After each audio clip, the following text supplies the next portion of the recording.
welcome to part 15 of our run through Hollow Knight Silksong. Let's take a look at what's in store today. In the previous stream, we finished up with finally obtaining enough mask shards to obtain an 8th mask, a significant boost to our health. And we've also accomplished a number of other things like getting our crafting kit tool damage upgrades all the way up to maximum. Most importantly, perhaps, we have this thing over here, Wreath of Purity, which gives us a significantly greater margin of error when it comes to getting through some of the maggot-infested waters that we see pretty much in the entire northeast, or I guess upper right corner of the map in Sinner's Road, Bile Water, and Putrefied Ducts.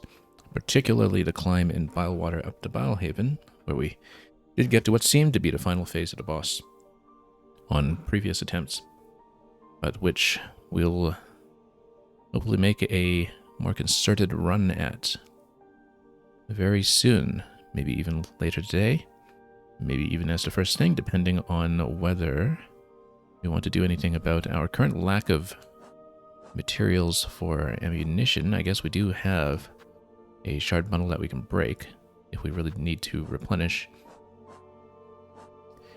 But that's really the only concern at the moment, since we're somewhat broke when it comes to currency. I think maybe one way we can approach this is farm up a couple shards on the way down to the Grand Bellway station, so we'll just take the long way there instead of taking the Ventrica. And then, well, we have 3 major stopping points in our progression so far that we'll want to push against once more, one being the Forum, one being, well, the big waypoint in the middle there, which is the Cogwork Dancers fight, which we just saw very briefly one time many sessions ago.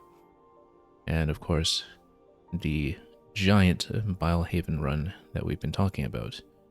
I don't know if there are some other points in the map that we need to uncover at some point. The sort of broken connection here in Bellheart still looks awfully suspicious, like something that we might want to return to and revisit eventually.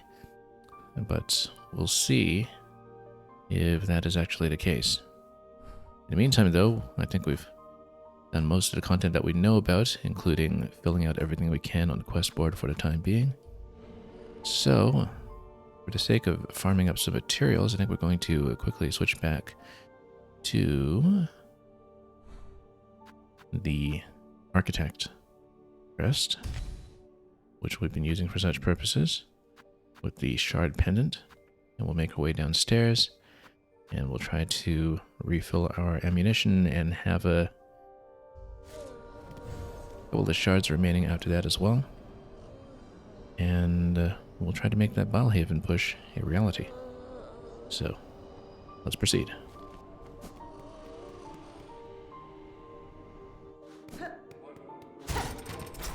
Well, I guess we should go through this passage here first.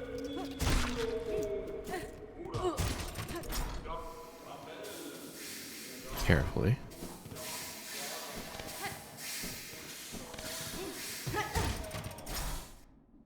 But also swiftly. And let's see what we can do here.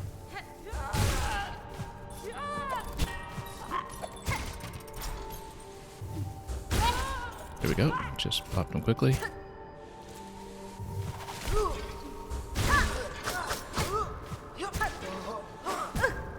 Oops. Taking a little too much punishment here already. But we'll farm up a few shards on the way down. Not that many, but maybe enough to make a difference in the long run.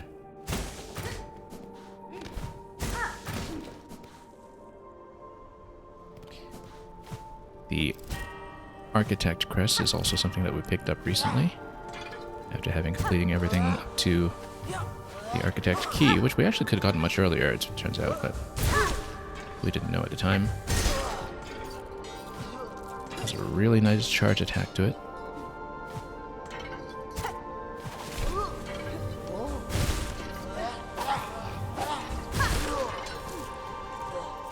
Look at that, this silk bundle over here works out rather well. There's an upward attack to it too, but the charge attack I think actually works out pretty well. It's the one weapon that we've really used in conjunction with the charge, since its attack trajectory just makes a lot of sense for that. Whoop. Let's not ram into this guy though.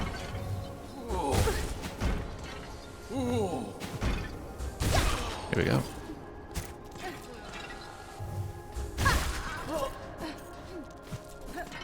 We can see a decent run of currency here already, especially if we keep the charge into successive attacks and just blow up what we can.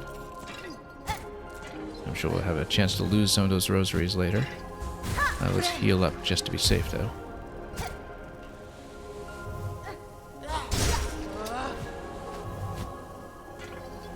See if we can lead this one down.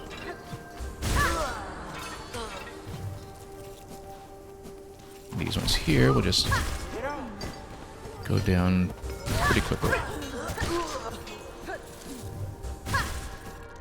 Okay, that by itself is pretty helpful. So we'll switch back to Reaper.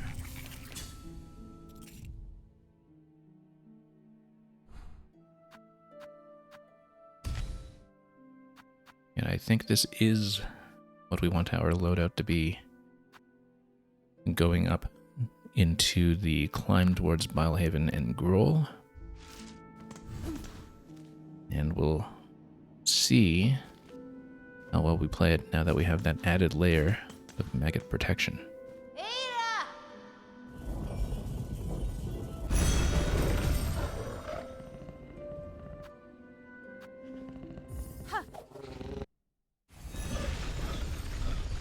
Longest run back in a game for us so far. I suspected all along that we're probably missing some bench that is hidden out of the way as a replacement for the fake out bench that collapsed on the way up. But if there is one, we haven't found it so far.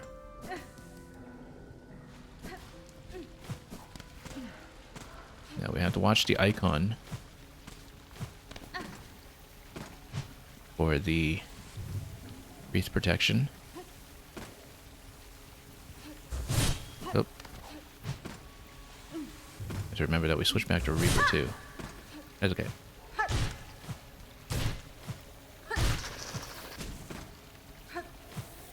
Anyway, let's just try to do this expediently without stalling too much along the way. Do need to get back into practice a little bit here. After having done this specific sequence so many times with varying levels of success. Oh, did I actually bypass what we need? No, it's... Hang on. Yeah, I did actually. Shows you how out of practice we are that we just sailed right past it. I was expecting more resistance up to this point, probably. Anyway, even with the wreath protection, we don't want to step into the pile if we can avoid it. Because it does eat away at wreath durability until you hit the next bench, which, well, we don't have a next bench on the way up, so... It's really a margin of error that we want to keep going into the very last fight. If we can, since there's such a dramatic risk over there of falling into maggots. These ones will just bypass. Just get this run back into muscle memory if we can.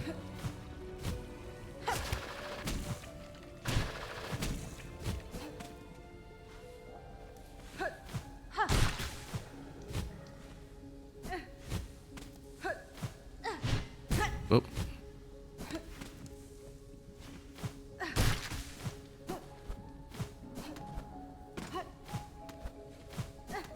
But of course, the fact that we have the maggot protection means that we don't need to blow an entire run of silk from our spool every time we so much as tiptoe into the stuff.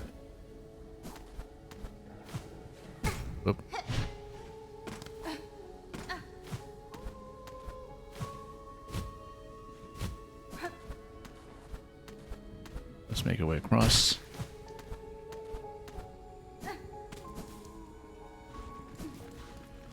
And we'll heal up when the time comes, I'm sure, when we have an easy point. We're replenishing more silk. Here, we do like to tap that one in advance because we did try the strategy of quickly grappling over it instead, and frankly, I'm not quite accurate enough to do that well. Oop. That was a lot down at once, unfortunately.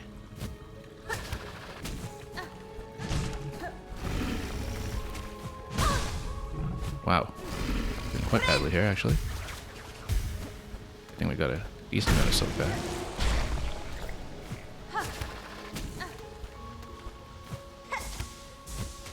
Whoops. It's okay, just warming up, getting back into how this whole sequence is supposed to go. Yeah, grappling over the big guy that we just took out is easier when it comes to the jumping, but higher risk when it comes to the incoming damage. After this, we're going to approach an easy replenishment location fairly soon. Right here. So this is a good location to farm up silk. And health. In a somewhat reliable fashion, as long as we don't run into things quite so haphazardly. And we can even pick up a few shards off of it along the way.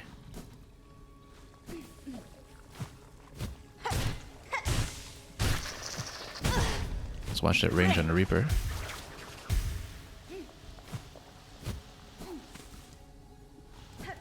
We picked a long-range weapon for a reason. Don't need to stand so close to everything. We'll just get a full heal off of this before we proceed. Just to keep things simple.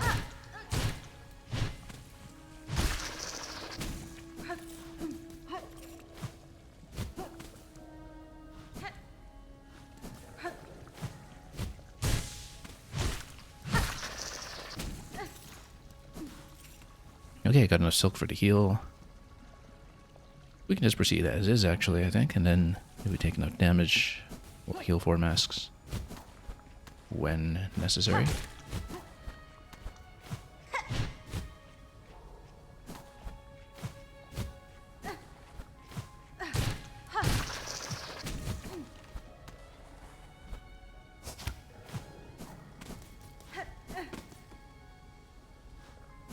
Okay, Trap's room is coming up pretty soon, so let's just mine the darts. I say we completely failed to mine the darts. And even blew the heal.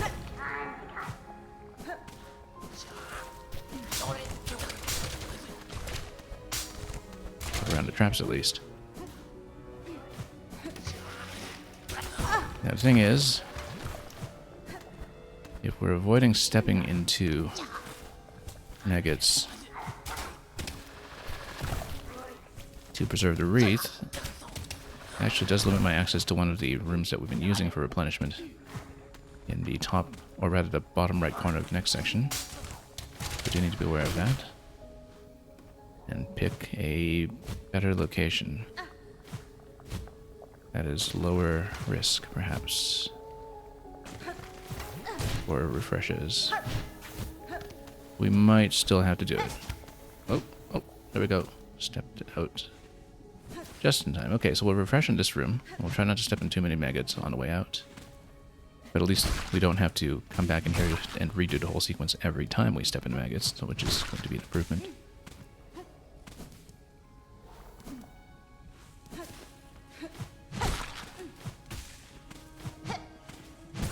Oops. Bit sloppy there. We'll need to do 2 rounds of heals.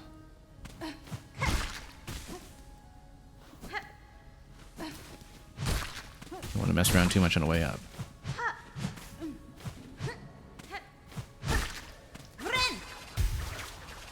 Should have saved that actually for when we respawn into this room. Or re-entered it rather, so we could grab some of this silk.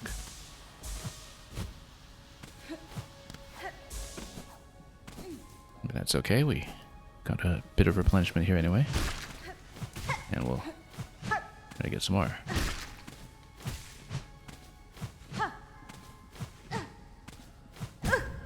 Whoop. Well, that's okay, at least we're still within range of the next heal getting us back up to full.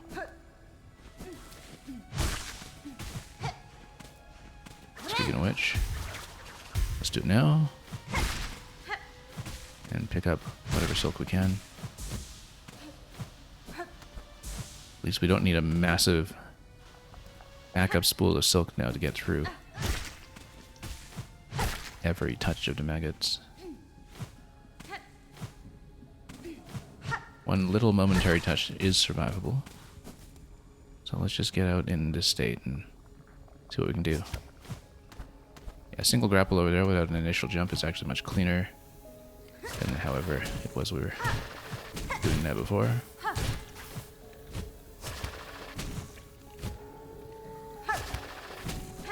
Oh, there we go. More stylish than we expected, if anything. Okay, there's a trap and some silk upstairs. We don't necessarily need to go for that, since we're at full right now. Not at full silk, but at full health is perhaps sufficient. Silk will come quickly. Full health is what is important. And that was slow as usual. It's about a 15 to 20 minute run back if you take it casually like that.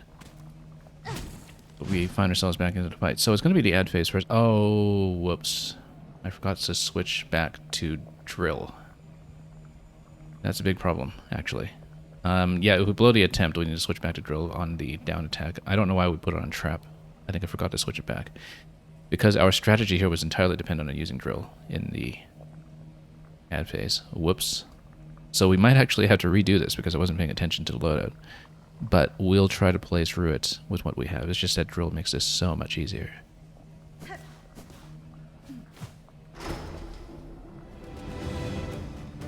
That's okay. Yeah, because you can just drill these guys immediately, right? And they die quickly if you do that. We'll just need to slap them. And again, a touch of the magus isn't instant death like it was before. Or instant, you know, debilitation. The way it was before. Yeah, we've got much better weapons now anyway, so... I think the last time we came here we hadn't really finished the Vermont quest yet. And so we're not doing too badly. But traps, get out. Corner is always safe for traps.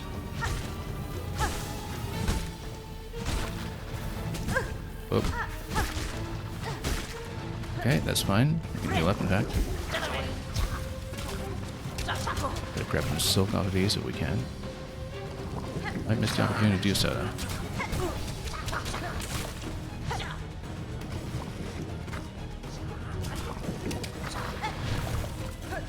Okay, so maybe this is doable somewhat with drills. It's just that when we have ad phase on the boss itself, that's going to be a problem. So if we do die here, we must switch back to drill. In fact, we're not going to spend too many resources on the fight and blow the whole curve claw bank until we get to the last phase. Specifically because we might want to redo this with drill first if we are failing badly.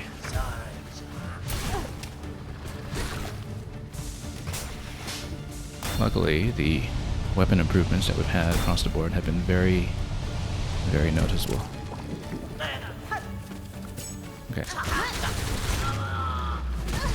That actually worked well. Maybe that was just a ton of friendly fire from the traps and the cascading effect of all the explosives. Anyway, here's Grohl. Got done right away, except maybe not with a very good situation in health. So with Grohl, you need to watch explosives. You bait any explosives and try not to get hit like that. Try not to get hit like that. Then, the thing is, finding an opportunity to actually slap him. It has to be very hit and run. We don't want to spend Curve Claw until the final phase when he There's projectiles all over the place. Oh, yeah, we're kind of dead, probably.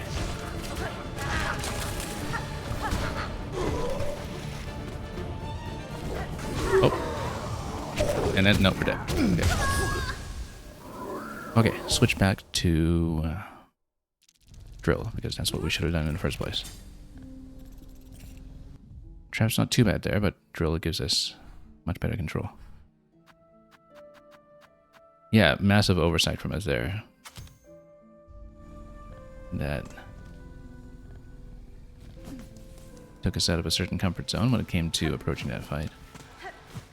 Anyway, you can see what an immediate impact the Wreath of Purity makes, in that we were allowed to make some accidental dips in Bilehaven without it completely spoiling the fight. You don't need to be quite as perfect.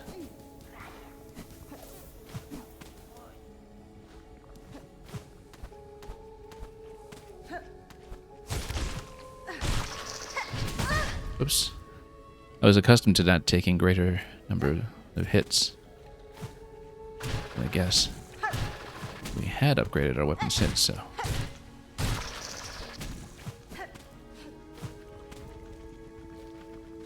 Okay. Here we go further up.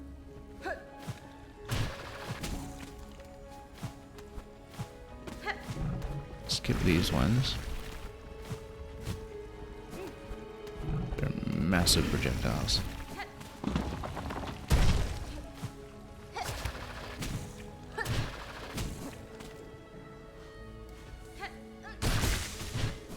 Oh, wasn't expecting to do that well there. There's something on the right side of that room. Oh yeah, we've been there. Okay. Through the bottom right.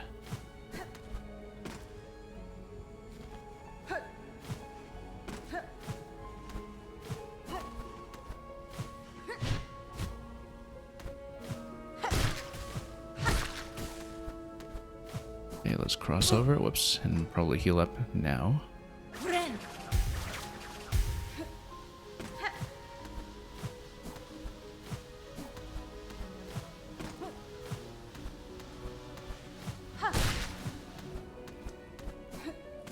Okay. Tidy enough, I guess, getting up to this point. Now this section is always going to require a little bit of effort and finesse. We made a real hash of this guy last time, with getting in too close or too far to the right or those kinds of messes. But if we tap in carefully, just a few taps should do.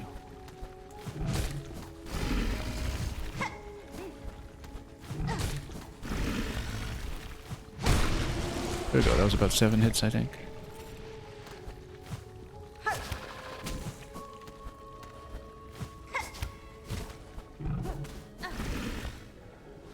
And then we're in great shape going into this section here. I don't even need to stop for the replenishment like we usually do.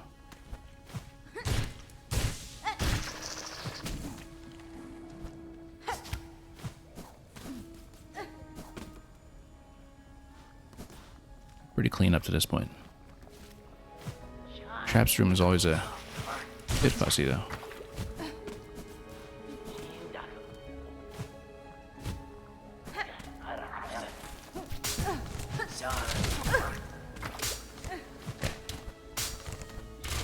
Could have been tidier, but we'll get through it.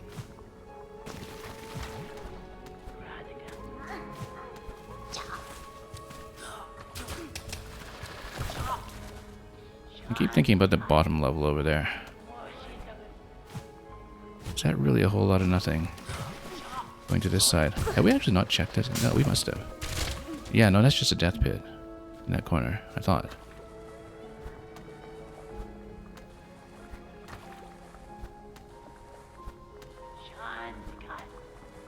Yeah, it's just a maggot pit here.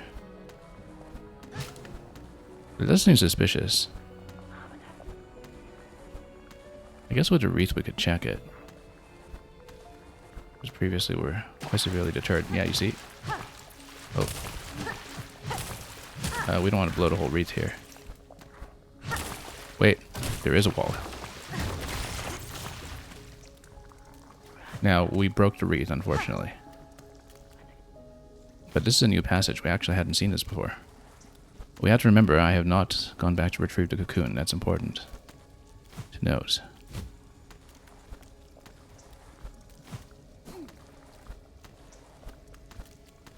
Do we have somewhere we can land and check the map? Not really, not yet. I think we have no choice but to get into the maggots almost. Okay, where are we? So this is new territory. We hadn't seen this before. Despite having fallen down there on a couple occasions.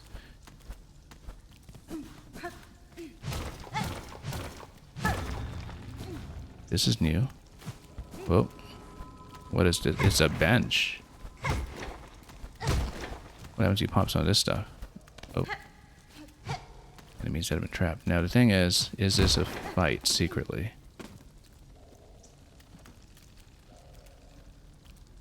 Their shells are ours. Their souls are ours. Our hate is forever. But then can we get back out of here safely without running into maggots everywhere? Yes, sort of. Looks like there's a gate going to the left. So we actually did find a midpoint bench. Well, that saves some of the run. Not much of the run. You still need to get back through the traps room. Unless there's a safe way to go upstairs to the top right. Without touching the maggot pools to quite the extent that we did.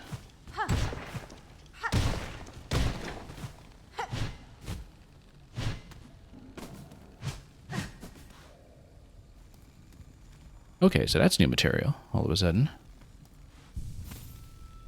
Where we've somehow managed to connect over here. There is a transitional room going to where we had been before, it seems. Oh, no, it goes straight back to the pool. Okay. Interesting.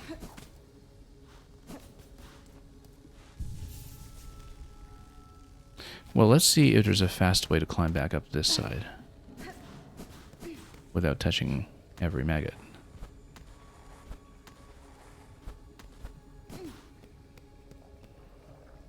Because if you grapple over and jump, then are we able to get through the pool further up? Okay, that's significant progress all of a sudden. Except I don't know if we can get through this. Oh, get out. So you did break a bit of the wreath, I guess. And then there, you get traps on the way up, okay. But that's still really, really close compared to what we had before. Okay, glad we sort of unexpectedly ran into that.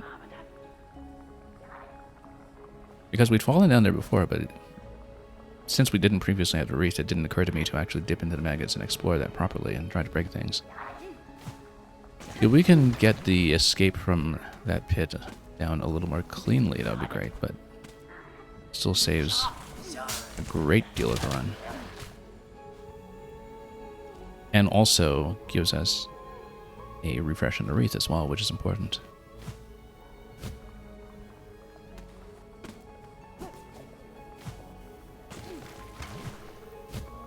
Kind of thought intuitively there should be a bench nearby, we just had no idea where it would turn out to be. Whoop. Not great. It's okay, we have an opportunity to refresh against the enemies in the next room, and we'll do that here. This is going to be our refresh point. As long as we don't die to everything along the way. We can't go towards the trap area upstairs. Potentially. As long as we don't get in too close, because... yeah, the trigger here is actually very, very early. This first string. I see why we kept running into this. It's because when you knock the enemy back, then it breaks the tripwire itself. I was wondering why we always got hit by this early when I was nowhere near the tripwire, but that's exactly why. Let's just tap this a few times. We can probably reload back into this room and see if we can do the same thing once we have had a chance to check it. Perhaps come back. Yeah, we knock it back, and we try to knock it back into the tripwire. Explosion takes the tripwire out. Oh, okay. That explains a lot. Now, we don't necessarily need full silk getting back into the fight because we have that off the cocoon. But let's see what we can do here. Oh, mistake. Oh, double mistake. You know what? Let's just heal up here again since we have a spot to do it. Considering we didn't even have the drill last round, it was a good sign of progress that we managed to get that back to roll without too many issues. Yeah, you let it snap, then you go.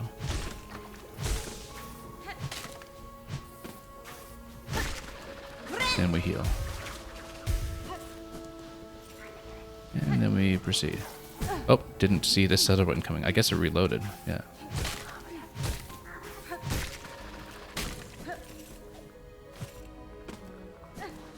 Pick up some silk over here. Good. Yeah, if we know how to avoid that trap, then the top path actually makes a lot more sense. No way. If we can tap one more thing to get silk for a heal, that'd be great. It's not going to be that guy.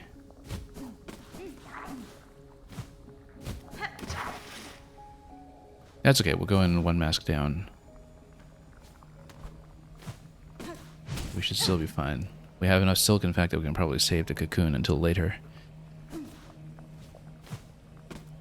As long as we remember to break it.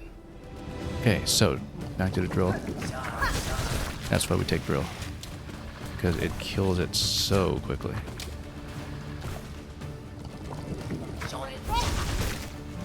Now, we can't quite get above where these ones straight away.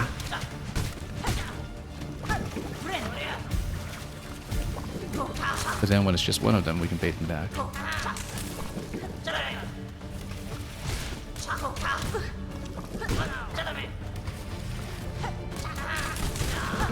Okay, that's down.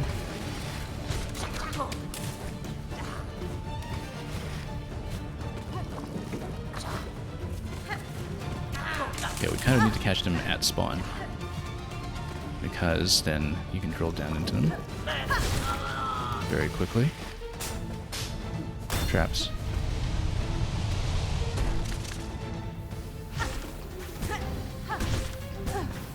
We better heal up when we can. On these guys. Just stay out of range a little bit. Whoa, that's... no! I was trying to pop the heal there, we just stood in range. That's okay, we can take advantage of the new bench now.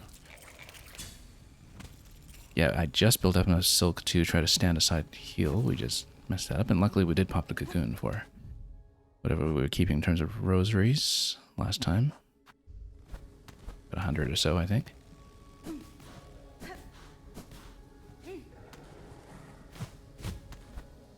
Okay, let's try to get out of this bench without touching maggots. Or traps.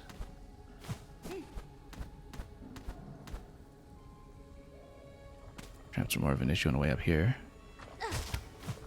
Okay, that's how to do it. It's grapple and then jump. In that sequence.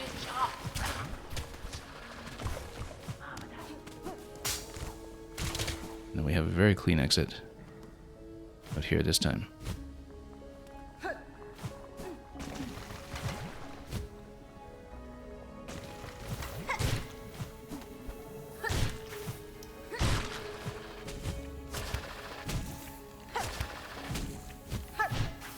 Oh, missed it.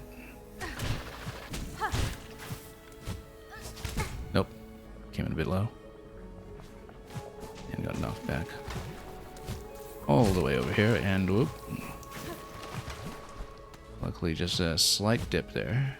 I think that'll bust up the whole wreath. You stay in the maggots too long. That's what disintegrates it.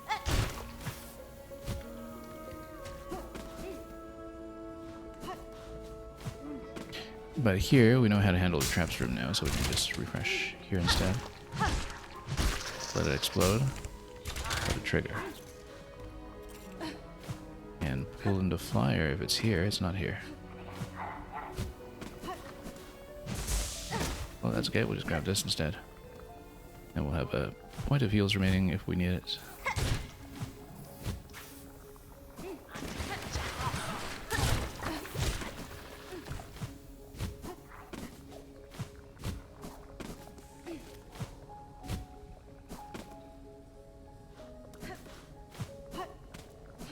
And well, we might as well...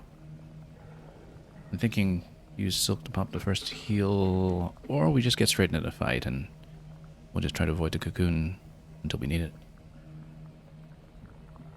And just go in a mask down. Okay, so I need to be a little more careful this time. We died on a very easy wave last time, just from lack of caution.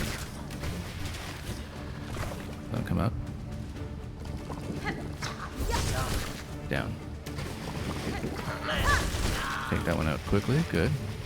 Let him spawn. The drill just takes care of everything. Crap. Now we need to take care of the explosives. Friendly fire will take care of that one. Get out. Take that one out first. Oh, too close. That's okay. Heal up. Let him respawn. Come on out. Traps again. Very clean. Apart from using so many drills, which we'll save entirely for ad phases. Whenever we can. This part you can usually do by friendly fire. But let's see. He's still gonna come out. We'll try to drill him again. He comes out this way. Nope. Missed. It's okay. Take it patiently. Nope. Not the best position. Patience. Oh, missed him. Yeah, that's too bad.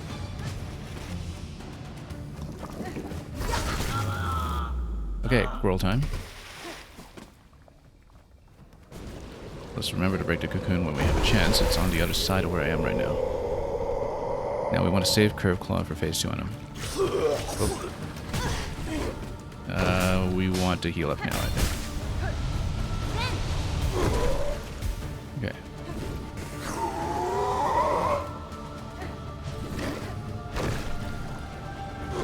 He is difficult to reach when we try to tuck in the corner like this.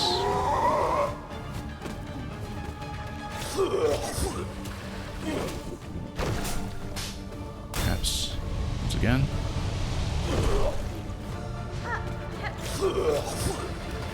So to try to dive into him slightly without him diving into us. Okay, go. Let traps take care of that guy. It's not too much of an issue.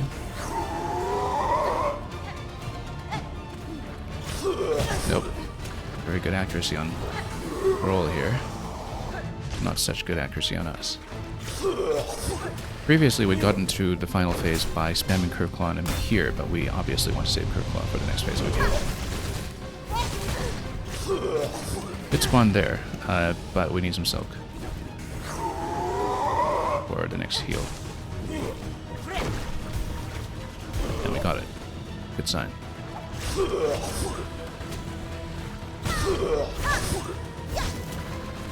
Oh, no, getting hit by everything. Breathe is still here. Yeah, it was kind of a bad sequence there. I took a lot of masks off at once. And this one, we'll try to take him out when he comes back. He doesn't come back right away, though, from experience. It's just that we're very far from next heal, and that's currently the main concern. Does he try to jump in towards us? He needs to jump in towards us. Oh, try to swipe him that way. Traps. Let's just do a bit of Curve Claw. Not excessively. Whoa. Jumped right into that. Yeah, we were just too low on health, but we got pretty far. Not as far as we've gone before in terms of that phase, and we did use too much ammunition, as you can see. But drilling away through the early phases was very successful. But we really do have to have a decent first phase with Grohl, when he is quite difficult to reach. just to tap in for more silk or anything, so I have to be very patient about our opportunities to swipe. And the issue with that, of course, is that the explosives can be a little bit tricky to dodge.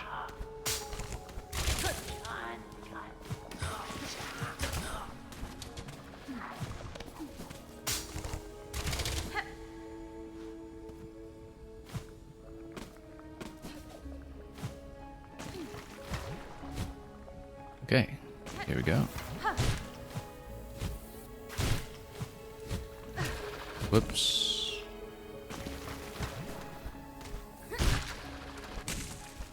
It's alright, just need to get that out of the way, and then let's try to clean things up from there.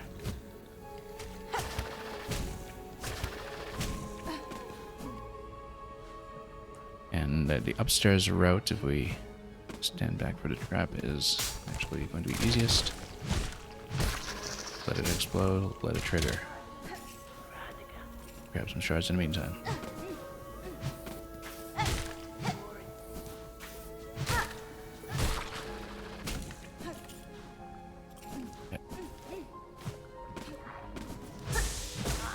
Okay. Good on silk, good on health. Can't ask for too much more than that.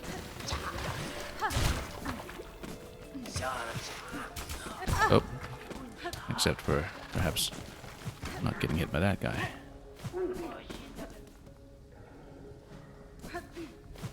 Again, if we use the drill that heavily, we're going to run out of shards pretty quickly, so let's be careful here.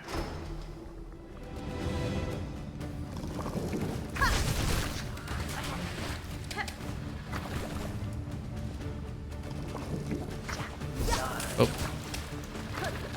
That's unfortunate. Quite a whiff there.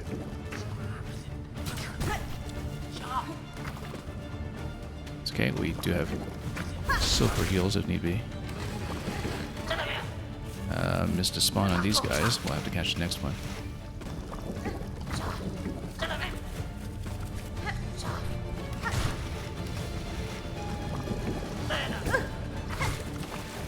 Conserve silk just a little bit here.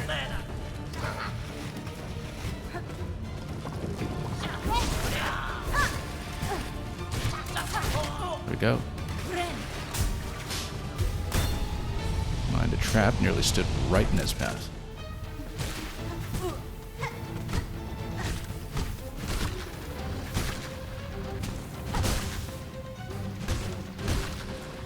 Stand out there. Okay, got the silk back. Oh, missed with a drill. Not a great idea.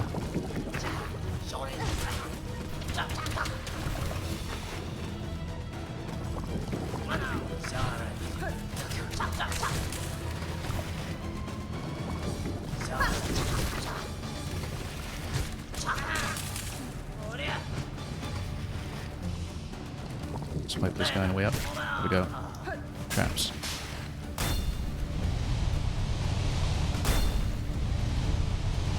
Okay, then it's going to be explosive plus add. Let's pick him up with friendly fire. It works pretty well as usual. Let's get out of that one. Even with the slowdown, here's Grohl. Okay, I need to figure out how to swipe into him safely.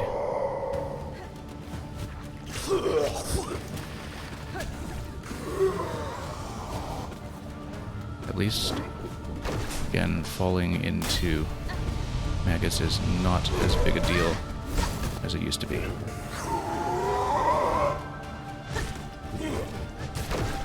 Happened a little bit.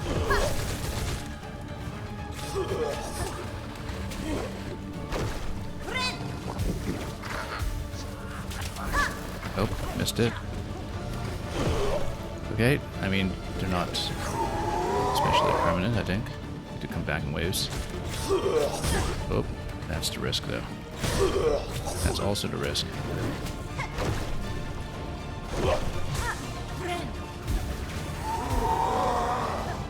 That was a little dicey, very dicey.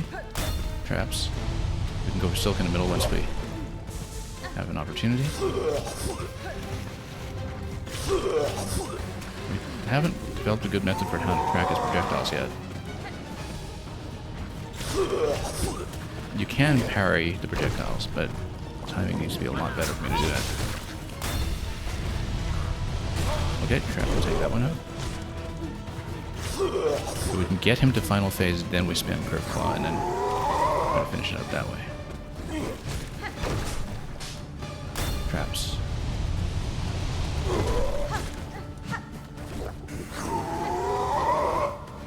Get the projectiles down if we can. Good. Yeah. Yeah, lower level. Go over that. Okay, next phase. However, we are down on health and silk.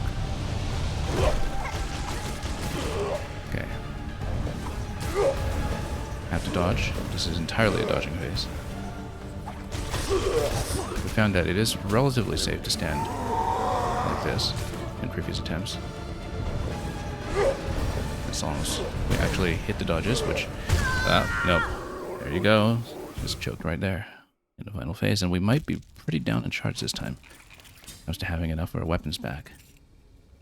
I think this does call for breaking the bundle. We're close enough that it should be worthwhile. Just to get back to full. It's clearly final phase. We just need to dodge well and take care of the fact that we don't get a lot of silk on that fight, that phase of the fight, just from a lack of things to tap into.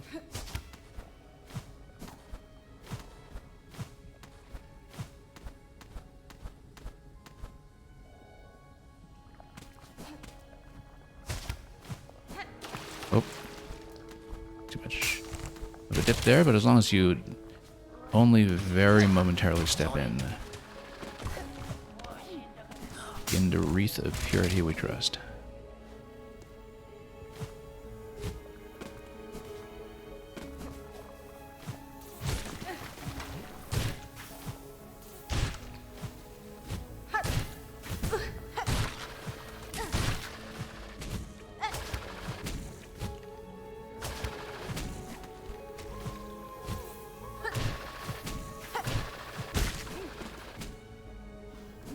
Okay, up we go over here.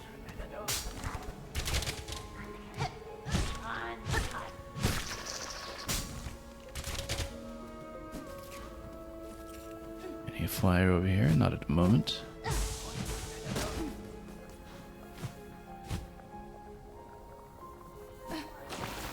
Oh, did dip in momentarily, but luckily not enough to break the wreath.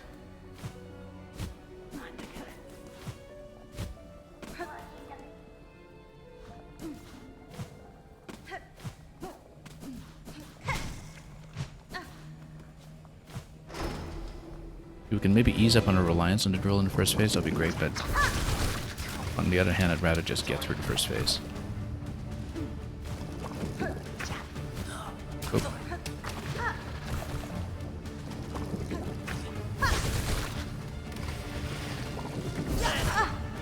Oh, don't know how we whipped on that one. You get a pretty sizable knockback on these guys when you do tap them, just to keep them away.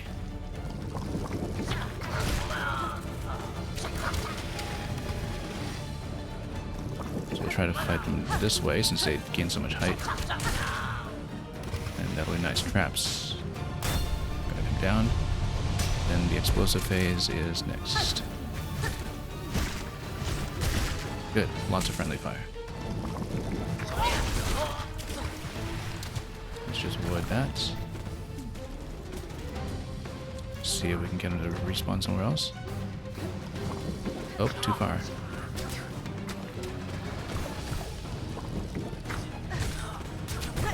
Got caught.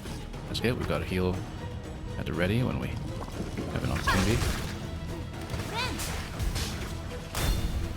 Crap face is a good time to heal. We can get Silk Octo Cocoon when we need it. We will want to head towards that side, I think.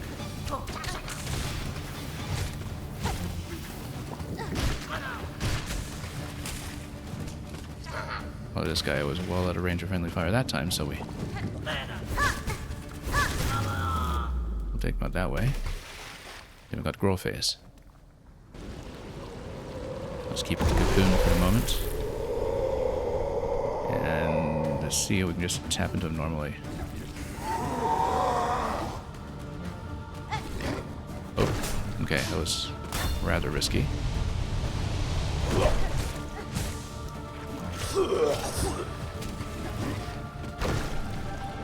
Yeah, difficult to get a dodge down. Is he going to do the suction yet? Yes, he is.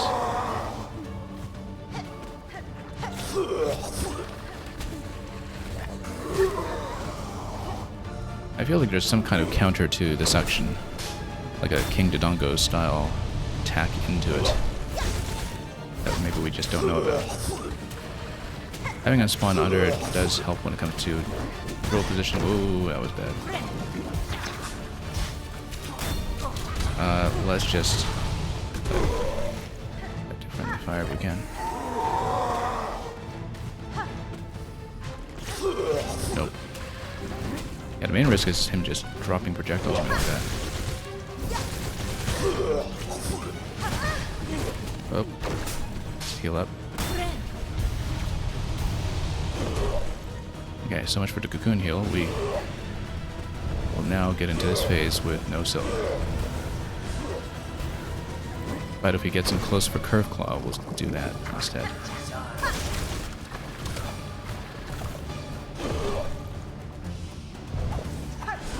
Oh, don't want to get caught.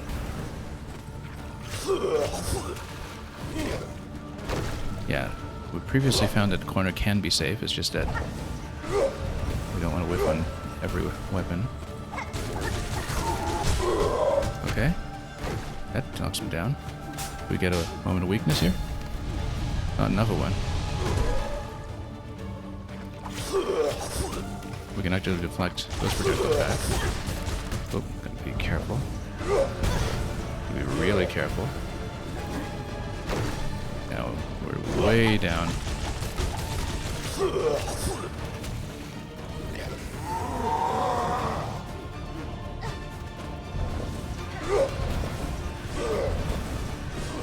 Okay, no curve claws left. And no room for heals left either. We'll need to tap into her heals pretty shortly.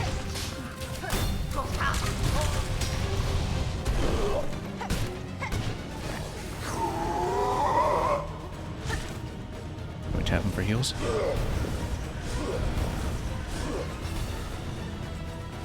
One more tap if we can. Okay, 2 more taps. Nope, too close. Spent so much with the bank that time, too. Yeah, we just don't have enough ammunition.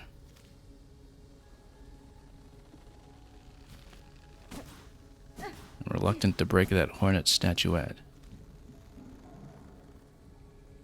What we can do is switch to Architect since we have this bench and then maybe farm shards nearby. Like in room to the left. That's a thought.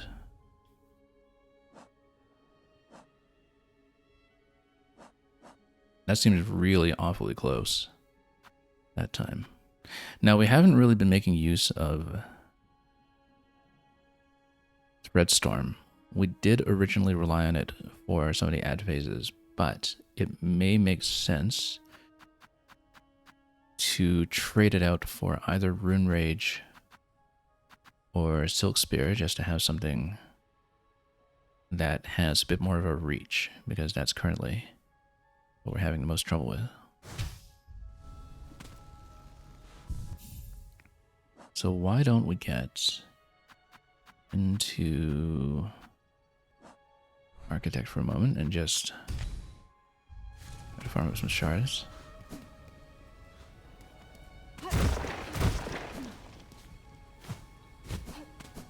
We can find some enemies to poke here. This is actually a good location for it, maybe. Except we don't get shards off of those at all.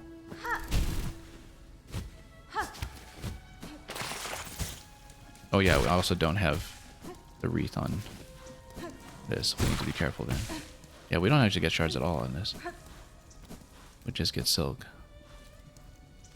That might not be helpful.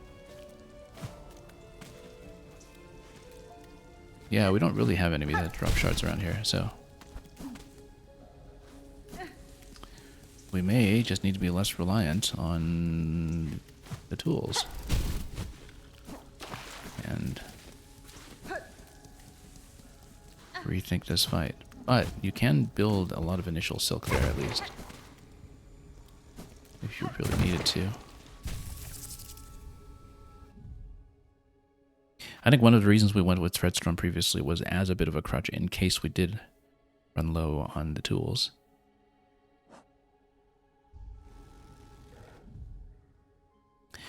But I think we stick with the plan. We need something long range to hit in the final phase. And it looked like we were just so close that time. If it is the final phase, I mean, it certainly looks like it. Whoop. You know what? If that happens, let's just...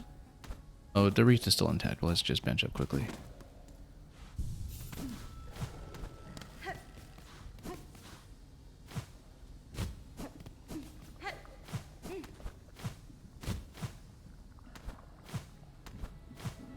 And head back on up. Oh, nope. That's okay. Not a complete deal breaker like it used to be. As long as it's just dipping for less than a second.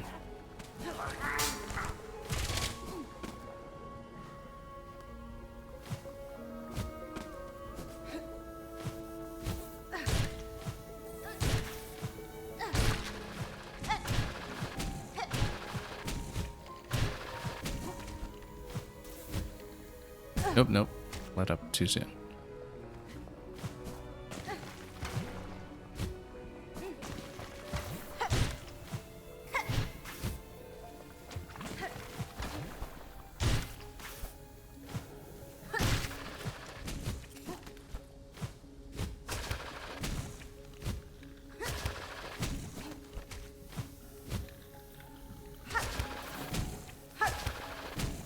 And we'll just skip around that one. And take out whatever is up top over here.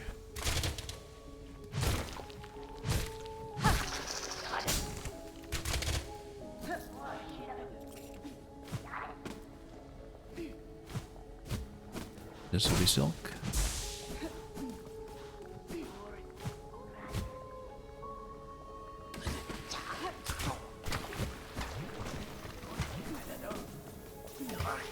Yeah, let's just skip over his whoops. Never mind. That's okay, we'll heal up into that next fight. When necessary.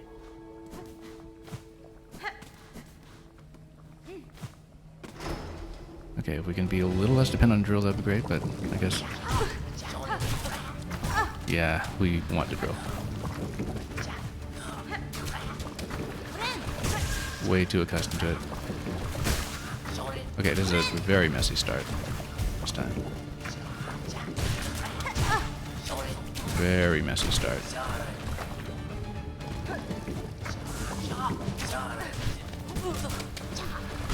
Yeah, I don't know how to play this phase without a drill, unfortunately. Not very well, anyway. Maybe we catch him at the diagonal, and yeah, you see we might just lose immediately. Almost. Okay, that's fine. Let's just redo this. That was really messy. Couldn't even get past the easiest phase. But let's head back on up.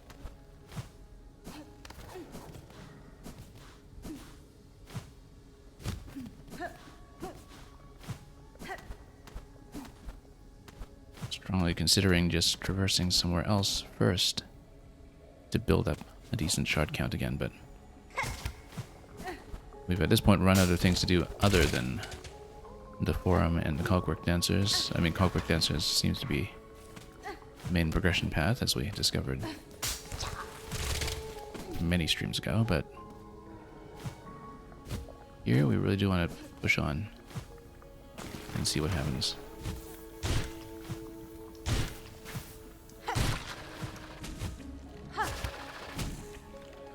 It's very unfortunate that we no longer have the opportunity to really have a full suite of tools to spam into that. I mean, we could always change tools. We can change to other things like the conch shell projectile or other things that we're not used to playing.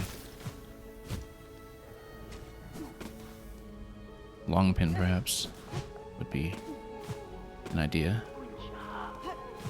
if we run out of curve claw.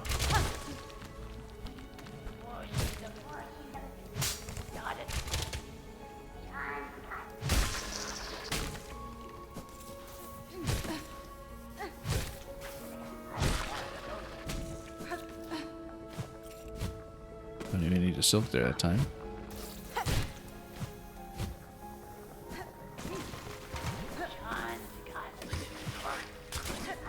Nope, jumped right into it. That's why those ones have to be taken out pretty much immediately.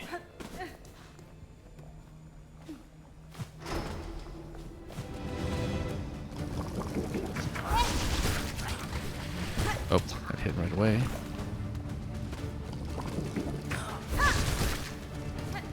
Okay, these ones we'll try to take out standard.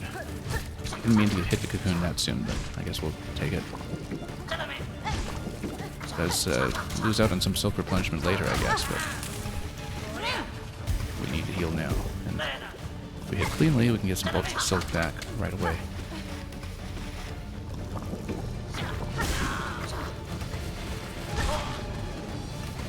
Traps are coming though.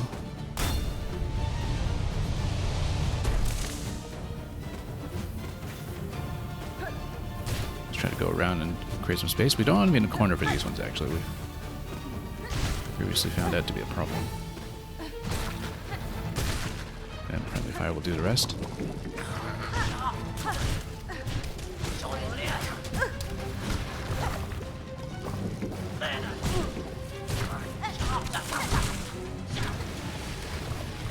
We'll want to heal out of that pretty soon.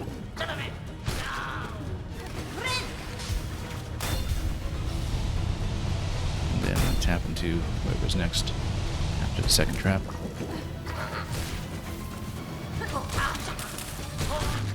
Okay, evaded that narrowly. Slightly out of range. Here's Grohl's face.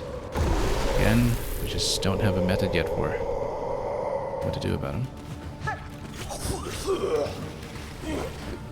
We do have the silk for Rune Rage, I just don't want to dump it on him yet when we don't know what we need in terms of heals. I don't want to dump Curve Claw on him until we get to the last phase. Yeah,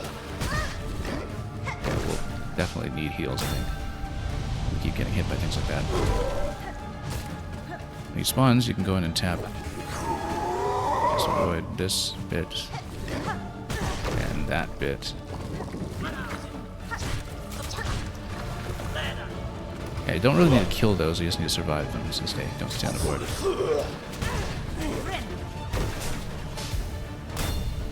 Avoid traps.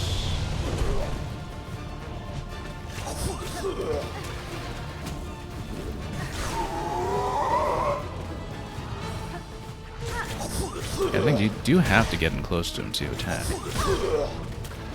Yikes, those are very difficult to avoid. Now, being on Reaper, we can kind of do it down diagonal against him. Like, in terms of positioning. Nope.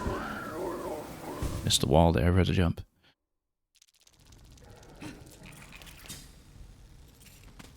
And we are running out of drills. So, let's rethink this. In terms of weapons.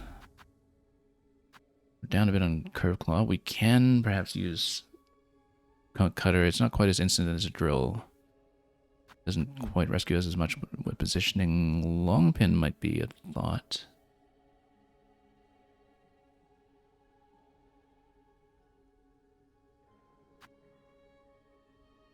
But I like the positioning on Curve Claw, so we'll think about this.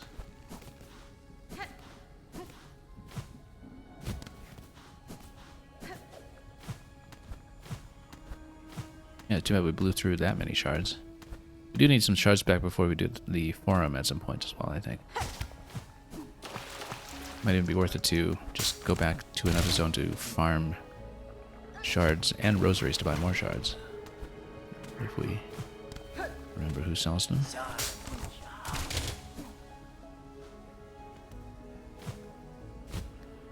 I kept a notepad of which vendor sells what. And in that notepad, it never occurred to me to indicate who lets you buy shards with rosaries, because early in the game we were so stuffed with rosaries I just never thought I'd do that. And of course back then we just were not yet familiar enough with the tools mechanics to use them effectively. And now of course we're using them very heavily in certain circumstances. And finding ourselves short on shards the whole way through. Just let it lead back. Let it explode. Trigger.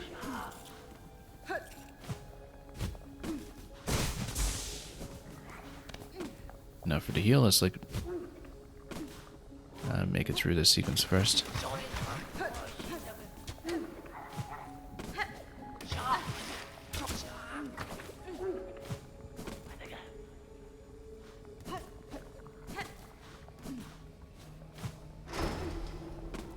Okay, here we go. So, we'll need to heal right away.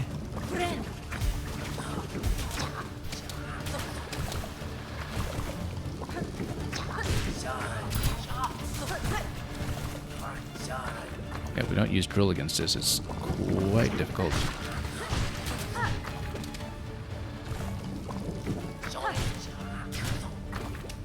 But if we stand sort of off to the corner of the spawn point, then we just need good timing to just happen on the way up.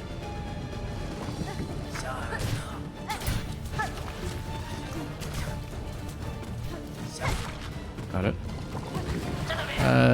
These ones, yeah. Just be careful here.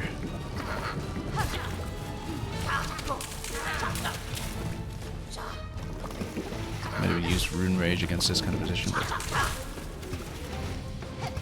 do want to save Silk for the moment. They only ever attack down though, so as long as you get way off to the side and just catch them as they go up. The knockback does the rest. Just need to take it slowly. Traps and then explosives. Let's go down here.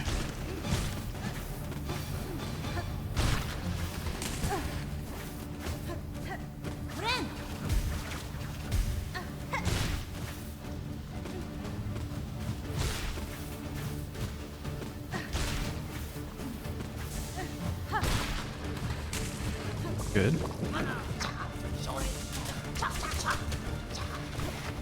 Let's come over here to avoid the cocoon just for a moment. Oh.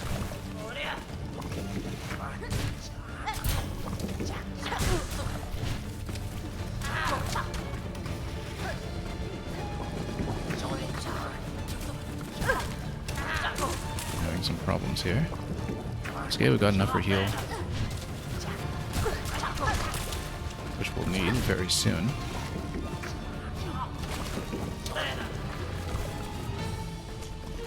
Try to take one down at least. It's kind of miserable with a drill. Oh, corrupted. We should just drill into him. At least once. Okay. Oh, we should grab this and heal now.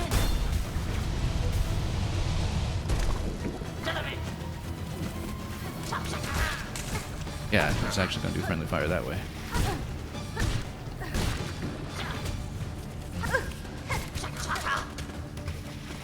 Hopefully we'll be able to tap enough silk out of this one to finish. There we go. I I guess that's the benefit of not relying too much on tools, is you do get some of that self-replenishment going in the standard attack.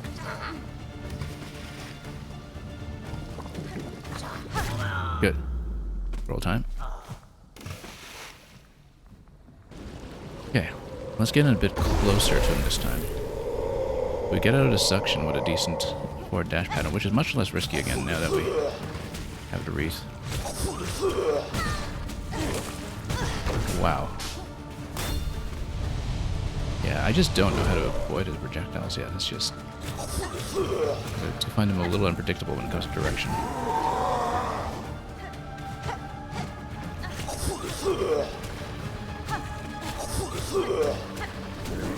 That was lucky more than anything. Not exactly well planned. But nope. Oh, we're getting smoked.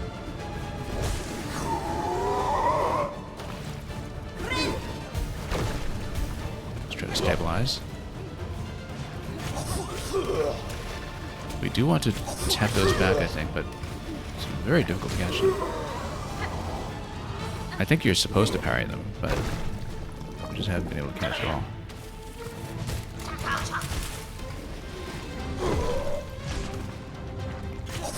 Nope. Nope. Couldn't get out of range.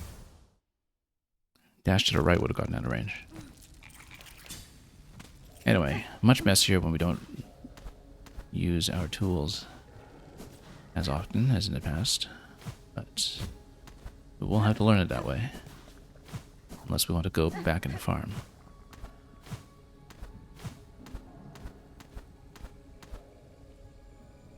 Which I generally try not to do. We usually try to do non-grinding strategies in any game. But definitely the material cost of spamming the drill everywhere was beginning to hit us pretty clearly. Also, just these ones have been very difficult to deal with positionally. We took way too much of a hit. Might even just go back to the heal now, since the bench is so close. No, that's okay. We've got plenty of room to replenish here. Particularly with the traps room once we top.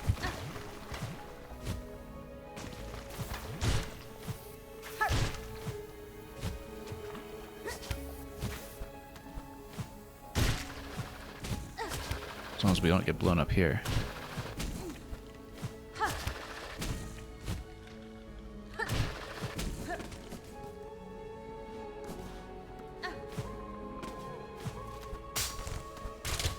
Okay, we'll just replenish here. Oop, almost forgot about that. Let's just redo this first one a few times as necessary.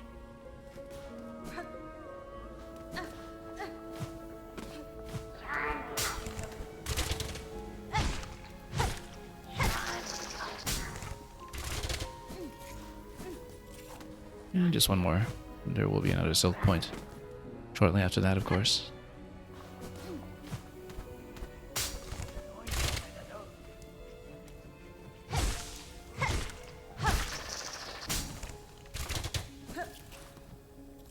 And we'll go for it here in case we take an additional mask of damage. Actually, no, we'll do it now because then we can get silk back in the station. Not much of it, but enough to go on.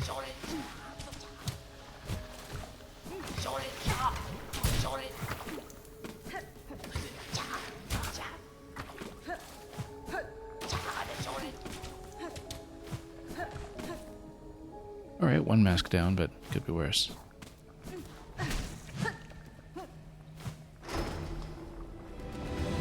Okay, let's try to go diagonal. Yeah, we do need to take out one of them quickly, perhaps. Okay, builds silk nicely if we just fight them standard.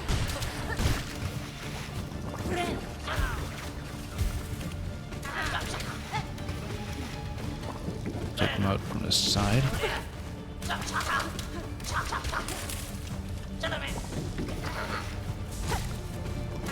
Push them back.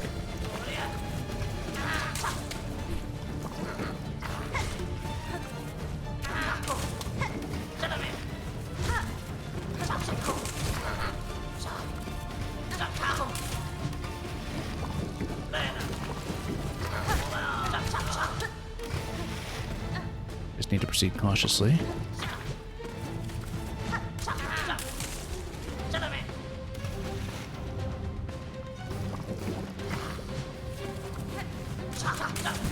Nope.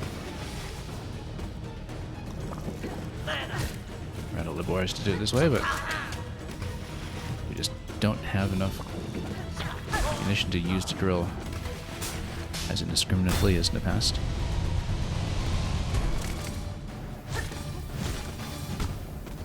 Oh, once again, he's getting trapped in this corner, and that's not great.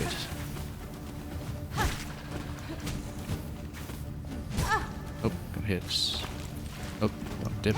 Wreath is a little bit expended, as we can see there. It's about halfway down.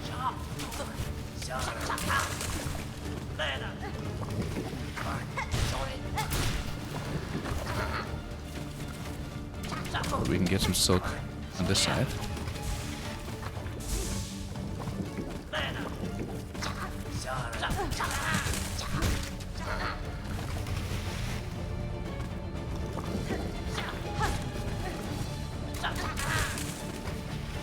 As long as you push those back, things can be done. Oh. Traps. We still have full bank of silk at the moment. If need be.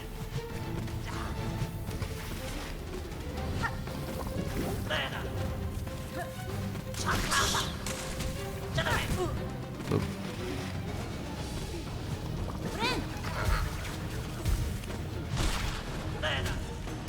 Didn't quite blow him up, but that's okay. We'll tap him going into this attack. Close enough. Didn't get as much silk back on him as I would like to on a cleaner run, but we'll do that. Let's get over here so against Grohl we have access to the cocoon for a silk replenishment if needed.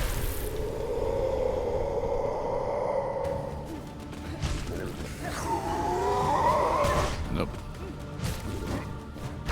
Okay, we'll tap him at least once more for the next heal, just to do it a bit more cleanly. Oh, ran into that immediately. Stand back. Yeah, let's see what we can do to save the cocoon for later purposes. Have to watch out for the jump.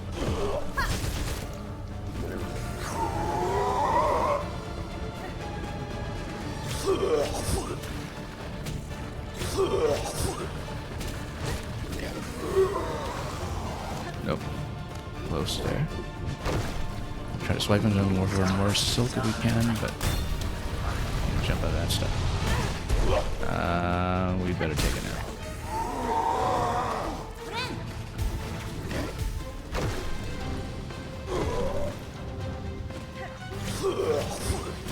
Maybe use Rune Rage, but the thing is I'm not confident in my ability to get that silk back, so we're trying to save it for the last phase that we can.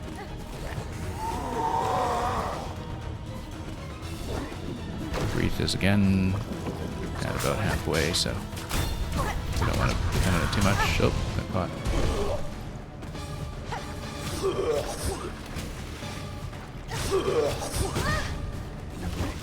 Yeah, his projectile is really murder.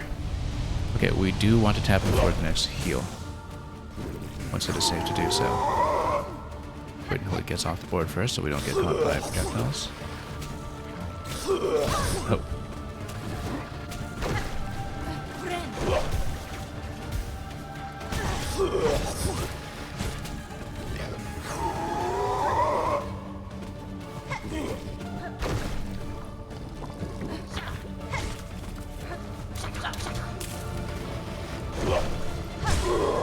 Okay, next phase.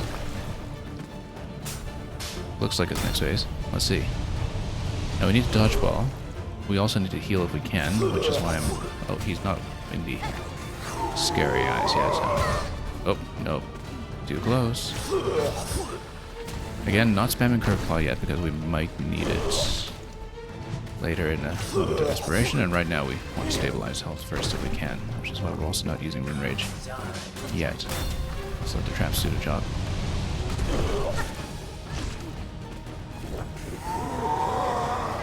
Yeah, just get one more tap here against him. Nope.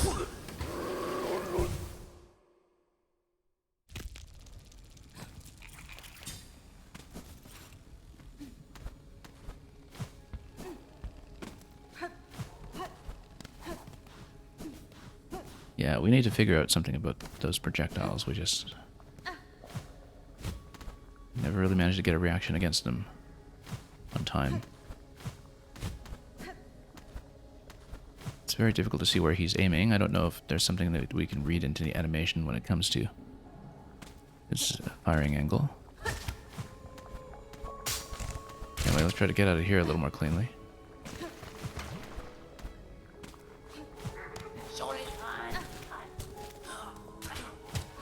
Let's just let that one go away a bit.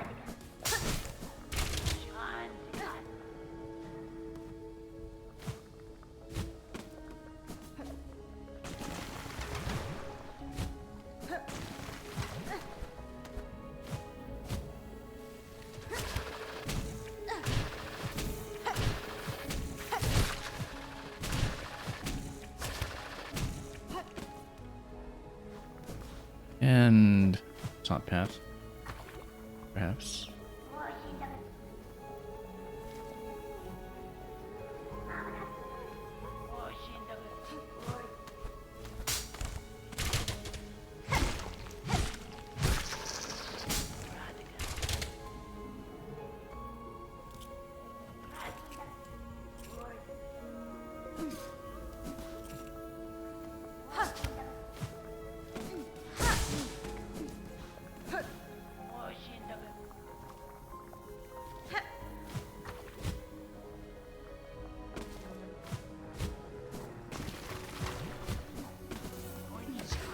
Oh, keep running into these ones again and again. It's okay. It's alright to start a little bit down in mass as long as we have the silk back to back in a position. Again, we'll have to do this a slow way without over relying on a drill unless we absolutely need to. We should probably drill at least one of these though, it's just too much of a pain otherwise. Too much of a pain otherwise, we need to break this now. In case of emergency, break cocoon.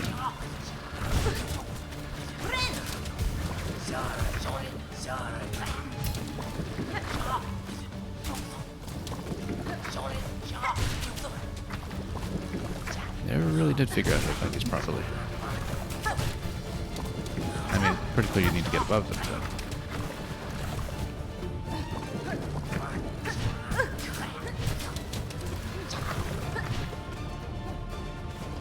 yeah, they are a pretty big pain without a drill.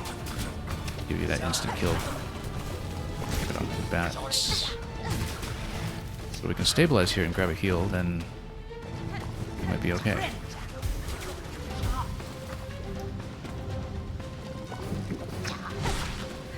Yeah, we'll try to do this fight with minimal tools for as long as we can until we find an attempt where we've replenished enough that it's really worthwhile to push with the tools. And even a drill is something that's useful against Scroll in the final phase if you can get a spawn that is in exactly the right position.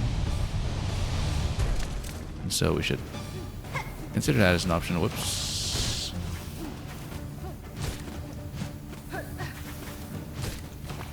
Nope. Oh, starting to break the Wreath here. Starting to get into tons of trouble here. Yeah, Wreath is most of the way down, unfortunately. That was a really bad sequence. Okay, we do have Silk for heals.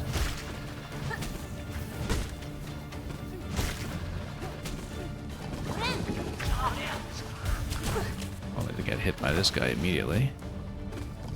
It's okay, we'll just tap for Silk where we can.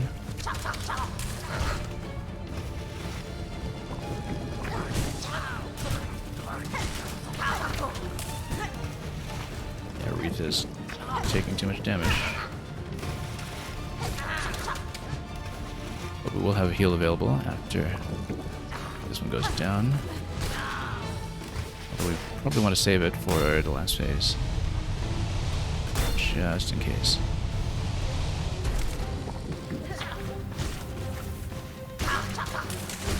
We'll do friendly fire, that's okay, we'll just take them out separately. Yeah, too bad we burned so much of the wreath. We do need that protection for the grow phase, given how often we get suctioned into the wrong area.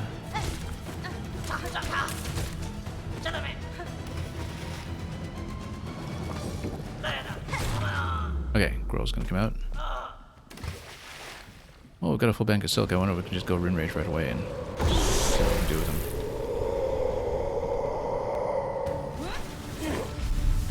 Oh, and it's gonna be completely whip. Completely miss everything. That's right.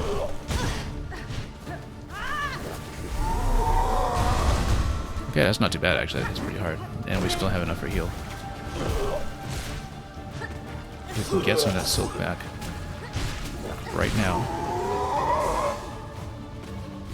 And then, oh, just trying to get out of there and couldn't quite make it. And just got caught by everything.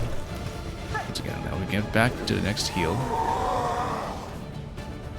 Just tapping them nice and close. Just charge up an attack. Oh. We should actually start using the charge attack.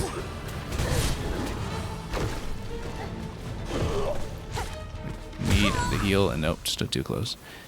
Yeah, it's really difficult to get in close to him because you don't know when he's going to suction, you don't know when he's going to just launch something at you right away. It is safe to just camp around a corner as long as you dodge projectiles, but sometimes something will hit, and it's very difficult to hit him from that position, and so ever since we started depleting tools, we've had some difficulty getting back into the final phase.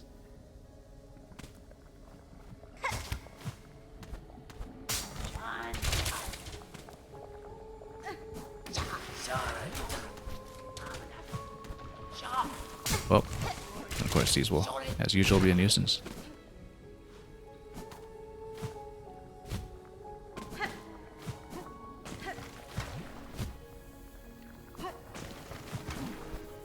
Well, let's climb.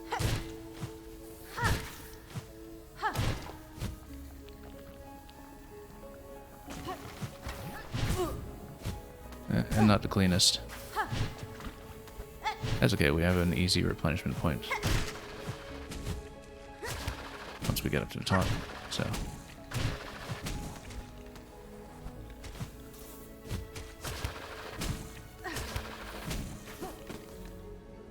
Let's just reload what we can at the trap section here, since it is easy to grind out.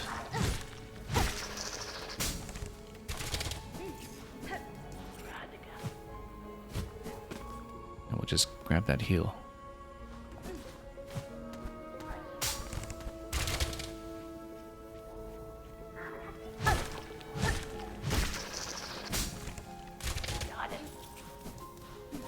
One more round should do it. And since we're 3 masks down, we'll save to heal until we're 4 down.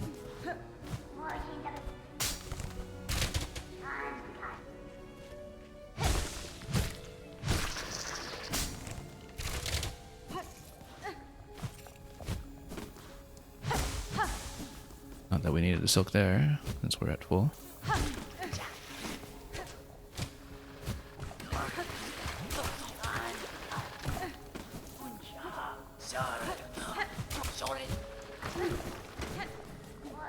Okay, just gonna get out, and then we'll heal in this spot at the beginning of the fight, so we have the silk replenishment available right away.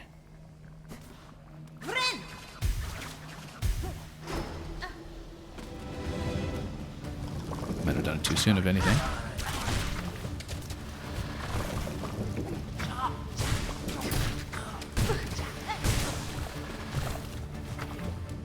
Okay, better than usual here, actually. Need a nice long swipe off the Reaper weapon. And we can just do a couple of bops there, and 4 hits will do it. Actually makes sense to do a charge attack into these. You can catch them much better that way, in fact. We've been underusing the charge pretty much until I started using Architect, and figuring out the timing and spacing with Reaper I think will get us through some of these ad phases. And particularly into Grohl. The fact that you can kind of bank up the charge while you do all your movement is something that we hadn't played with enough until really just the last stream. You know, almost 70 hours into the game.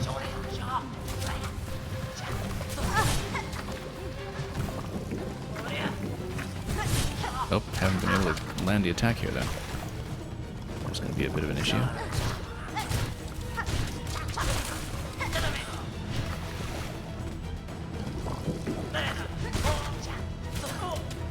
Okay, we should heal.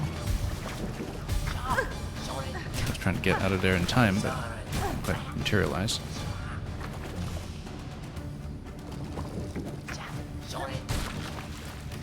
Dipping in a little too much here.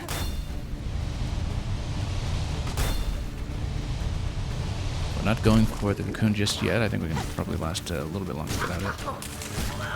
It'll blow itself up. Great. Let's go over to this side. We'll probably want to tap into it soon.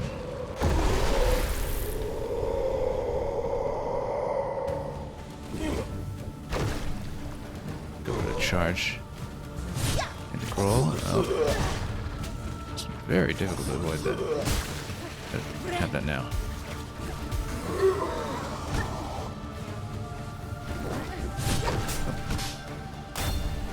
Yeah, bank up the attack. Try to charge slash into him as much as possible since you have such a long period between attack opportunities.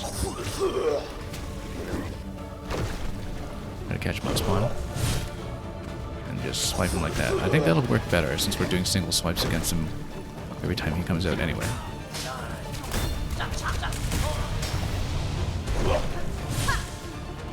Brings us a lot of silk back too if we do it that way. Oh, missed the opportunity to swipe him there. Watch out for the traps. Missed. You can actually charge up into the suction as well. Nope. Yeah, very difficult to get when in range of him.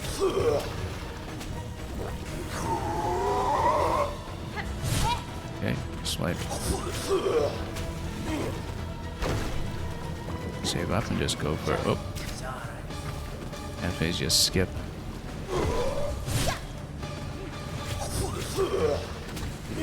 Okay, pretty stable because we're not getting too crowded by projectiles at the moment, but we're actually getting a few hits in, which is not usually the case for this fight. Let's just void. Missed.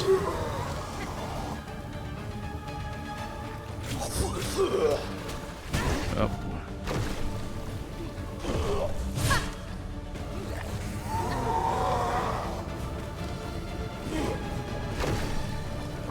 I want to get into a heal soon, I think.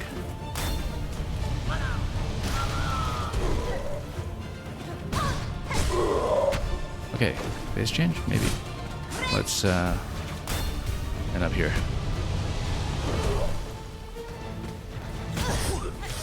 Whoa, no, now we're getting whacked.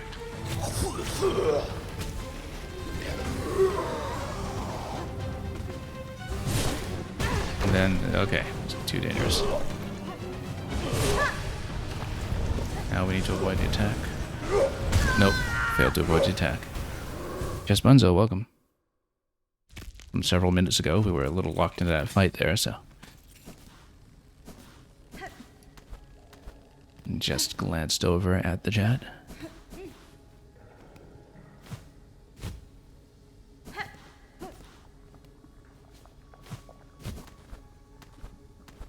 Anyway, got back in the final phase for the first time in a little while. The charge attack strategy does seem to get us through phase 1 of Grohl pretty well.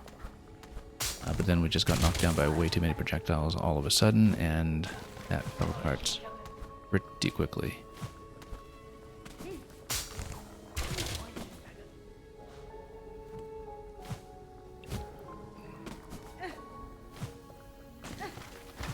Okay. Well, let's do this again. Whoop.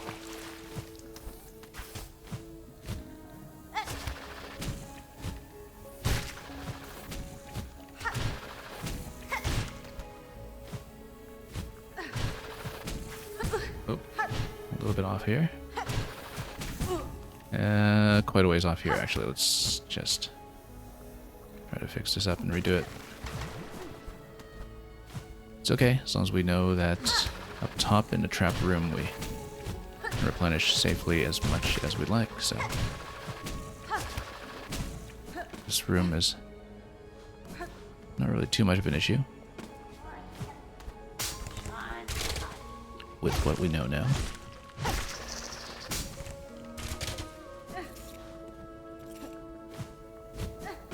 Grab some silver heals and just try to avoid taking too much dart damage in this area here.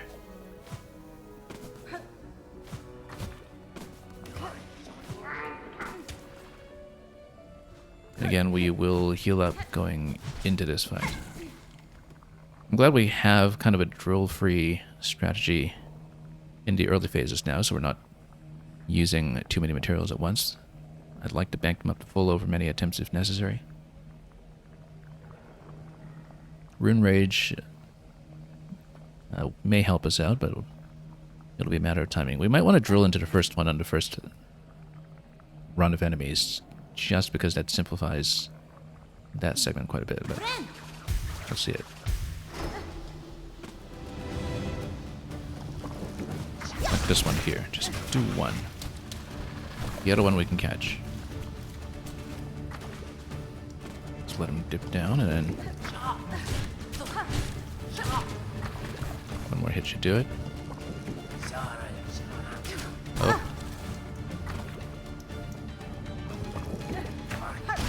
Okay, good. Next. These ones we can kind of zone out. And get a decent amount of silk off of them as well, so... Nope, got caught. It's okay, we've got the silk to bounce back from that.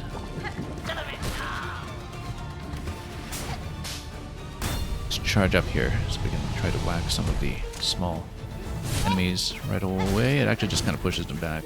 They still would take a second hit after that, so... Don't really know what the damage calculations are on anything here.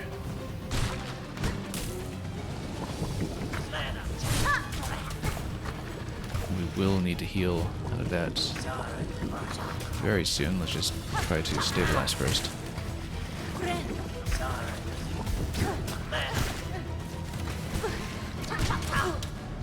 Oop, losing so many of those masks already. It's okay. Traps, and then let's try to get that silk back up and running.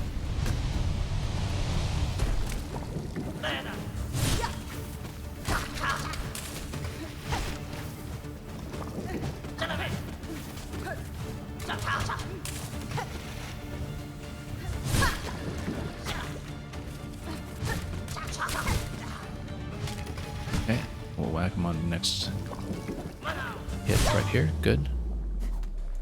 Lots of silk back. Let's heal into Grohl. And charge up the next attack. If we can. Now, when the name comes up, it does interrupt any charge you may be building up, which we better heal.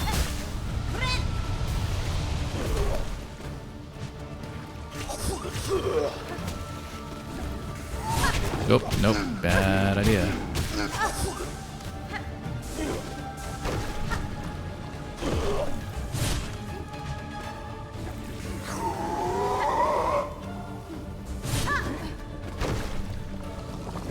Really difficult to get within range of him, but let's let friendly fire do its thing. Projectiles will luckily go straight over. Yeah, just kind of approach and run away. Whoops, no, that's okay, we've got silk to come back from this. And look at that, we're through that phase already. I guess if he swallows you, you can just attack from inside him and actually got some quite a bit.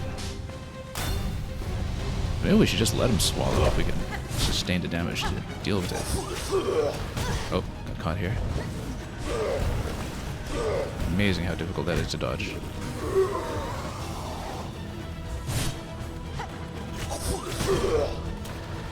Nope, she's getting hit by everything. And yeah, the projectiles just cover so much space. Very difficult to weave around them if you get crowded on a wall like that. We should kind of fight in the middle, I think, maybe, instead of along the wall.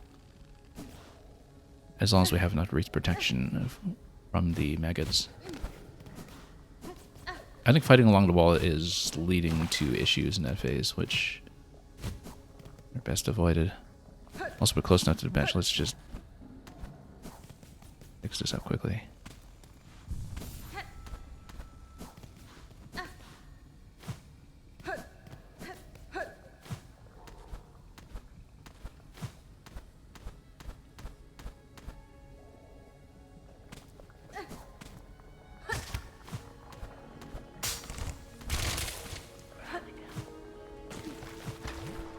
And watch out for the guy who spawns up here if he's coming. Nope, didn't see him.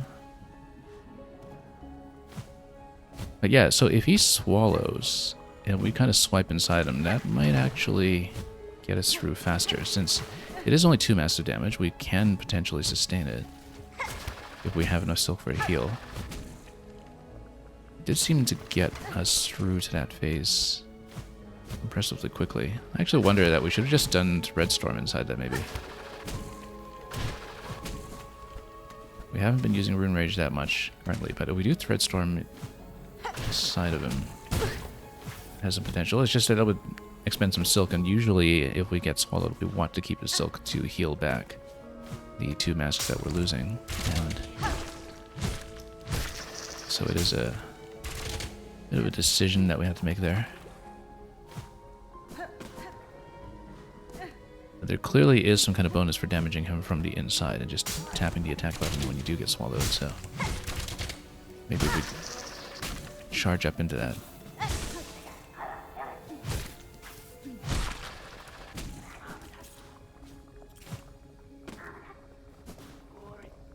Okay, let's just get out of here. Oh, that's okay. We've got enough to heal.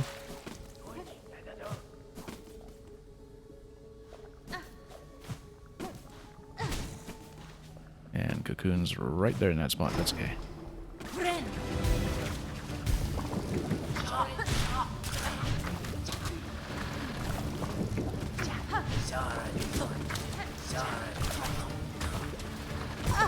Nope, getting hit.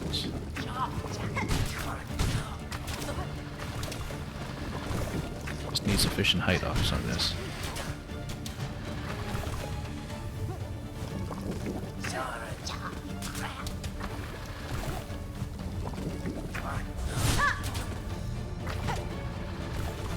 Charge into one of them. It's just one at a time. That seems to work.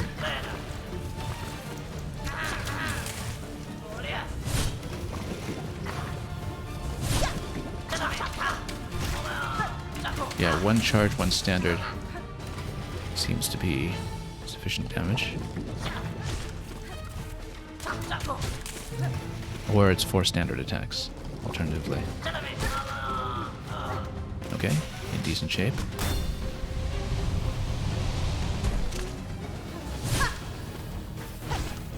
You get a pretty good knockback on these guys from the charge attack as well. Knockback effect is itself something that they recommended.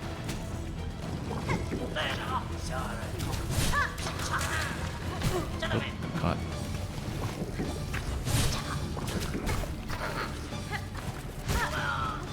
Better heal up when we can against these ones.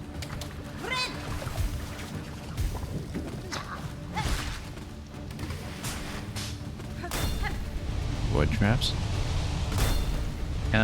Just Buns are asking, what is that creepy voice saying? Gibberish. Yeah, they speak their own language around here.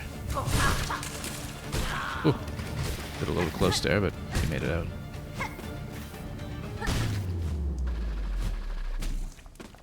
Okay, well, let's get out of here for Groll. Again, we might want to attack close in. If we have silk available from the cocoon, then we might actually want to let us swallow for one phase. Yeah, Yeah, just punch him out like that. You can actually get tons of silk back from that. So if you punch him when he swallows, then heal up out of that.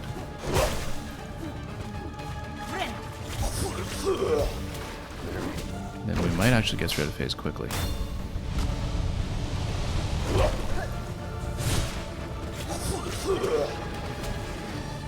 So yeah, we'll let him swallow. We're within range of getting enough silk to heal afterwards. Starting to like that idea. But we need to not take too much damage between phases because otherwise we can't sustain. Yeah, if we get bombed out like that, then it's not really safe to do it. Because we don't have enough silk to come back from the next attack, and again, just getting zoned out by the bombs. Just Bunzo, you're saying those bad guys that look like piles of leaves, what they're saying, and you're saying it's probably insensitive to call it gibberish. That's okay, they're all in thrall of some other enemy power anyway. We don't really need to understand them to know that they're a threat.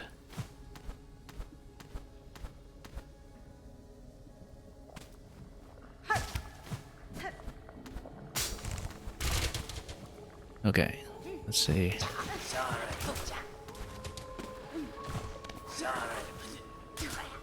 Okay, no option this way.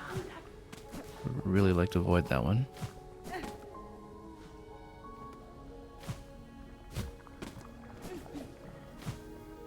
But yeah, I am liking the approach of attacking in. Oh, we should have thought about the Thread Storm strategy again, but no, if you just tap from inside the belly, that seems to get you at least some of the silk that you need to heal it back.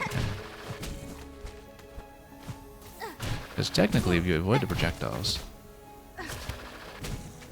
you only need 2 rounds of being swallowed to give you a full bar of silk to heal 4 masks back. It's just that we do tend to take a lot of damage in the interim, which has spoiled that idea a little bit, but let's grab the silk over here.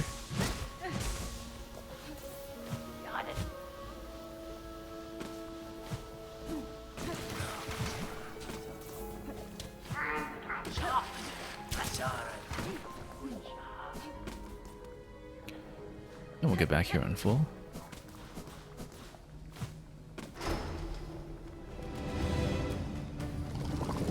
Really, the first one, we're not dealing with it.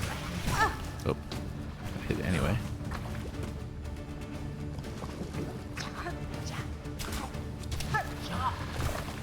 Let's charge up for the next appearance. Picked up the cocoon silk a little early that time, but it's okay. We'll take it. One less thing to work around.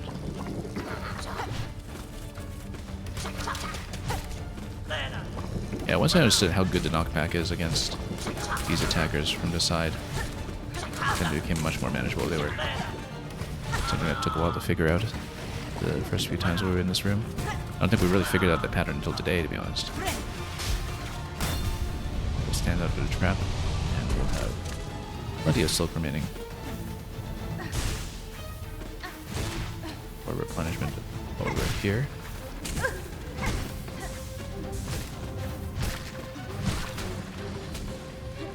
Got pretty much a full bar going into this as well now.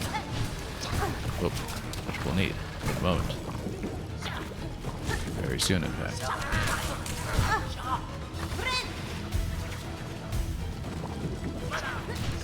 Whoop. Couldn't tell who was who there.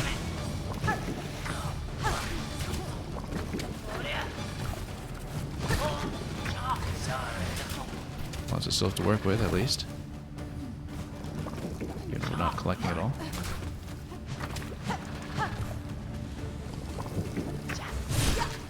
Go, slap it down. Out of the trap. Out of the second trap. Can't forget about that.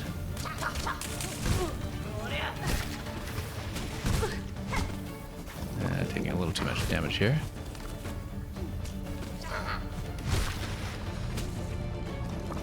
Oh, But we've got lots of silk before we have to deal with Groll, so that's a good place to be in.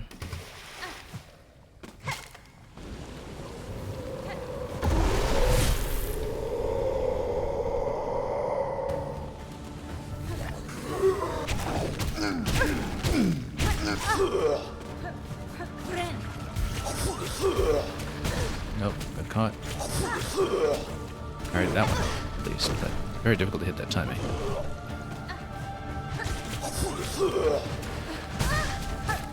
Nope, that's not enough health to work with.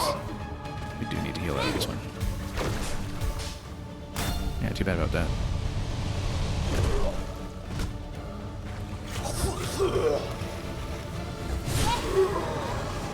Okay, the next swallow. Bit risky, but... Oh, no. Especially if we walk right into the explosives the way we've been doing. Getting to see the case of the wall cling. Still not enough for to heal. Now we heal. And only to have that interrupted, so...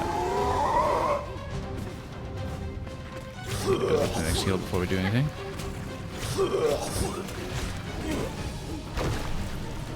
Oh.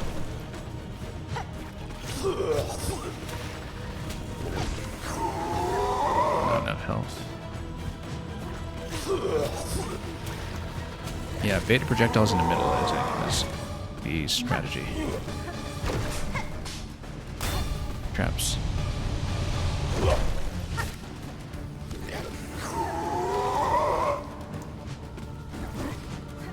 Oh, can't tap into him yet.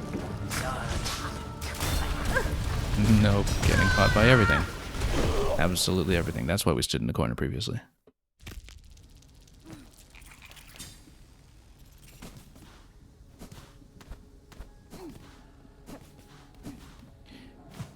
Yeah, that fight is basically all about avoiding those explosives.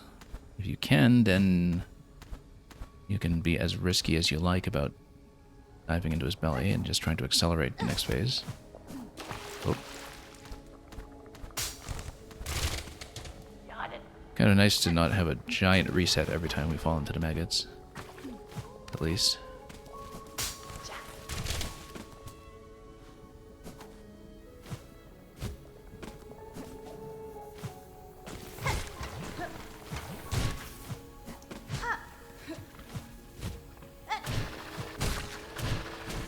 I really do think about taking the left side in this room because we typically go for the replenishment area on the right.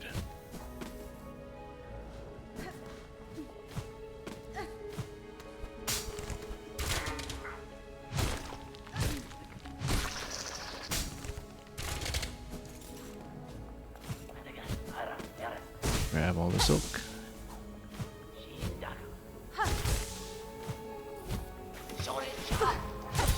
And then deal with that guy once again. And that one. Wreath is taking a little too much damage here. It's already visibly chipped. Anyway.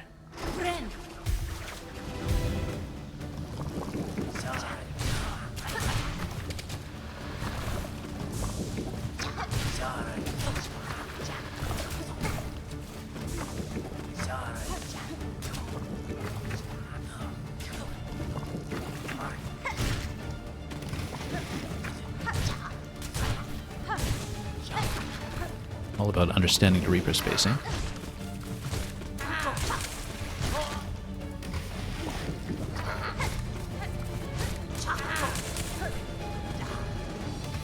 We'll let that one come back out slowly.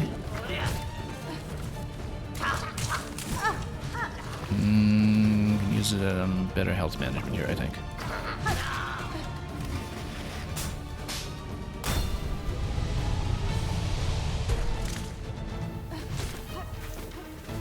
Might actually use Rune Rage in this bit. Works out quite nicely. Dumps a lot of silk, but we'll get it back.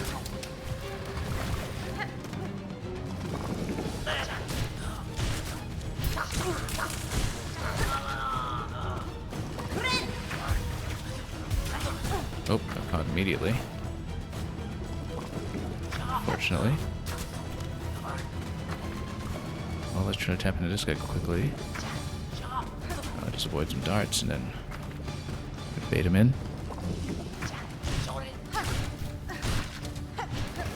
Traps. And then let's see what's next. Rune Rage will work against this next phase too, but I think it's better to just slap everything and friendly fire to do the rest.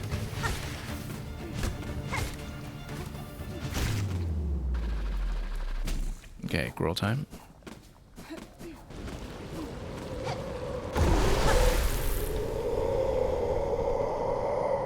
Okay.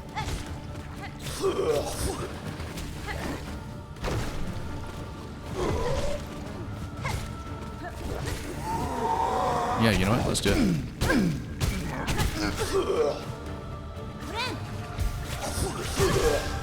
But we do need to watch out for the explosive, if that's going to be the case.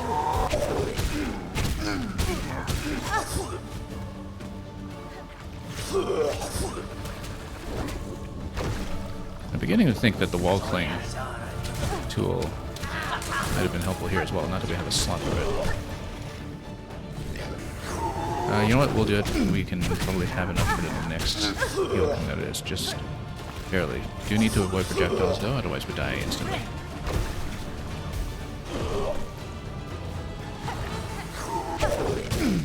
Just try to do the phase transition, and we even get a decent Reaper bonus with all the silk there. But not enough silk to heal just yet, so let's be careful. Can't do this round. Wreath is about halfway down. We need to watch out for that. Phase transition.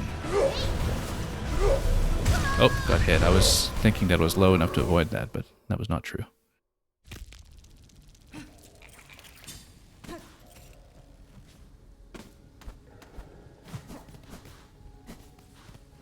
Yeah, we seem reasonably far along on the last phase. We'll just dump Curve Claw as well. And really push into the fight to finish it.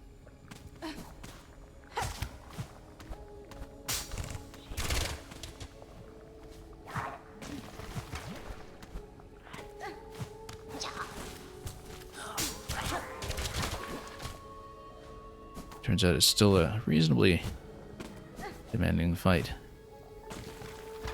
Even if you avoid the bulk of the run back by finding the second bench.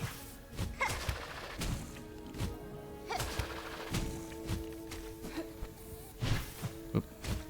Okay, let's go this way.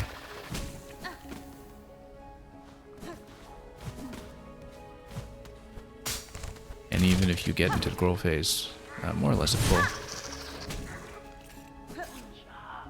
Oh, you know what? Didn't actually explode in range of the trap for once.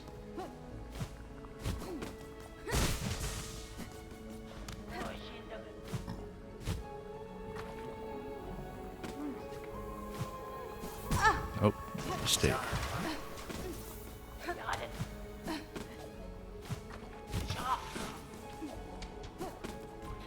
That's okay, we'll just start one mask down. We can deal with it.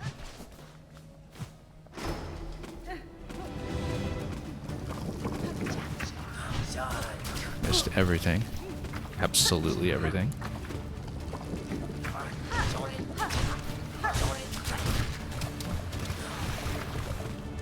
Yeah, if you had right timing on the repeat bounce, you can actually slap these down right away. But it is very timing dependent.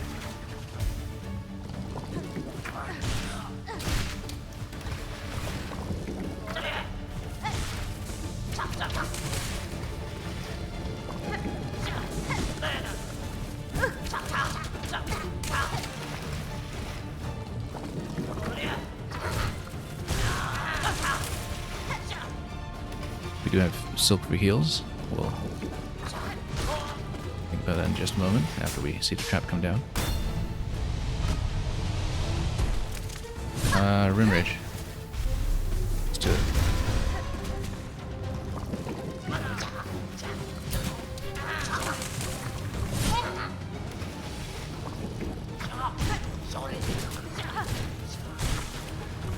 Okay, got that one out. That's fine. We have enough for heals in a moment. Let's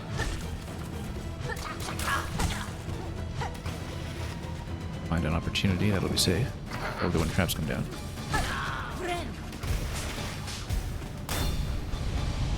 Bit of a delay before we get a replenishment off the Reaper effect, but I'd rather heal in safely here while we can. Play bait friendly fire.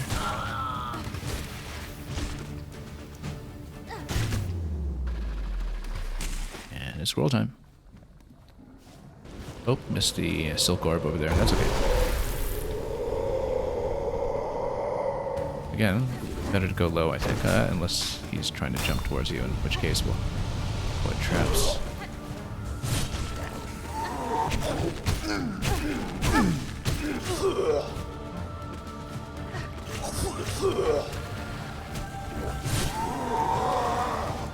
Oh, missed the opportunity there. That was a very clear opportunity.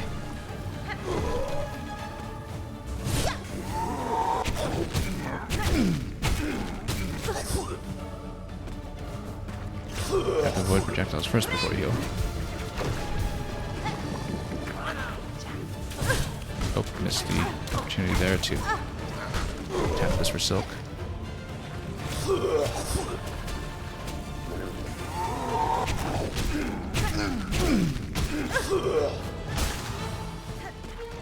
Avoid projectiles first, then heal.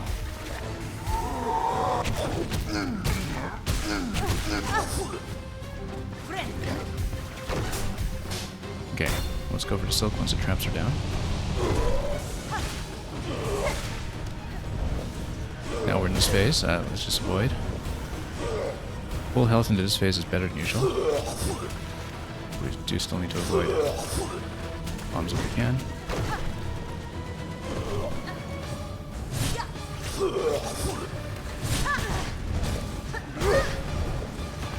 Nope. Jumped right into that. That time really should have stayed low, even at risk of maggots. Maybe. Or at least jump to the lower platform. Yeah, we just were a little bit out of sync on the timing to recover from the drop there. I was waiting for an opportunity to push hard enough into that phase of the fight to really start dumping the curved claw projectiles that were banking up. But we fell just short of that opportunity by the looks of it.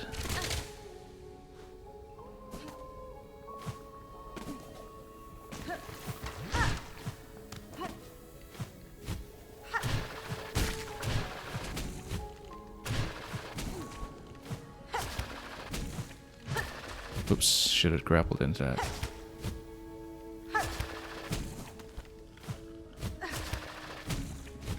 Or just hopped on this one. We know the pattern and the arrangement at this point.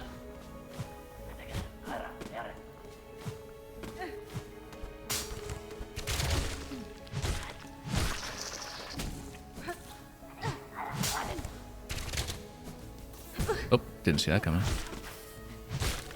Yeah, we got silk.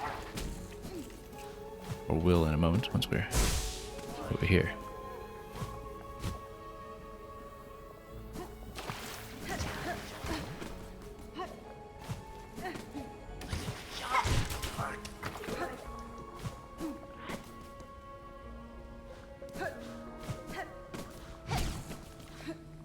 Do we want to heal into that one mask at the start? No, I don't think we do. Let's just do it this way. Take one out first. We've been using the drill sparingly enough that we can afford maybe one or two of them here and there. And just build up silk otherwise. It's when two of them are together that we have the most problems, so we account for those scenarios.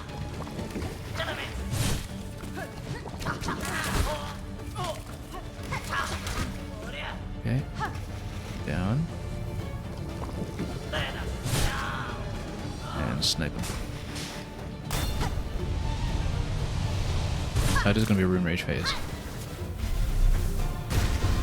Oh, missed a whole bunch of them and actually hit myself. Okay, not great, but it's okay. Got heals.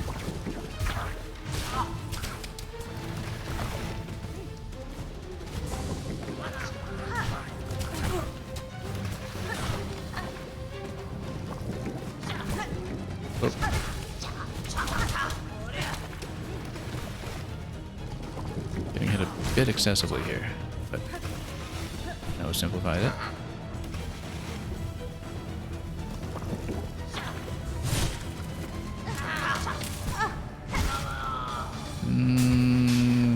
Could use a little more silk here for the next heal. I don't want to go for the cocoon just yet, but maybe we should consider it fairly soon.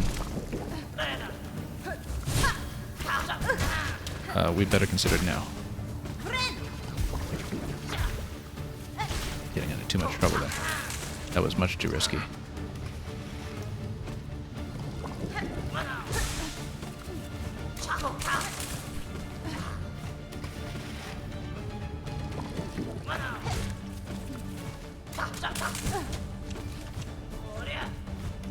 Installed a silk over here, unfortunately, but next tap should do it. There we go.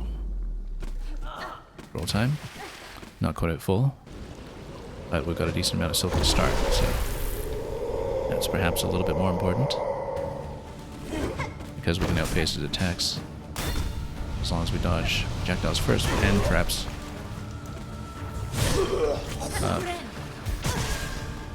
No, exactly in the wrong place. This is a very bad start. We will need to tap him slowly to replenish heals. And without getting the chance to dive inside.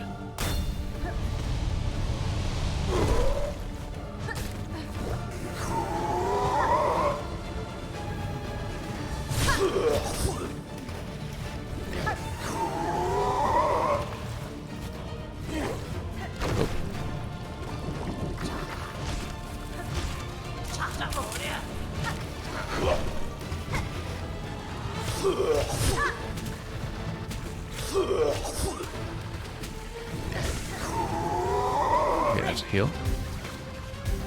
Stabilize a little bit. We want more silk before we dive into the mouth, though. So we can actually get a heal right away after that kind of attack.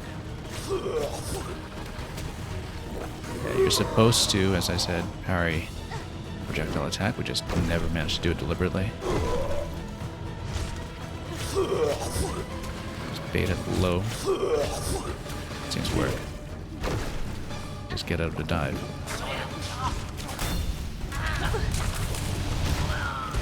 Let friendly fire take care of that.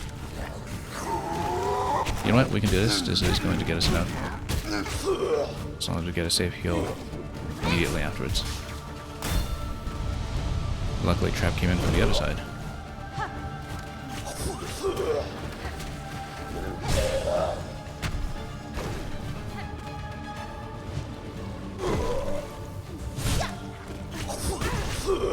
Nope, bad positioning. Okay, just dodge. That was too close. Nope. Misread that constantly. That's okay. This will give me enough silk to heal as long as we don't get hit by projectiles. That projectile. If we can get up to the next heal, then we can stabilize. Right now we're still at risk of getting hit by projectiles though.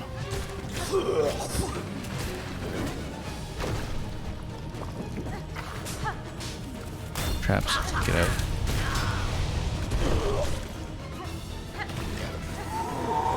Yeah, we can do it.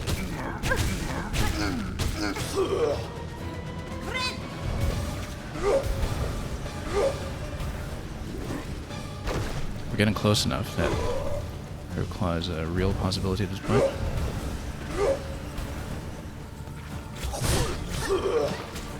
That's too much damage though. Not really safe to do this. Ah, we'll do it.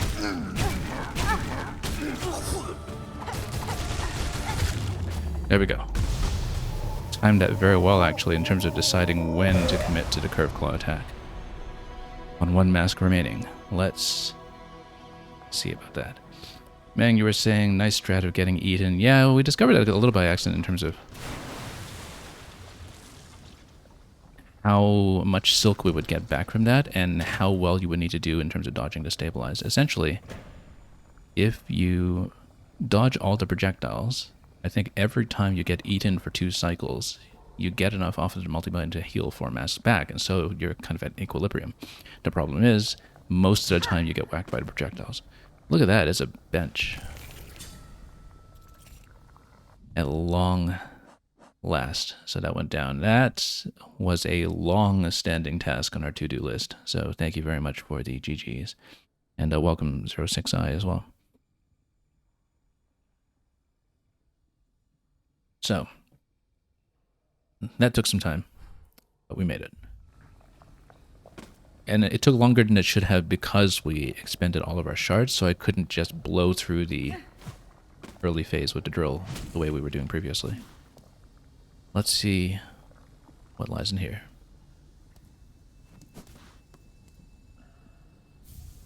Seeker's Soul. Interesting. Cracked shell containing soul drawn from a long deceased bug. So that's a quest item that we'll have to match to something. You know what? I like the idea of offering it to the fellow on the left side of Greymoor. I think it was called Yarnaby. Because I thought that, you know, he was asking to bring something that contains some, like, really precious specimen. And I thought that was originally related to the cooking quest, the gourmand quest, except we managed to finish the gourmand quest without reference to that. And so that seems like it's probably where we want to carry that as the first check.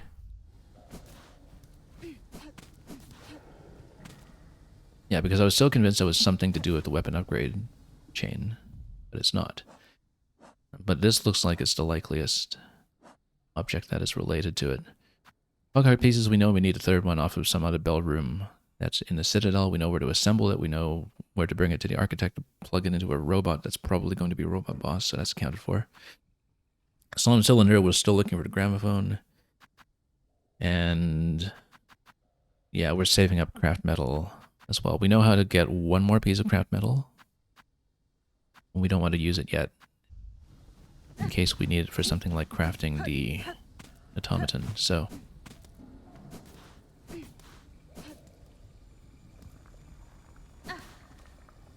and so yeah, let's stop here for a moment in Vilehaven, and let's complete this corner of the map. Finally, it just probably just dropped straight back down.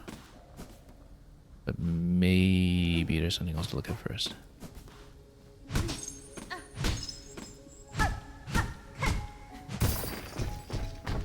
So this creates a wall going down. Also creates a passage going up.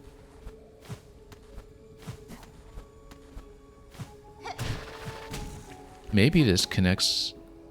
Looking at where it is, it looks like it will connect up to putrefied ducts from below, which is interesting.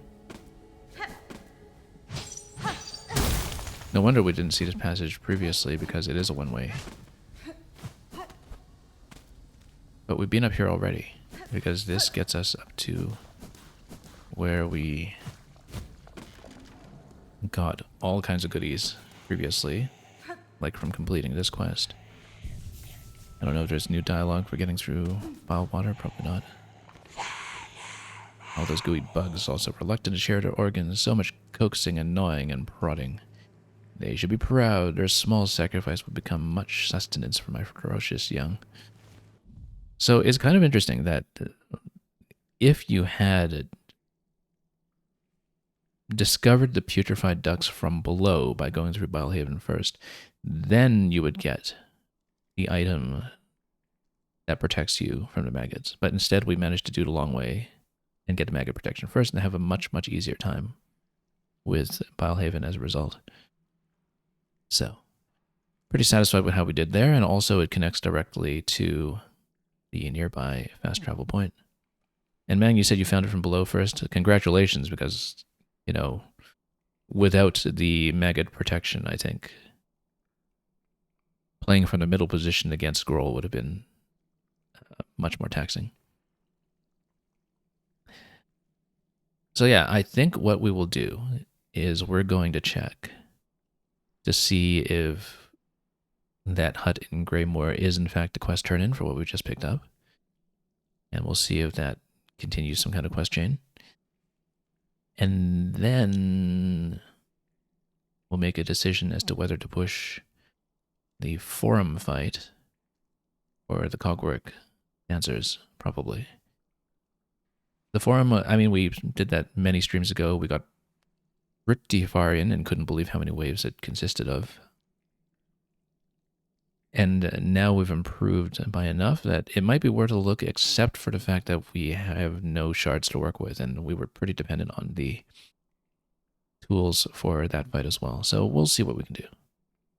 For now, let's take fast travel and go to Greymoor and see what we can do. And Meng, you're saying it was like Bile Water 2? What part was like Bile Water 2? I mean, I guess if you came up from below and... Oh, you mean the putrefied ducts if you discovered it from below first. Yeah, because the map for the putrefied ducts doesn't actually look that big, and then you realize how hazardous the corridors really are in terms of pushing through them, especially if you don't just run into the sign for the Bell Beast and the bench right away. Where I guess if you're coming into top path, there's a very long corridor over, but then you do see the sign for the travel and save point right away. And yeah, we had the benefit of a lot of different tools to get us immediately through this too, I guess, from having broken the gates from above.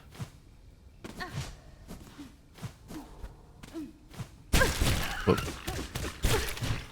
Especially if you forget that you might get caught by those guys.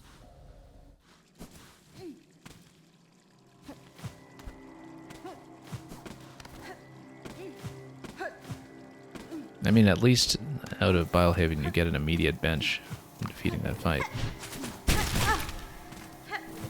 Oop. You know what, let's just go. We don't actually need to fight any of this. I had some kind of strategy against him last time, I just don't remember what it was, other than just looping under them as they fire, since they always fire forward.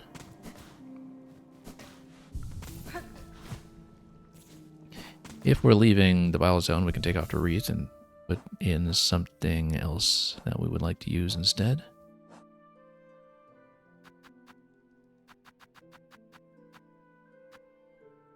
I think Injector Band is usually our first choice. Longclaw you don't really need in conjunction with Reaper. I think it was something we used with Wanderer last time and made it feel like Hollow Knight, essentially, with the long nail.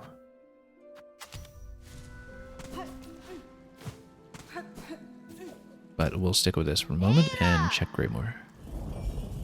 See if we have a trading chain through the NPCs or something.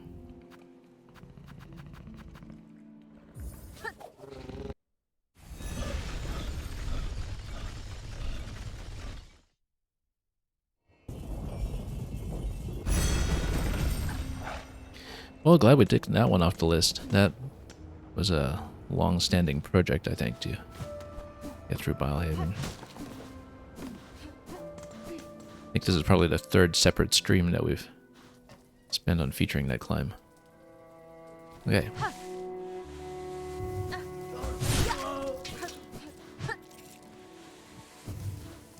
Do a bit of reaping while we're here.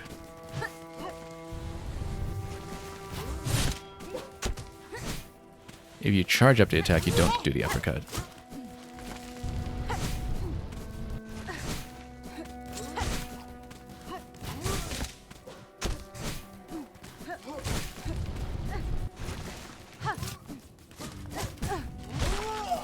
We don't actually need to fight these, but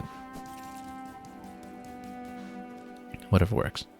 Okay, so I think it was one of the ones to the top left. I don't remember if it was the upper one or the lower one in terms of which height we're going for. I think it's the upper one, but we'll check.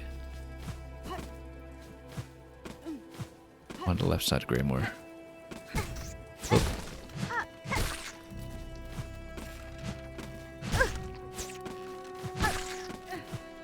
You know what? Let's just take it easy.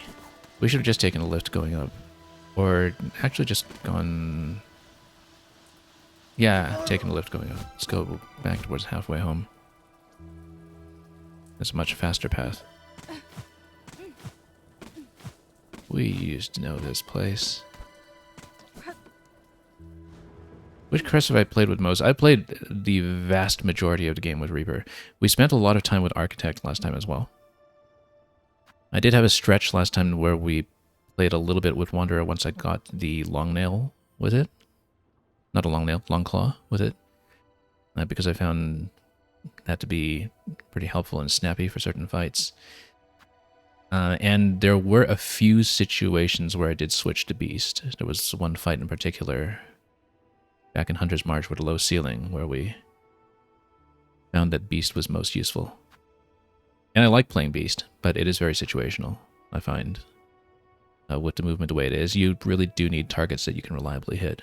Architect I find to be a lot of fun.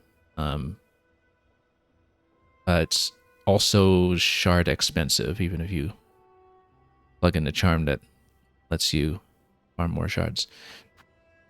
And so, you know, we ran through our bank of shards just playing Architect, essentially. But I found it to be really quite enjoyable. But yeah, the vast majority of the game we played Reaper.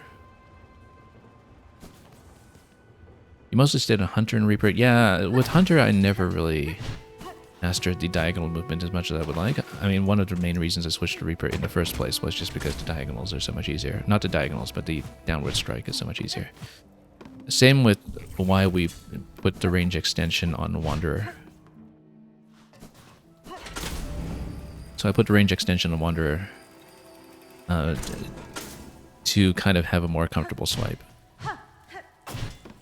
Again, very much like how in the original Hollow Knight, my very first playthrough, I relied quite heavily on extending the nail range. Because we were still just learning the game at the time, and that is kind of the beginner crush, I guess.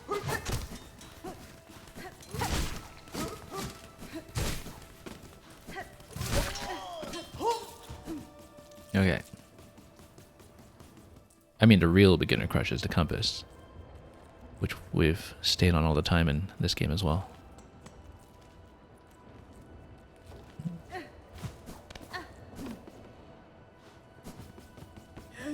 Oh.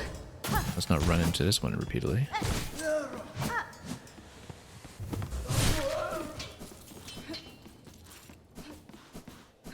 Did I miss a rosary there? I think I did. There we go. Almost. Now I do think... Oh. We should heal up first. Let's see if this is the item we want to trade. Now, what was it called again? It was the Seeker's Soul. It's clearly tradable for something. We just don't know where. Yeah, Mang, you were saying, except for Wanderer, you didn't like the Hollow Knight direct down slash. Yeah, I found it to be a little more familiar.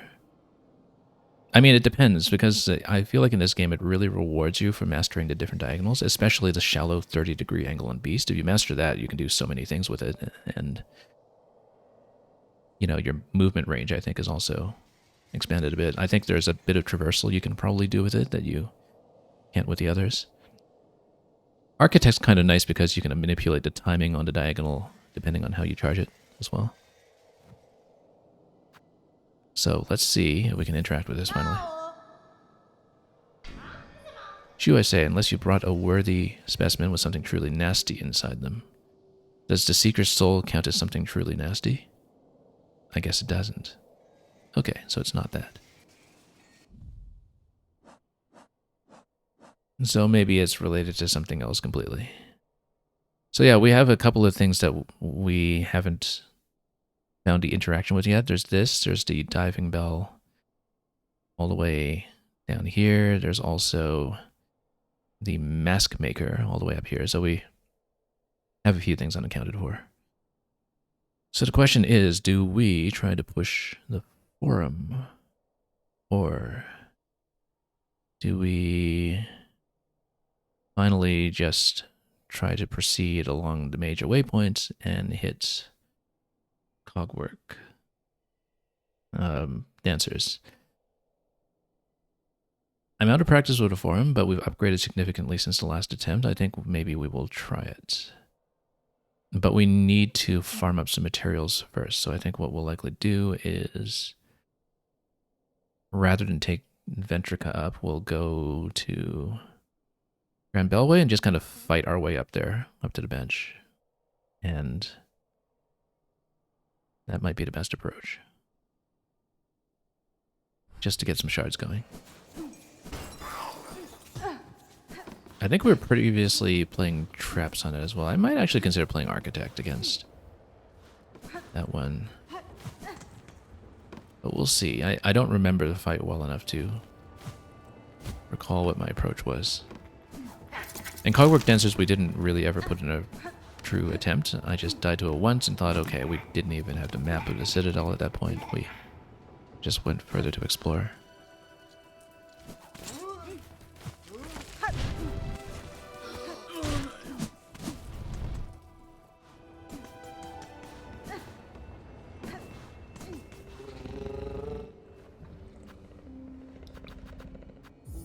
Let's go Grand Bellway.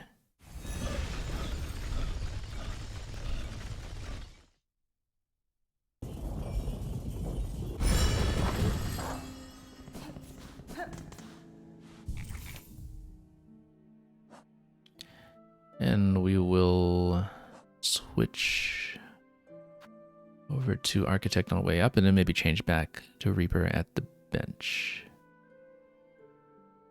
And I think that'll do nicely. Just thinking about what we'll take here. Yeah, we have Longclaw and is already... Oh, I see. We didn't actually put the healing items on. Since I'm saving tools rather than using them too much, I might actually take off Bullet Pouch for the moment and put in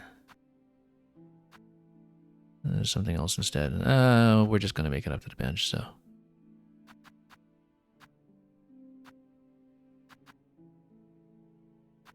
We'll keep things as is.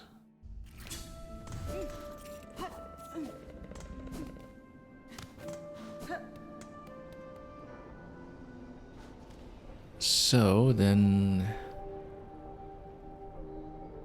oh, do we really want to fight our way all the way up to High Halls? Yeah, might as well just farm some things up along the way.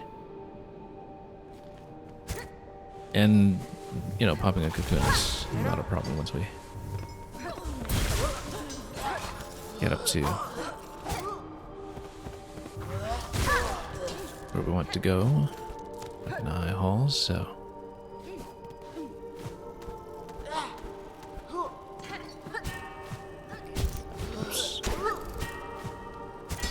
Oops. Good working that diagonal. That's okay.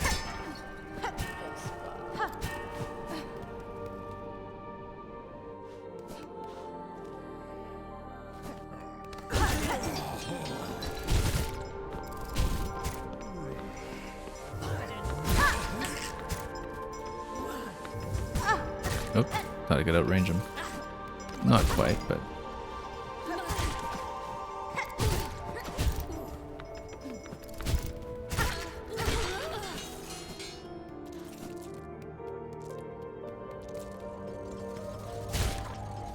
And we'll just fight with what we can.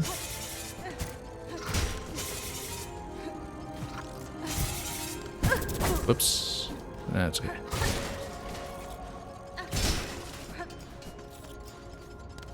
Break some of these beautiful clockwork mechanisms.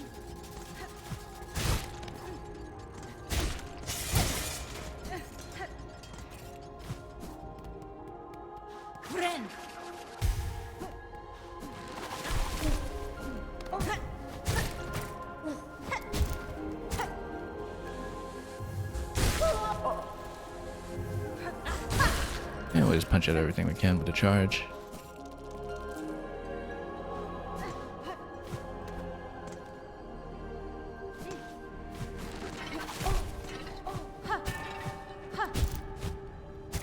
Oops.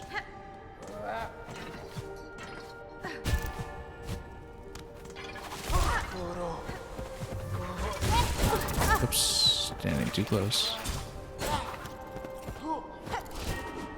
Oh, did I accidentally... Yeah, I accidentally had an A input, I think, to use my silk on replenishing materials rather than health. So, that was a bit of a mistake.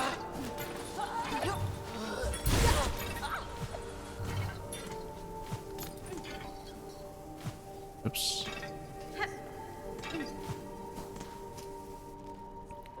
Where is this anyway? Okay.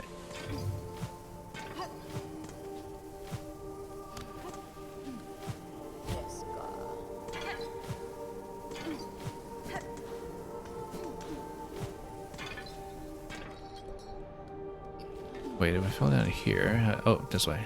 Okay. It's been a while.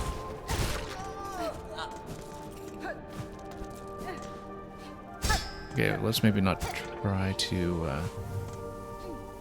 die in this area. There we go. Yeah, too bad I just kind of whiffed onto healer there.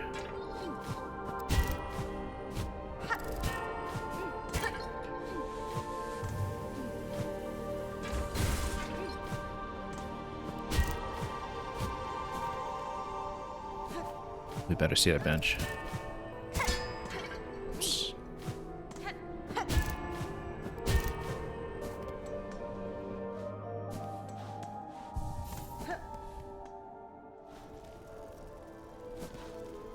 Which side of the high halls do we need to get to anyway? Let's take a look at this once again. Right side. So yeah, we just go up to the dining hall and go up.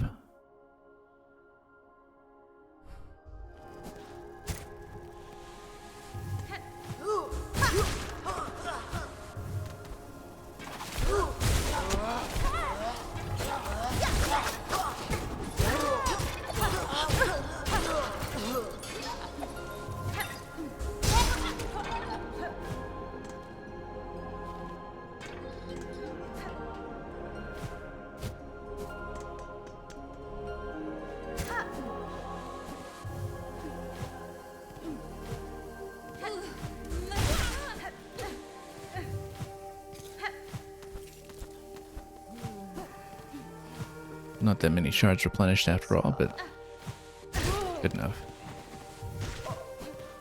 That's just going to die to jumping into spikes.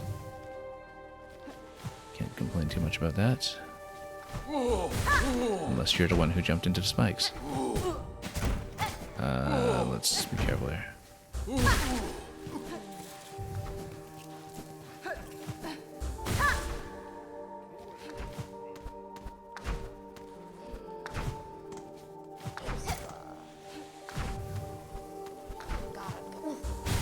Oops. Quite a jump there. There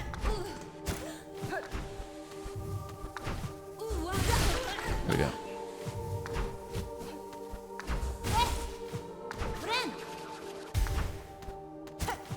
Had to be rather precise about direction that time, just to make sure we got the heal down for once.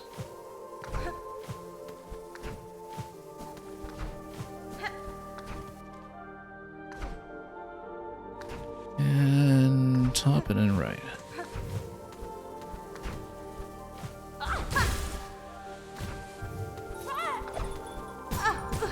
Oops.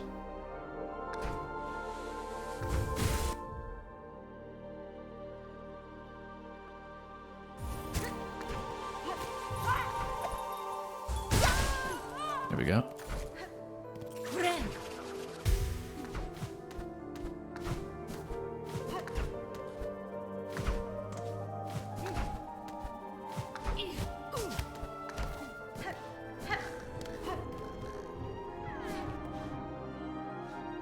And up above this room.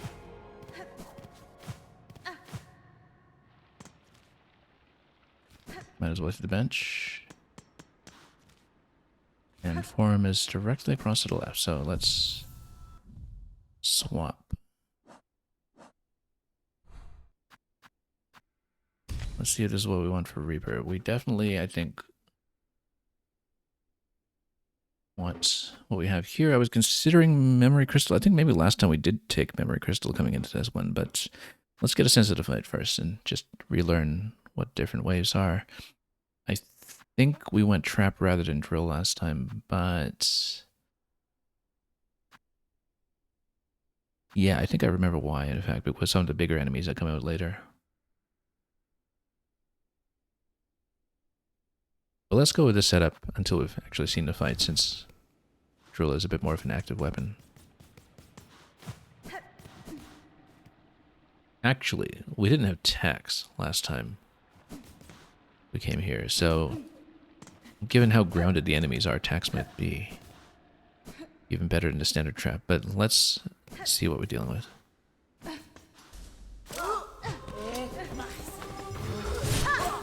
Oh yeah, we're not on Architect now.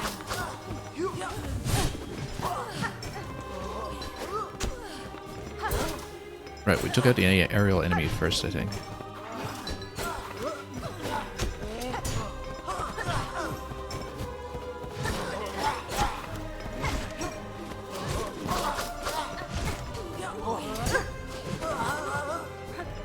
You know what?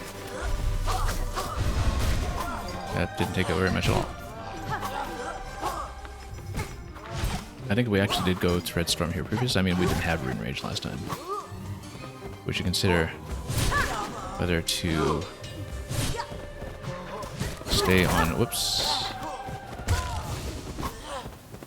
the Rune Rage idea or go back to Thread Storm, because I think there were a few things where the sort of snappiness of Thread Storm was what felt more comfortable here. And we should switch back for the time being just to reorient ourselves for that fight. Yeah, take out the aerial enemies first and take out the other ones below. I think we had some kind of procedure mapped out here for the early waves. But that was back when we didn't know how many waves we'd be dealing with, so definitely don't want to be spamming too many weapons going into the early phase of the fight, because we need to save them. Now we do have a damage upgrade since we last came here, so this should be strictly easier.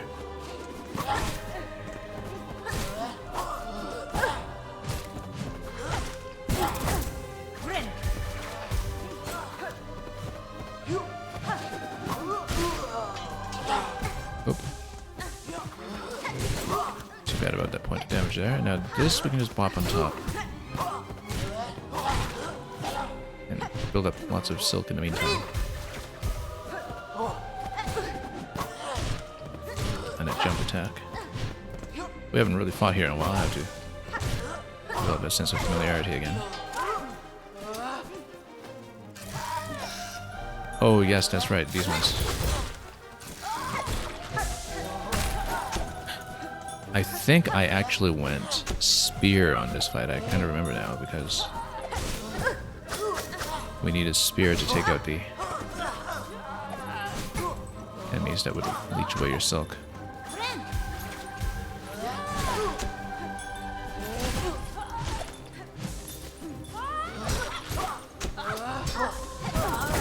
Oh, caught.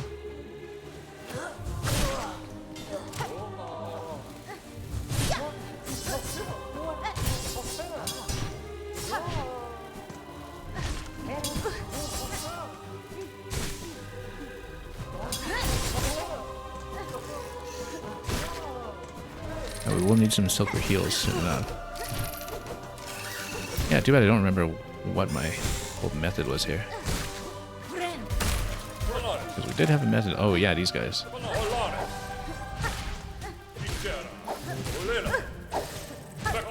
Maybe we just need to damage them quickly. Red Storm works well though. And then once it's down to 1, then you just need to dodge.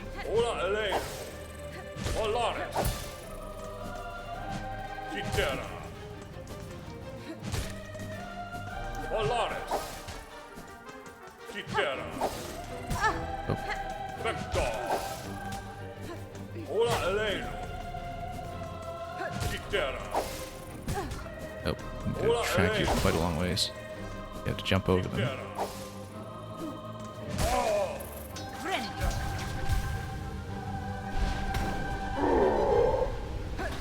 yeah, these are the ones that do the side attack and a downward attack. The last phase that we've got to in this fight was the one with two of them at once. Standing too close.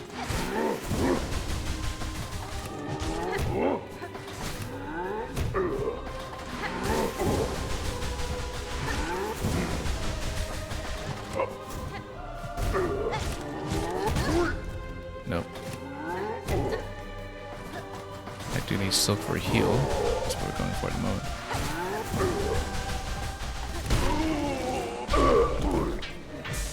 Okay, good.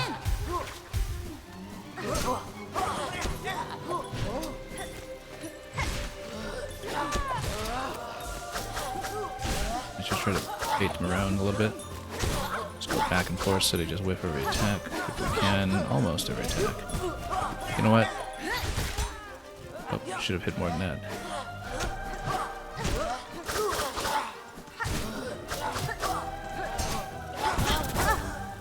Getting a little risky here.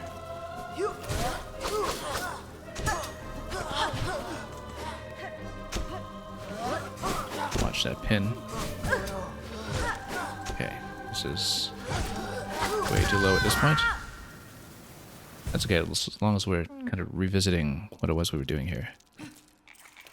I like the idea of using drill against the big guys.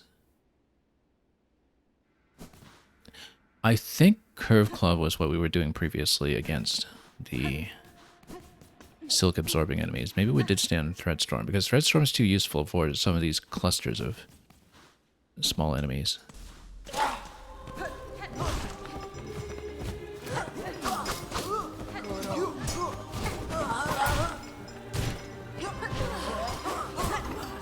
Oh.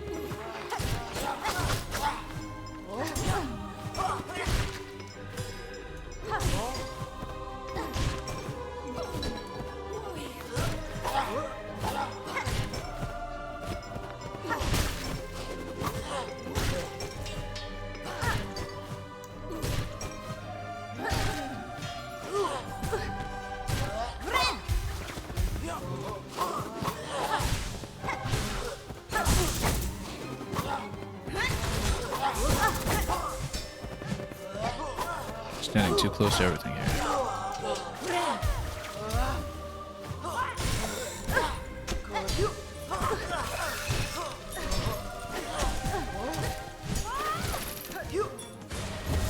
Just need to avoid that. Nope. Too much damage.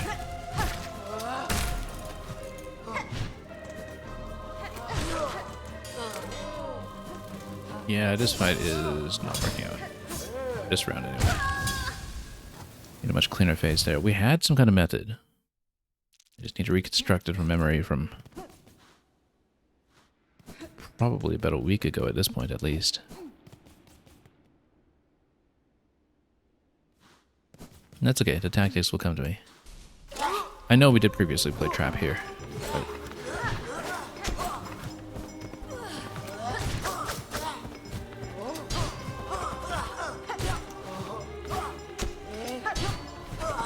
I think the idea was air first, then ground.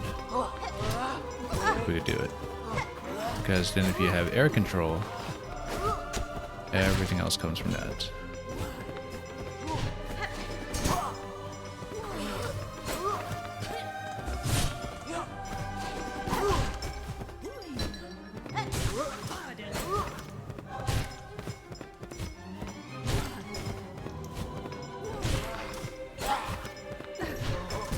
Nope.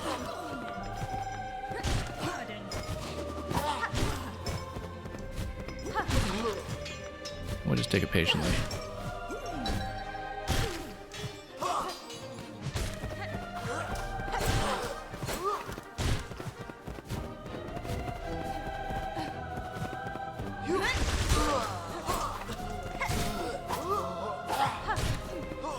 A lot of it is just silk management, making sure we have enough power to work with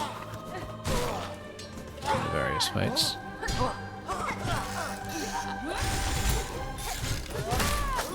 take that one out quickly so we avoid still the problems we get from leaving it on board.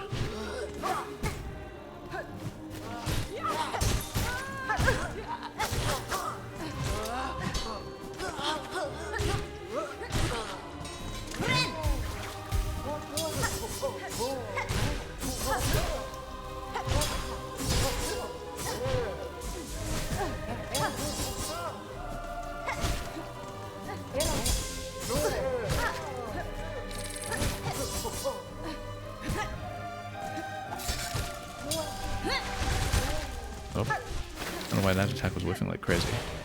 Not enough silk.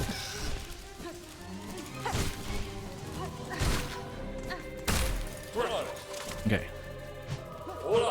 Takes us up quickly. We'll want to go cocoon soon.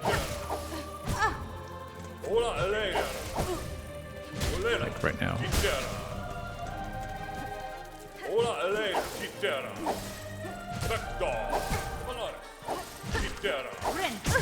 Nope, missed the heal timing completely. Okay, oh. Forgot about that pullback after you do jump over it. Yeah, some of those phases is pretty sloppy this time. You can do a lot better.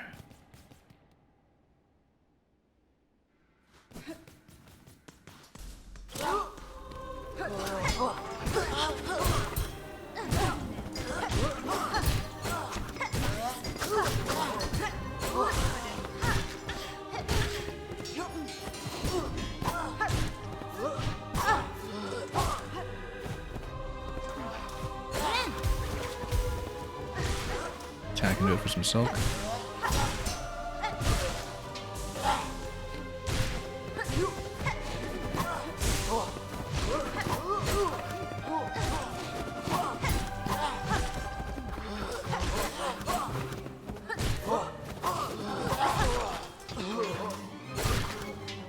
Okay, pretty clean there.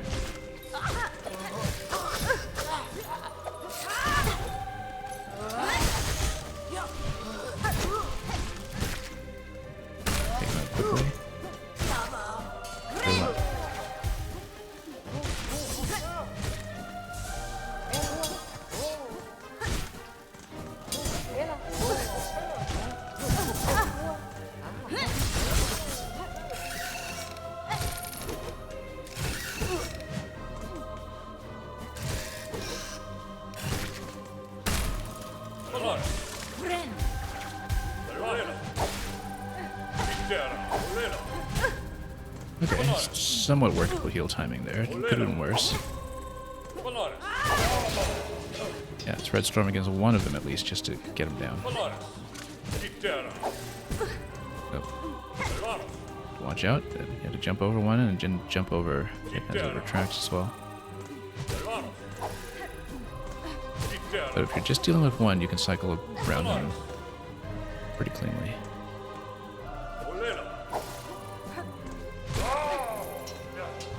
Need more silk though.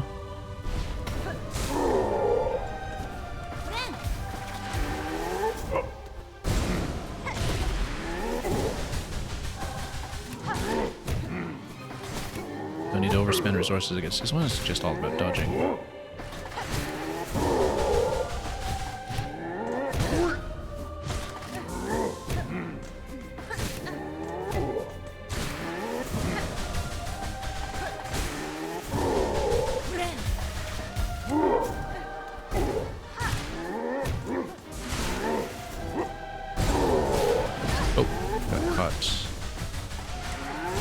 Thought I had a lot more range to work with than that, but apparently not.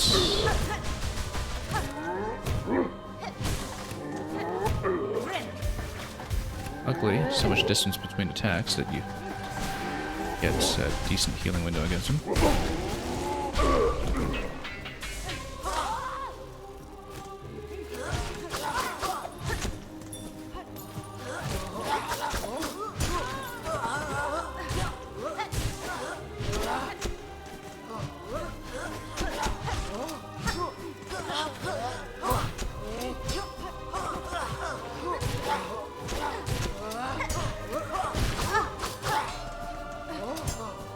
Cleaner than before, a lot cleaner than before actually.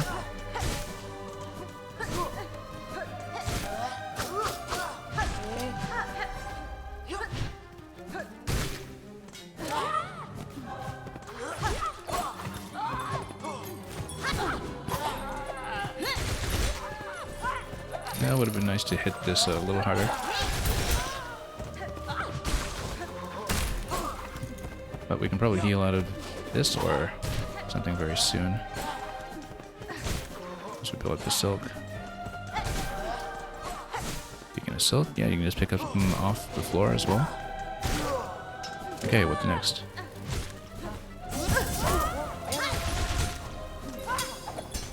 Okay. Nope. And too risky here of going for Breadstorm so much. There's a bit of a cooldown on it, I think. We weren't accounting for.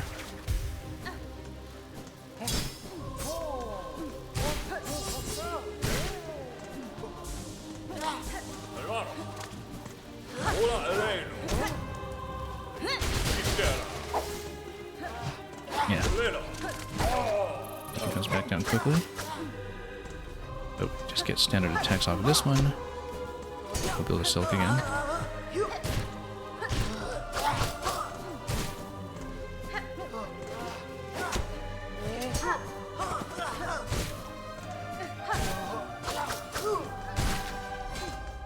Not enough silk, but okay. Just a big one.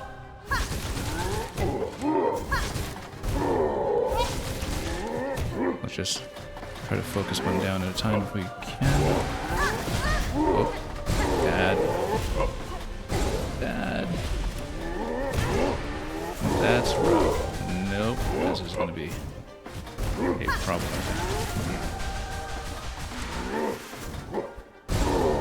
We need to do more standard attacks here before we run out of silk. Nope, I was going to stomp into that and then get enough silk for a heal off the next hit. Unfortunately not. But that was the best attempt we've had on that. The drill wasn't doing nearly as much as I would have liked. But I think that's as far as we made it the last time we were there. You were saying that's a double Bowser phase, Mang? Yeah, pretty much.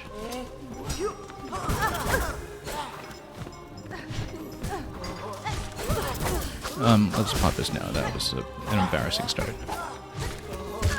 Actually, let's just take to death. And rethink that one. That was just crashing against that fight without really thinking about it.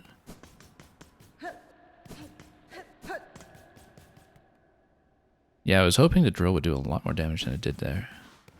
Given how useful it had been for so many fights. I mean, those are just really tanky enemies to begin with. But it was the mistiming the downward swipe. Coming a little bit too late. My Reaper swing that really did us in there because I was just one swipe off of the next heal and I see that and I just missed the opportunity.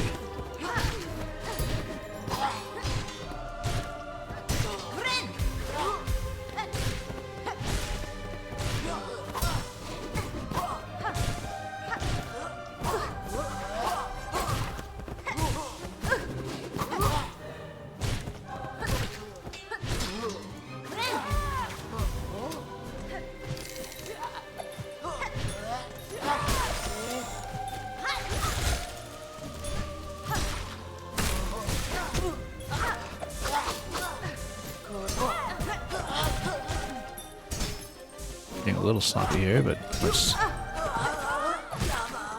just try to clean this up a bit.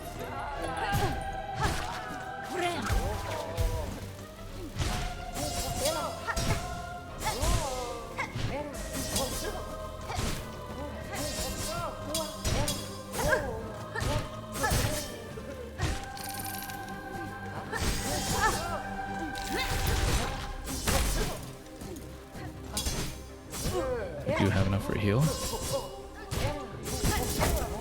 We better use it now.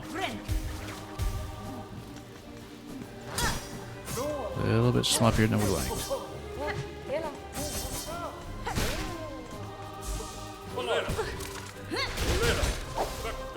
Let's pop one off quickly.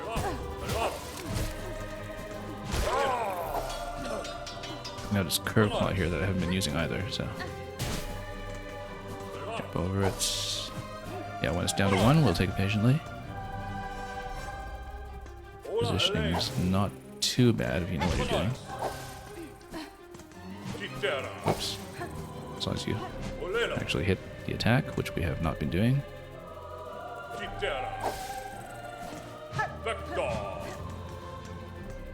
Not at all. Okay. There is an audio cue for everything he's doing.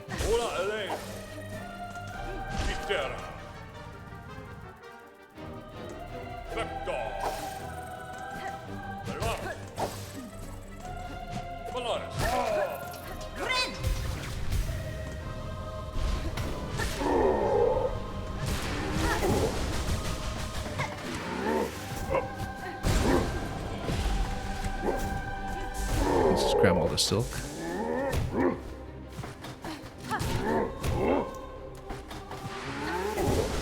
Oh, stood a little close in there.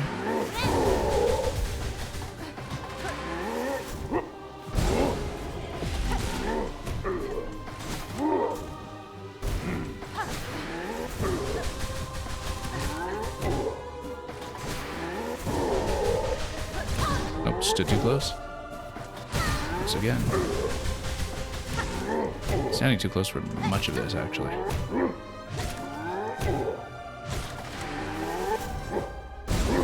Oop.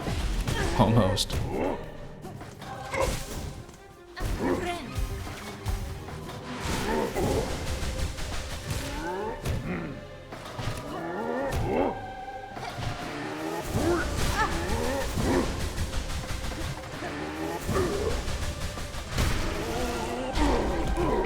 Okay. Could have been worse.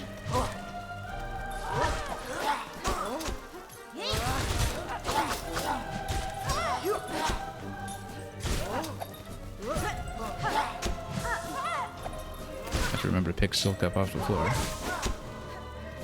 Whenever we can.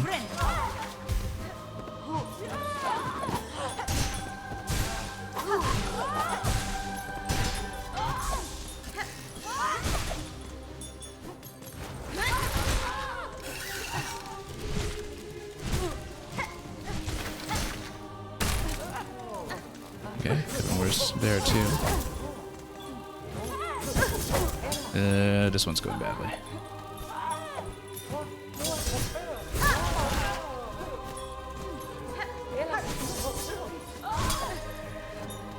We do need silk, otherwise I just go curve claw directly into these.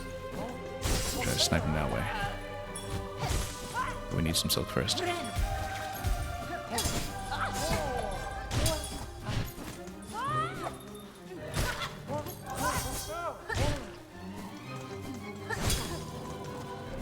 Save thread storm for the conductor maestro. Just to remove that zoning element quickly.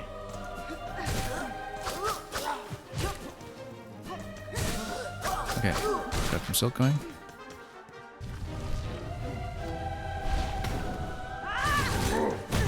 Oh. Maybe shouldn't have spent too much silk there.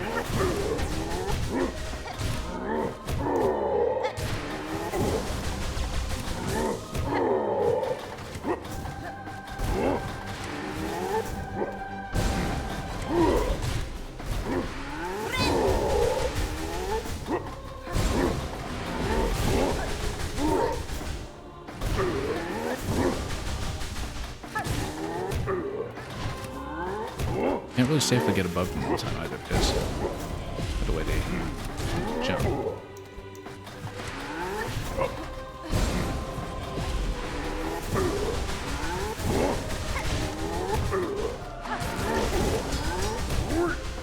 Gonna go range against him a little bit. Let's not get too fancy because I might throw myself off of dodging patterns that currently work.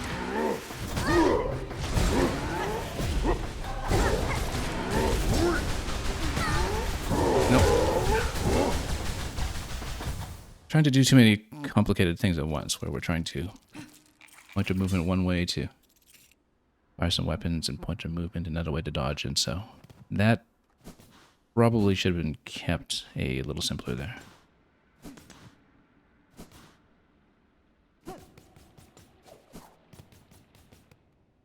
Yeah, 06i, much earlier you were saying the double jump helped a lot, but I forgot that we probably probably didn't have to double jump, did I, the last time I was here? It's been a while, so...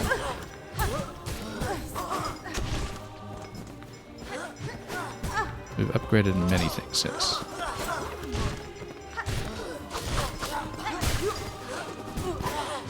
Okay. Bad heal timing. Let's just try to stabilize.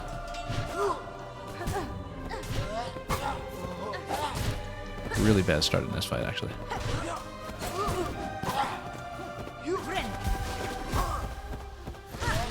It's okay, we get Silk back, everything's equal again.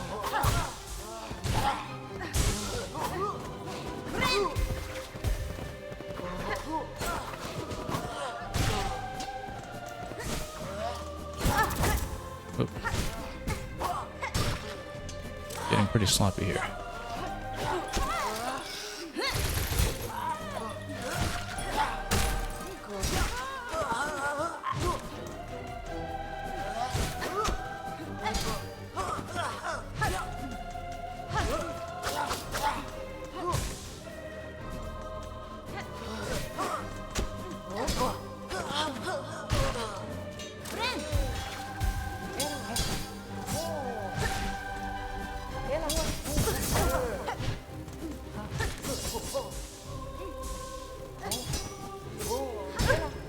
Okay, this one has been a bit of a positioning problem sometimes, I think. We've been a little reliant on some area attacks like Thread Storm just to get around the armor. Much too reliant given a little health we had in that position.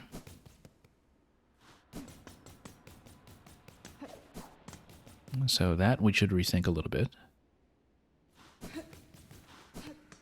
Let's just have a cleaner start this time. Oh, not so untidy.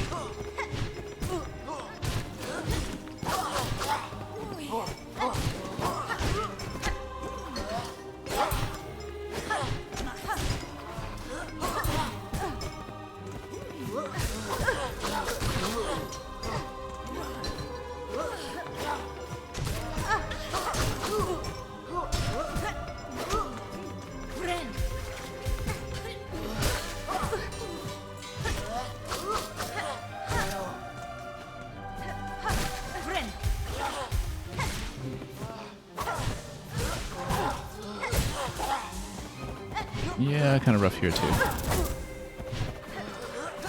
We've done a lot better. We've had very clean faces off of this. This is not one of them.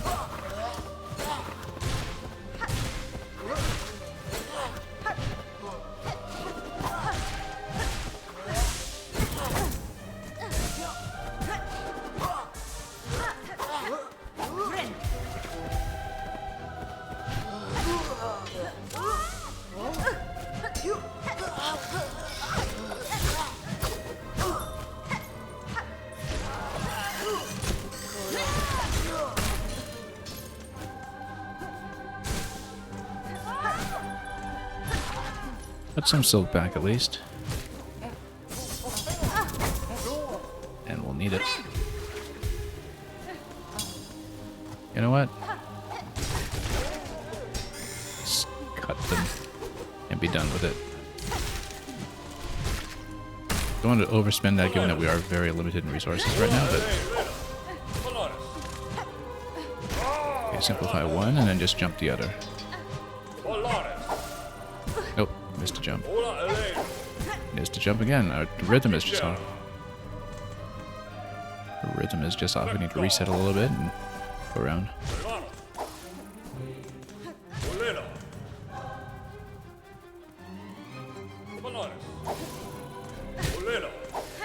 Okay, there we go.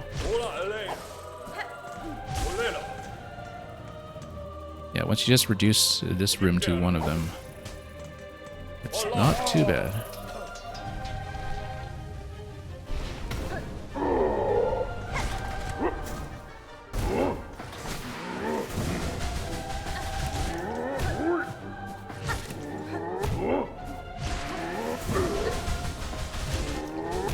If you can do a good forward dive in them accurately, then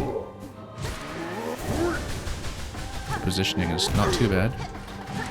As you can see, we're having some problems here. getting a little too close that time. Oh. Okay, this one's a problem.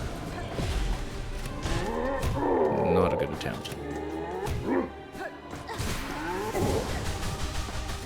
We can get enough of a tap into the next heal, then we stabilize.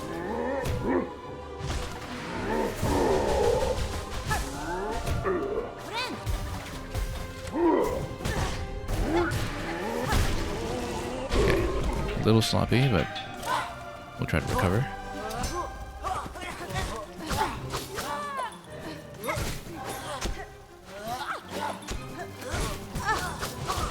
This is getting a little rough. Nope. Standing too close. Was just about to tap it for a heal, but not a great position, and we're also not really replenishing the curve claw at this point, so do need to watch out for that. We're so reliant on it for the phase with the flyers with the gold helmets.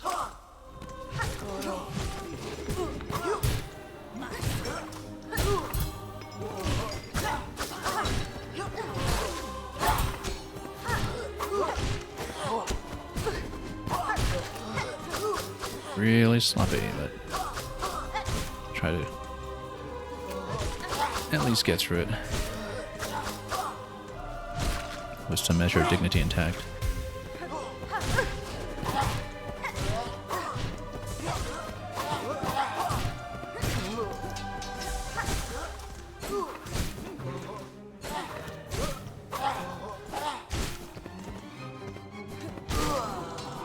Okay, it's not too bad.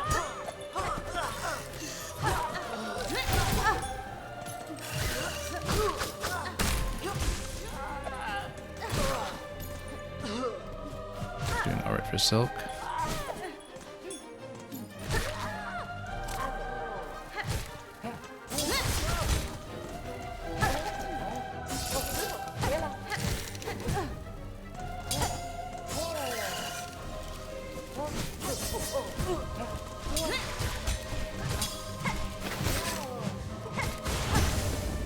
Okay, that was bad, but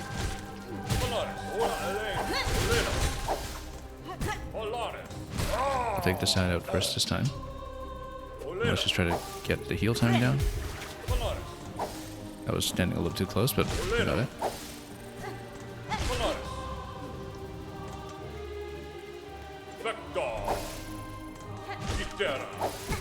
Nope.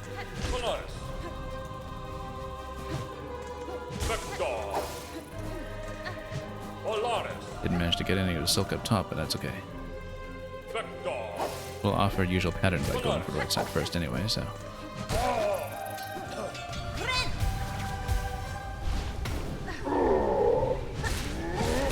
Oh. Maybe we shouldn't have burned the heal on just 2 masks, but that's okay. I think we don't want to take too many risks with this guy, so.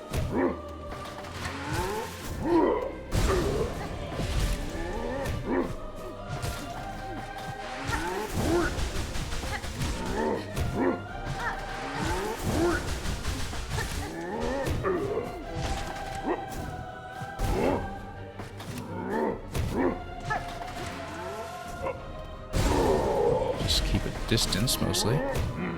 That's what makes the one with 2 of these so much harder. It's just you can't keep distance, really.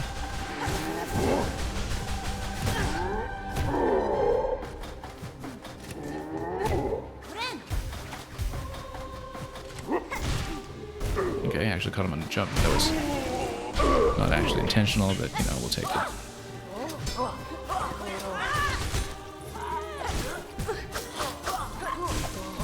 I was hoping to catch a lot more in that thread storm, but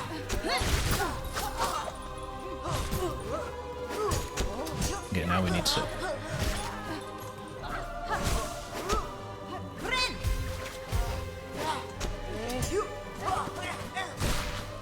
There we go.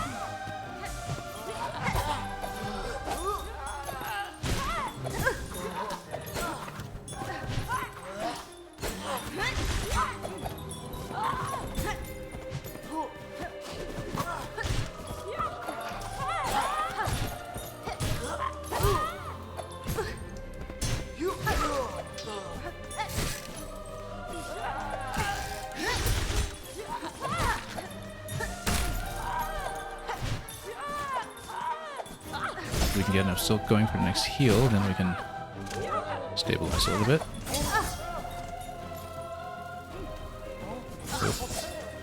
Not enough silk. Do that, and then yeah. Let's spam that. Just don't want to deal with it.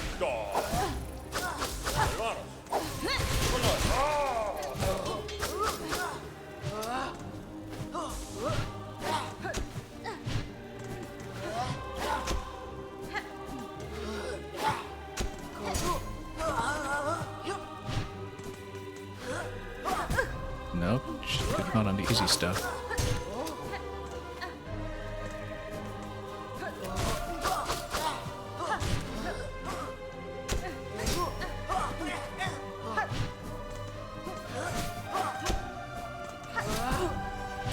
Getting really caught on the easy stuff, unfortunately. We need a lot more heals, especially this phase.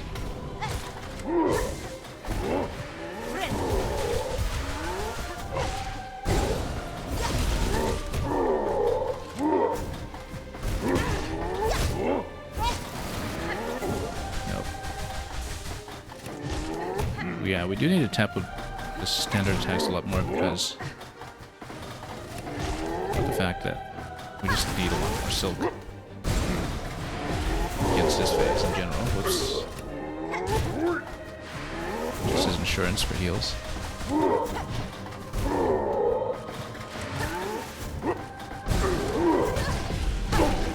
Okay, one down. Let's not get caught on the ground attack. This is easy stuff to dodge. We can get the next heal.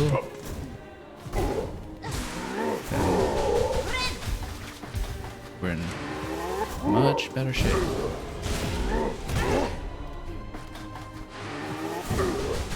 Nope. We're not in better shape. Let's try not to die to this, considering we're the closest we've come.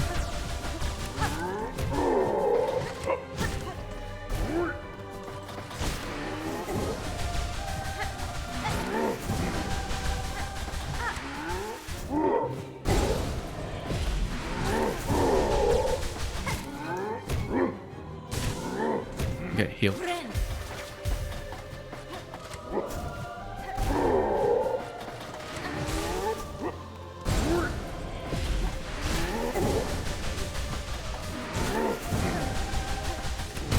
Okay.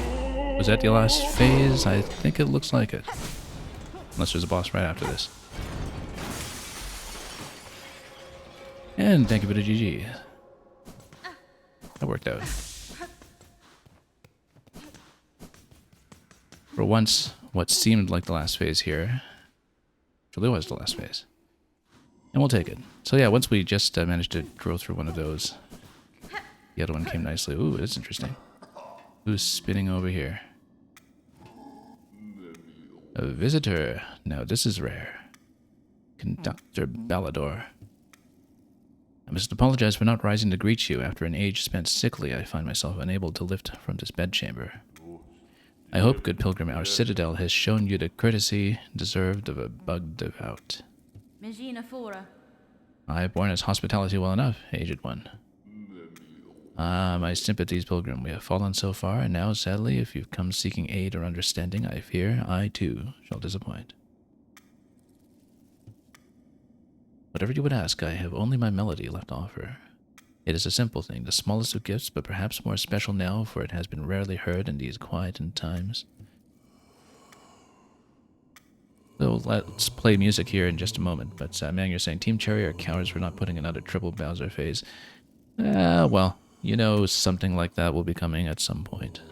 Whether it's in our discovery of this game or in something they'll patch in at some later date. By the way. We haven't seen the last of those encounters. Mantle of Conductor weighs heavy. Had I known the cost before its bearing, would I have accepted the duty? Anyway, let's play. Remember their voices. Dear devout, have we failed? Now only silence. Only our song. Does this actually accomplish anything, though? Only our sickness. Now only silence. Yeah, there's a little bit of variation to it as you play. Well, I don't know what else we've accomplished here.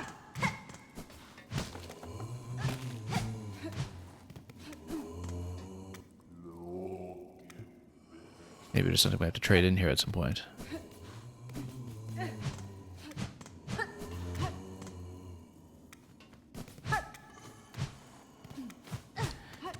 Anyway, maybe this is important later.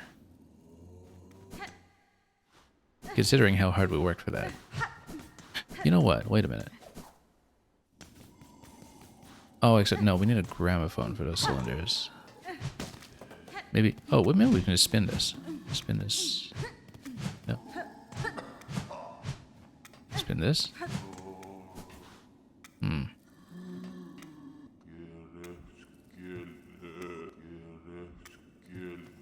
Can't I pull out the Wind Waker or something instead here? What else do we have? Yeah, we need to find a gramophone at some point. I was...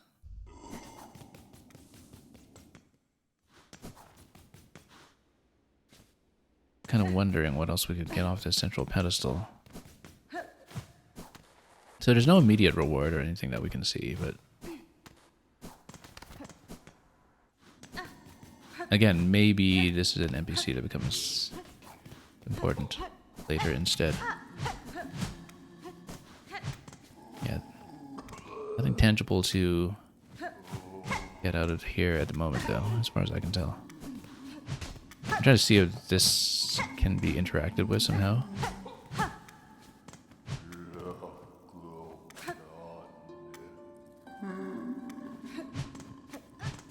Guess not. Let's go for the bench. And keep in mind the fact that we have busted down the forum. Whatever that's worth. Here we unlocked with a simple key much earlier, and apart from getting some cash back for it, I don't think we actually figured out what this was for either.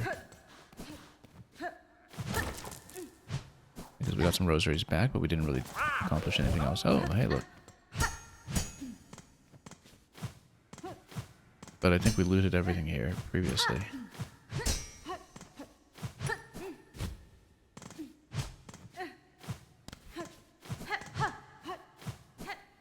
Although I did wonder if we missed something else. Whoa, that was interesting. Did I actually check that location before? I'm not sure I had. Maybe. Oh, I must have. Except I didn't bust this down, so I guess we didn't. So this is new. What is this? Rosary cannon.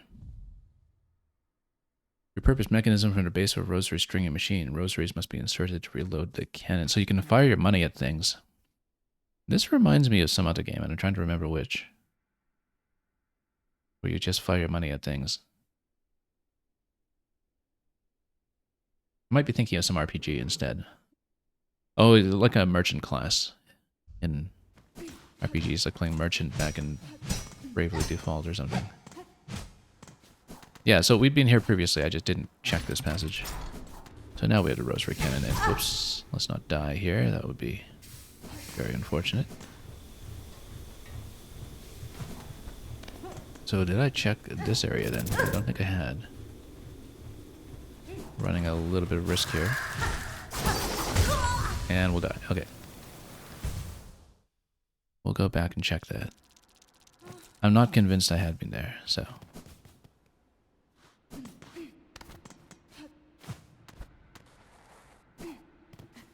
We'll check that upper location too, I guess. There might be something else that we can interact with here now that we have the conductor available.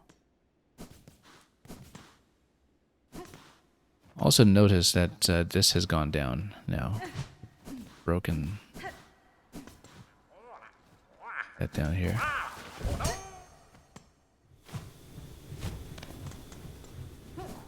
Oh. We should just grapple over here next time.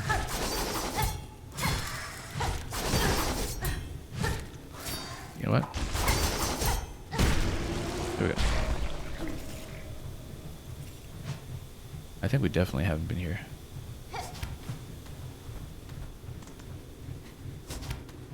Oop. Grapple over. This brings you back, okay. Better heal it.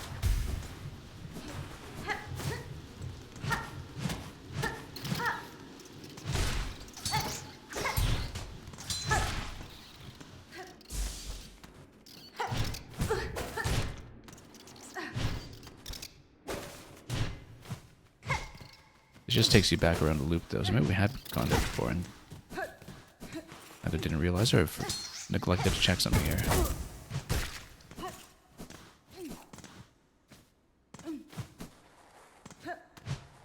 So we fell out of here.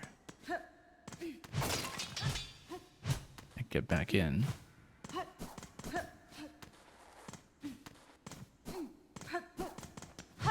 Interesting that it just does the loop. Maybe we had checked it. I honestly don't remember what we did last time we were here.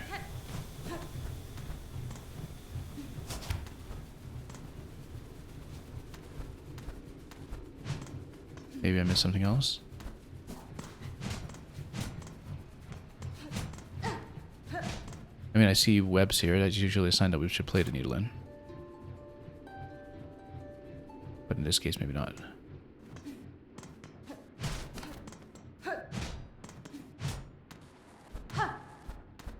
I guess it just drops down below. Wonder what we did collect. Last time we arrived in this location. Yeah, I recorded it for a reason. We can always look back at it. Okay, but anyway, we've got the rosary cannon. Not that we're going to fire anything out of it at the moment. But it does synergize neatly, perhaps, with the tools for extra rosaries.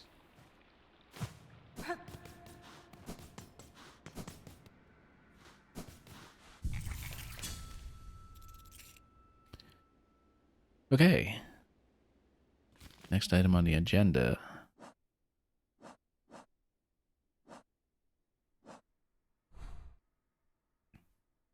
Well, we didn't figure out what the conductor to the left of the forum was all about. That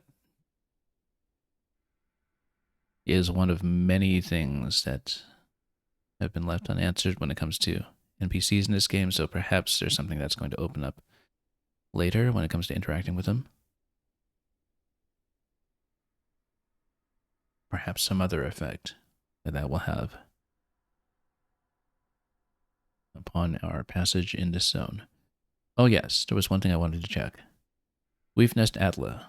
Whether we can go back for any additional upgrades, because I think that was the location anyway. To do that, we go back to the Bone Bottom station.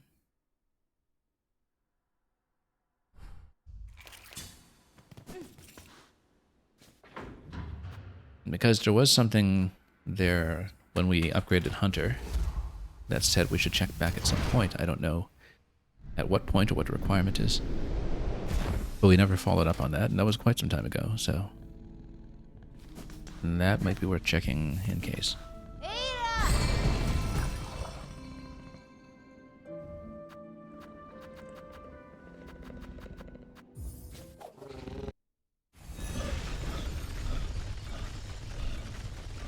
I don't know if we'll stay long enough today to make a serious push at Cogwork Dancers, although that's obviously the next major item that we know about.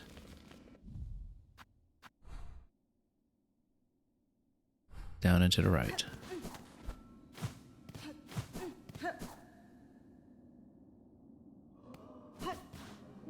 Unless anything new has happened. We see nothing flashing on the board, so seemingly not.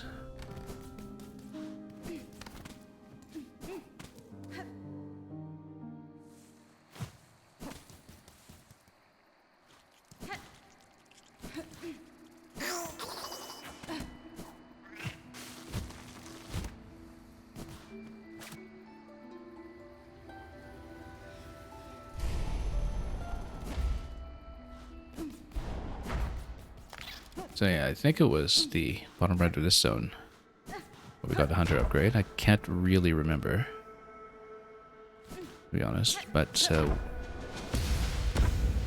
let's do it. But I believe it was this location, unless I confused it with something else. Lady, my senses resound. You have grown further beyond the bounds of a bug.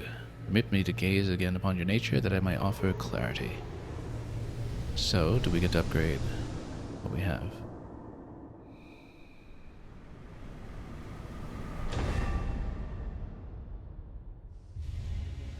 Gained a Vesta crest. What is that? Equip additional tools that depend on one's crest. We'll gladly take that. Do we get even more? Oh wow, look at that. Expanded the Vesta crest. So I wonder what the progression for this is. What the requirement for it is, because we have no idea what we did to deserve that. If in your travels you're able to further expand your nature, return to me. If my nature expands, as you say, maybe it's with the memory locket, maybe it's just a total number of crests you've collected. I'm actually not clear on that. But we'll obviously figure that something. That would have been helpful much earlier. I mean, a third blue slot is something we've been looking forward to for a very long time now.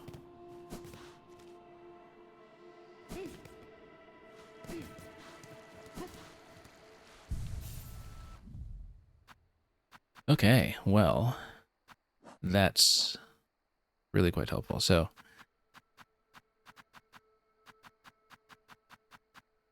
yeah, because imagine how many circumstances we could have used an extra slot for Magma Bell. I mean, we've been using tools so heavily, we could go Polyp Pouch, but I'm very short on tools currently in terms of ammunition, so maybe not.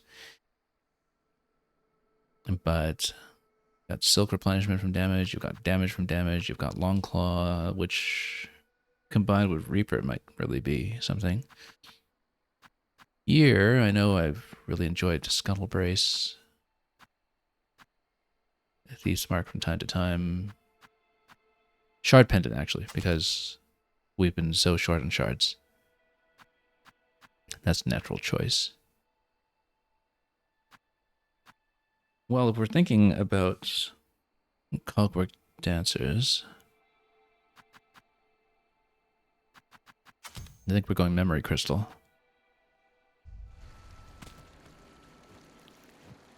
Since they dart about all over the place, right? If you get hit, you want them to get hit in return, theoretically.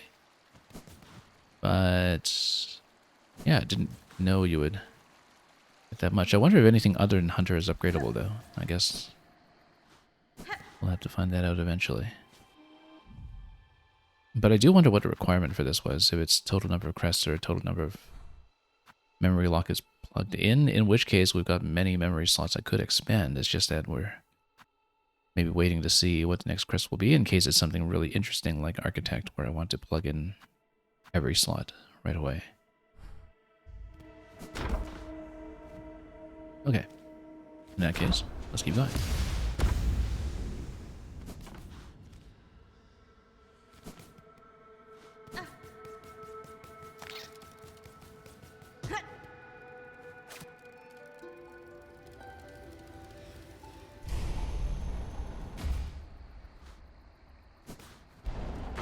Now we don't feel like a compass is clogging up a whole slot in quite the same degree of severity.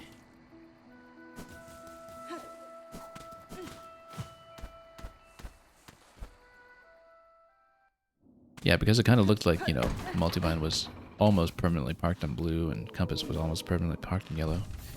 We did have a few situations where we did take Multibind off, though, just because of heal timing, but wasn't very often. How are we doing currently on Rosaries? 389. I'm wondering if there's something that I wanted to buy with that. Also, Rosary Fragments got 220, so technically we've got about 600 available. I know at some point we have a spool fragment that is available with that. But we'll see. Let's maybe make a few attempts at cogwork. I don't know if we'll, once again, grind it out today, depending on how it goes, but it is the natural next boss for us to deal with.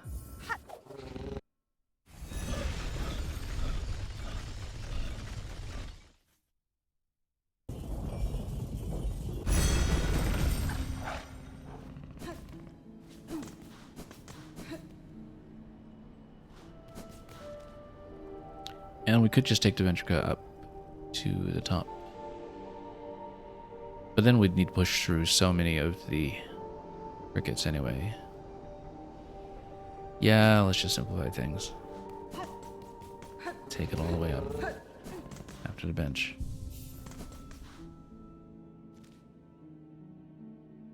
Which is functionally equivalent to just taking one of the benches at Songclave. Or even, I wonder if Memoriam bench is even closer. Let's take a look here. It's kind of close. Actually, you know what? Let's take Memoriam and drop down.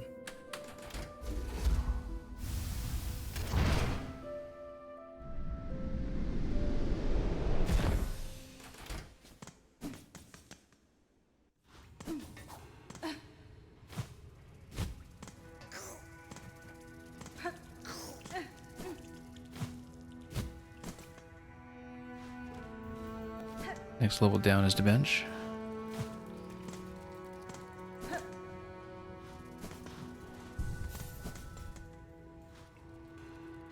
We're pretty low on the curve claw at the moment, to the extent that I actually want to replace it.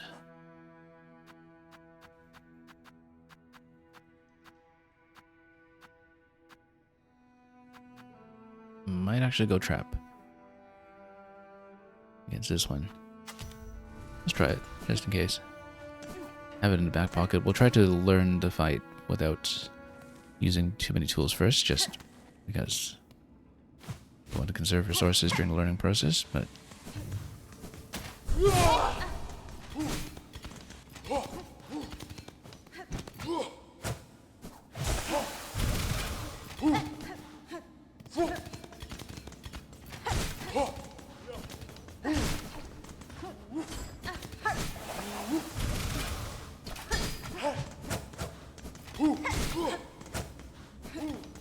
we can just dash over this guy too if we wanted, but might as well build some silk while we can. Although, of course, that didn't last long because we took so much damage anyway, so... Okay, let's fight. We've only ever seen this once and not very long at that.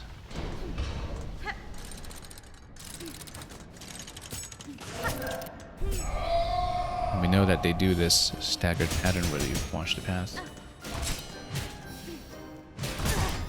Oh, they do have a bit of a shocking effect as they land, so they do leave lots of range.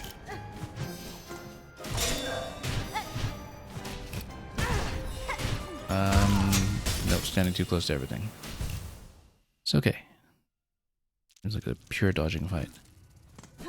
We'll just skip over to cricket this time, probably. Let's drop down. Just need to learn it. Yeah, let's just skip, because we could get Silk back pretty much immediately.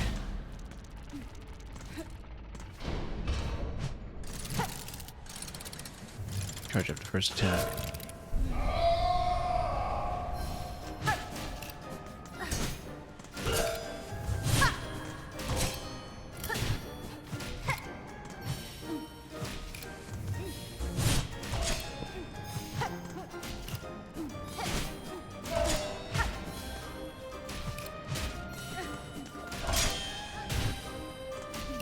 And when they do a downward dive, they do a pretty intense attack.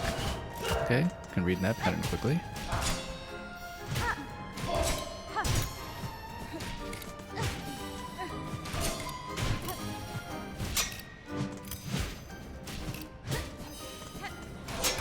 Whoops. Didn't expect that. Pattern. Oh, I see. A big circle in the middle. So it shows you the range of that attack. So phase 2. What's phase 2? Faster or what? Yeah, it's faster. Let's look for a heal opportunity.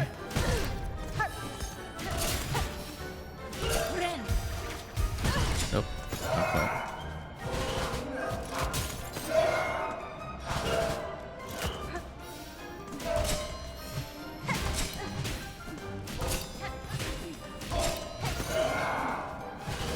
I mean, we're in a completely different state than when we first saw this fight ages ago, so much stronger, you would think.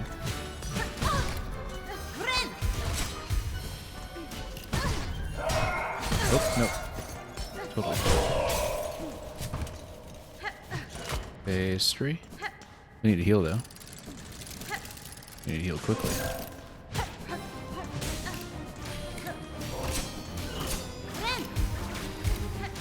Okay.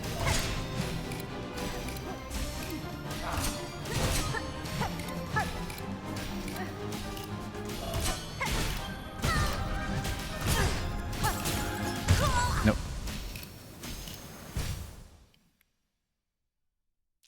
Just had to read them quickly. It's a pure reading fight, actually. Not much more to it than that.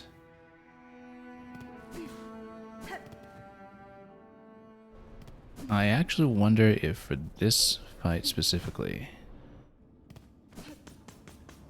the bell that protects you when you're mid-heal might also be a good choice. We haven't used it in quite a long time, because we usually have better options on blue. But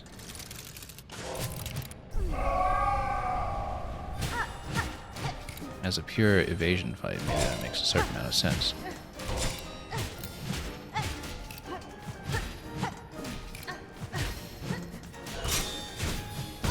Whoops. Let's not stand on everything. Oh, standing too close. Well, memory crystal came in handy there. Got us through a very quick phase 1.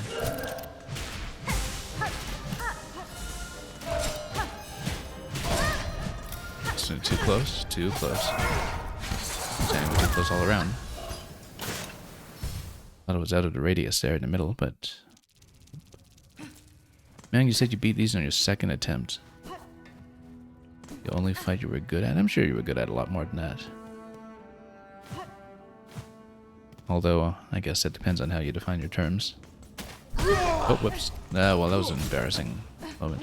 You know what? Let's just go back to heal. No need to try to muscle through this. Let's heal up at the bench before we do anything too chaotic. Forum took you about 3 days. Yeah, this was my second set of attempts. But of course I've significantly upgraded since my last one.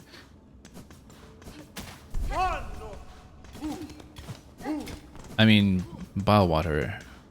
Bilehaven rather, essentially took me 3 separate days of attempts. I mean, not continuously though, because we did things in between to upgrade, and today was significant progress, partly because we got that second bench that I didn't know about previously.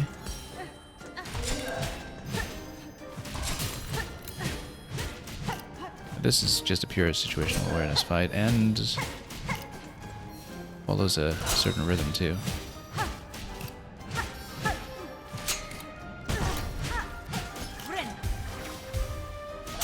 Oh, didn't think it would go all the way down.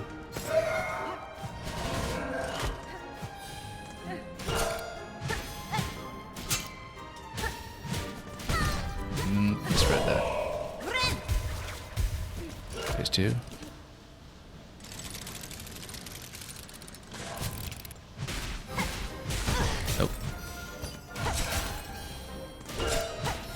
Yeah, you have to read beyond the initial lines. Quite a bit, in fact.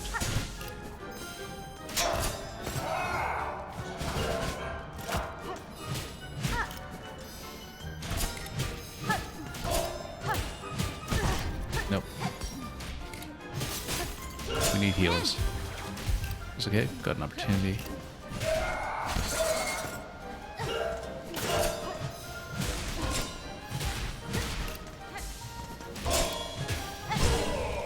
Okay, good. I was just about to get hit by that one if it went off to the side as planned.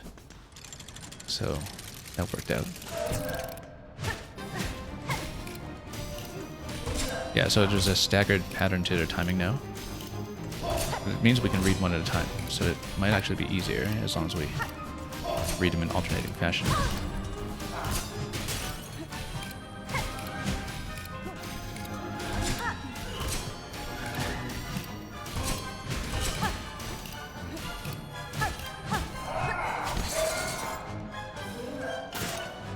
Okay.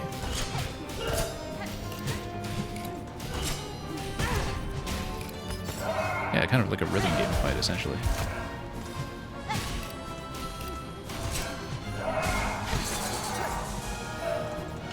Once you kind of make sense of it, it flows very logically. Just need to plan who to watch. That was it? Wow. I mean, I guess this fight is available very, very early, but there's more. Just one left over here, right? There's gotta be more.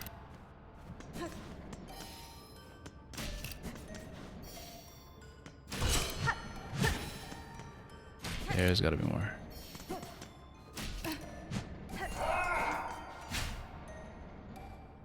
There's no partner anymore.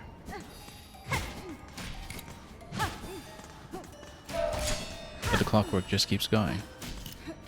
I kind of like this, actually. I mean, you know, obviously there's a bit of risk with this if you are on one mask and have to deal with a moment of tension. But yeah, this fight was available to us so much earlier in the game that I'm not surprised that it's comparatively so easy.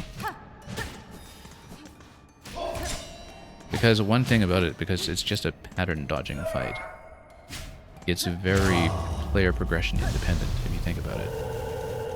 Obviously the movement abilities help, double jump helps, for sure. Double jump makes a big impact.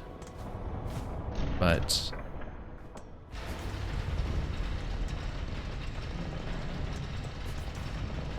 it's very indicative of the overall structure of this game that very little is really gated behind the movement abilities, that most of the gates, particularly along the main line of the quest, seem to be available as early as you want to attempt them. So yeah, sad GG, I guess. If you think about how the clockwork mechanisms, as we know from the architect, do kind of contain transubstantiated souls or something. Anyway, this looks like it's a passage that is going to take us somewhere new and interesting. Let's find out where. Pilgrim of Fartham Eternal, you rare chosen who hath ascended to this final threshold.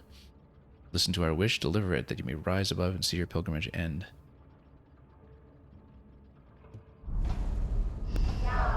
We would hear the song of the architects at the core of our citadel.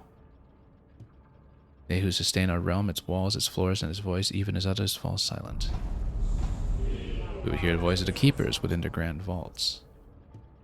They who guard our history, our prayers, and our secrets across the ages. We would hear the melody of the conductors high under gleaming towers. Well, we got architect and conductor. Who was the keeper? I feel like we got that, didn't we? They bearing the heaviest mantle who would guide our land ever on to greatness. Pilgrim of Fartham Eternal, regale us with our threefold song, that you may rise above and worship before our kingdom's divine heart. I mean, didn't we get all three? Or... oh, and this is off the map, so... Conductor's melody, architect's melody, cloistered wing of the citadel.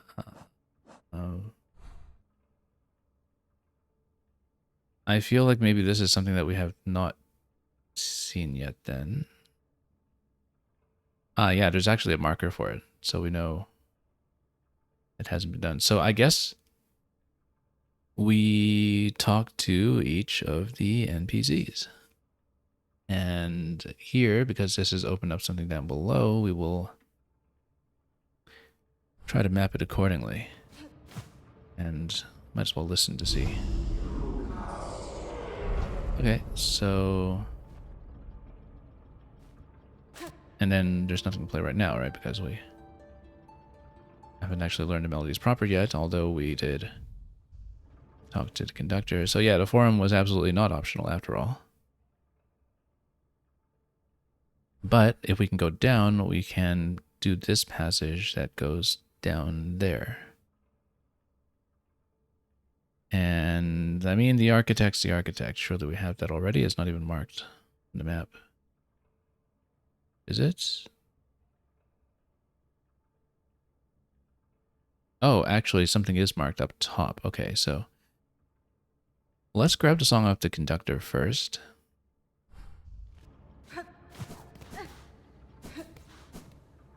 Just to see how this interaction is going to go. Oops. Let's just go around before we die.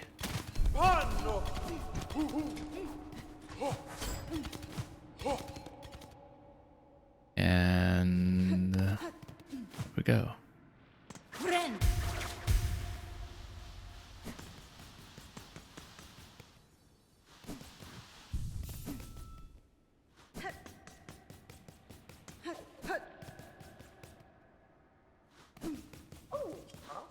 Oh, look, something new. Ah, Juplana's here, and what is she looting from this place to sell back to us afterwards? Ooh, I'm glad I wriggled my way over here. What a bounty's been laid out by our benefactors, those generous conductors. Giants amongst bugs they are, all-seeing and kind. It's beautiful here, and goodies are everywhere. Only enough for one, though, dearie, so don't be greedy. You know I got here first. Blessings and farewell. I wonder if it expands what she has in her shop. If you're going to keep skulking around here while at work, you may as well buy something. Take a look, dear one. Don't be shy. Nothing new that we can see. This we all know about already. Although, it makes me wonder about the spider strings. Where, if you're performing for a crowd, maybe this is, if not necessarily required, it might be useful. Because I'm thinking the only circumstance where you might perform for a crowd to obtain the Hornet Bonanza is at the gate, if at the gate performing the song is insufficient. So we'll think about that. We don't want to spend on it just yet. Although we have the cash. So why don't we just talk to the conductor and learn the song? I return, Bug, and ask to hear your melody again, that I may log it clear in my mind. Very well, good pilgrim. For one so fiercely devout as yourself, gladly will I give this gift.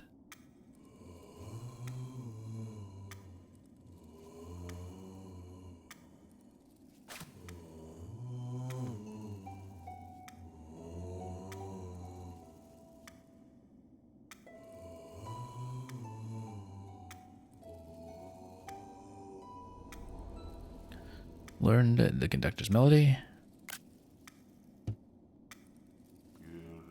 Our song upon a silken thread, such beautiful sounds so long absent from our halls. Keep safe our melody, good pilgrim. You shall likely be the last to receive it. Well, good thing we cleared the farm already then. Anything new? I'm sure we'll find her back in town. I mean, if she's not back in town, then we'll find her here.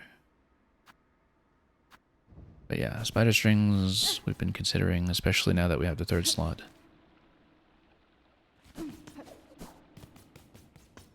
Does mean, incidentally, that for Wanderer you get 4 yellow slots. So for looting and farming purposes, that's what would be most useful. So yeah, 2 points that we have not found paths towards yet. Here in the Citadel. Don't know if we'll really push towards that today. Well, let's explore a little bit further. Let's just try to push the next location and see what lies in store.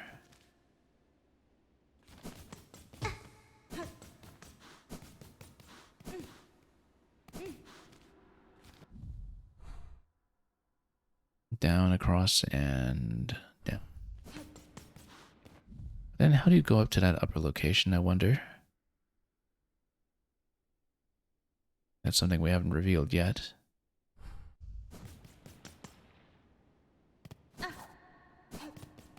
Oh.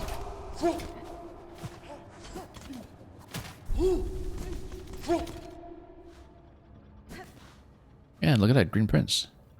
What's he doing here? You, so it is done. My wish granted before ever I arrived.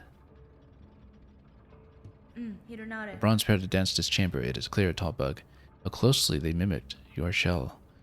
Was it you who provided her inspiration? Not I, warrior. For this place, my heart holds only loathing. The dancers, they were the last free act of my partner.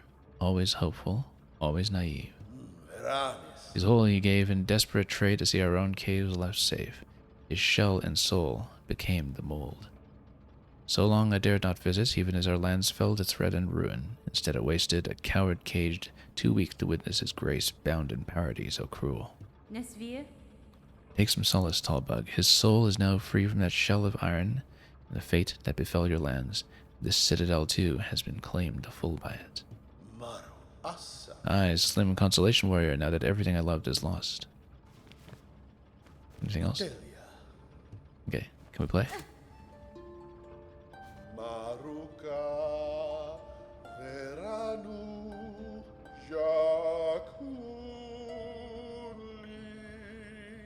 Okay, that is the same song that we heard on occasion. Now we have some added context for it. That was the basis of the Clockwork Dancers. Very interesting.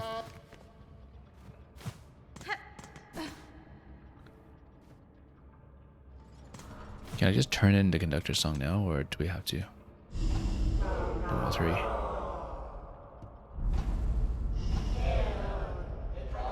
And yeah, architects, keepers. How come the architect can't just teach me the architect song? Oh well. Questions. Cogwork core. Okay. Well, let's try to at least find a map here. I think there's a bench. Apparently, in this location. Interesting. Do we need to tap this repeatedly? Yes, we do.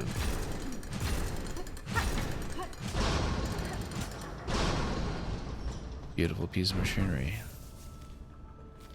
But we do still need a map.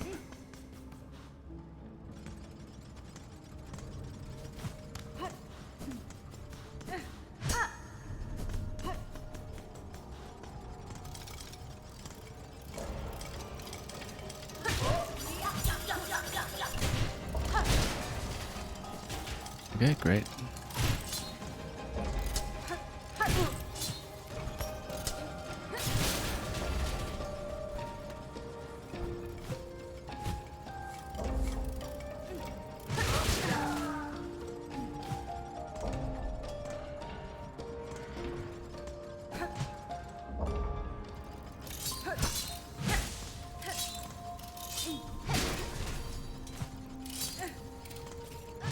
Well, might as well just explore this a little bit and see what we're dealing with.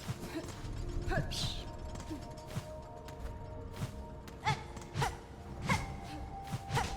This goes up. This looks like it's breakable.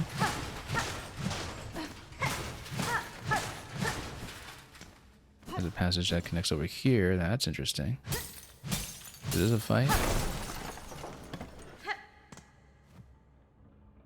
Inert automaton with an empty chest. Ah, okay. So once we assemble the heart, this is where it is plugged in.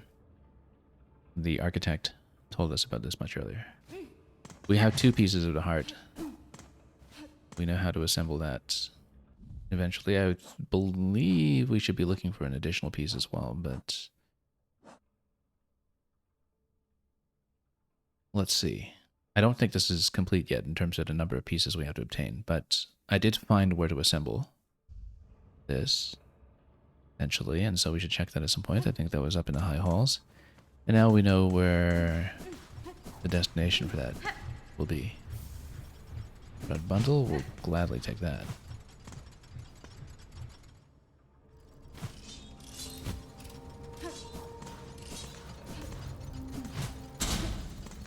This is a fight, this is a fight. Or at least a platforming sequence. It's a fight.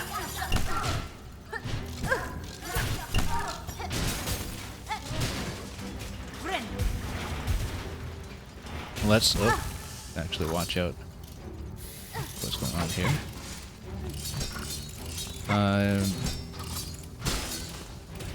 The rage effect would actually have been very good here.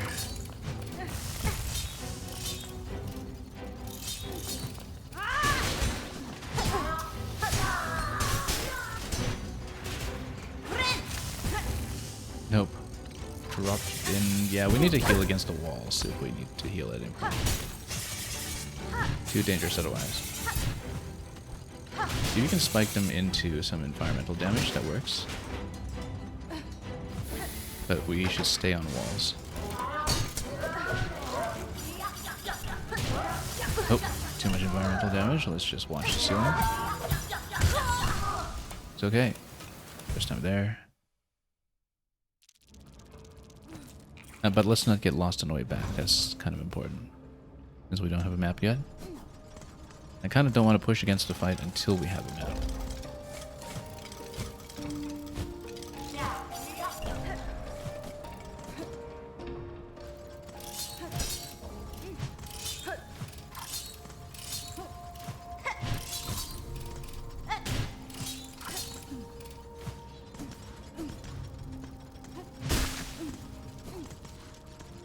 Just back up for a moment. And I would like to map the zone before we do too much. Just for the ease of navigation in case we do very lost on the way back to wherever we dropped the raccoon.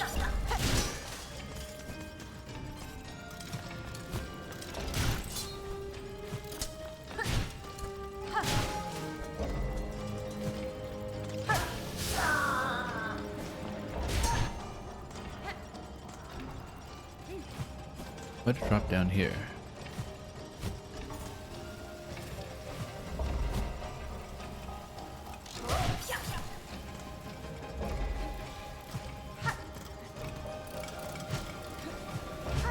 Nothing on this wall. But let's take the right. We can connect it to that central passage in Coral Chambers that goes around a wheel. That would be nice as well. This looks like a fight, though. Maybe? Oh no, it's just mechanism.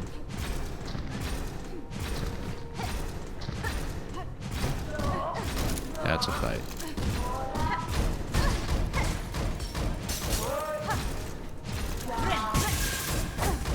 What just hit me? Can't even tell. Oh, I see. Yeah, no, it drops those all over the place.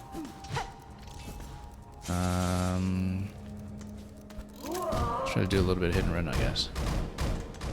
Be careful with everything he leaves behind. Oh, nope. Not caught. Alright, we know how to go there. Drop down to the bottom right corner of the central passage.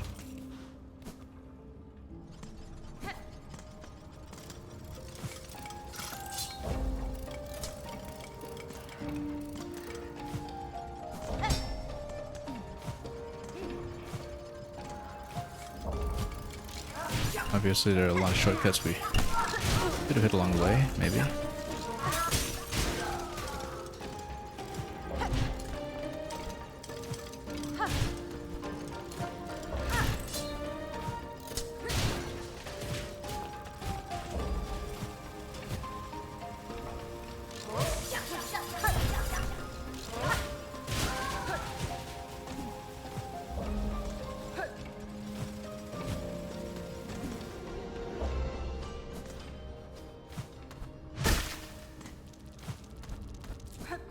It looks like you can just tap this and escape. Eventually, it's just that you have to deal with something first.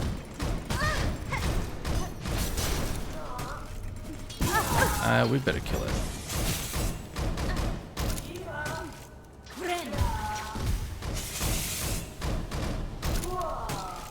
I feel like traps might be good against this one. We do have traps.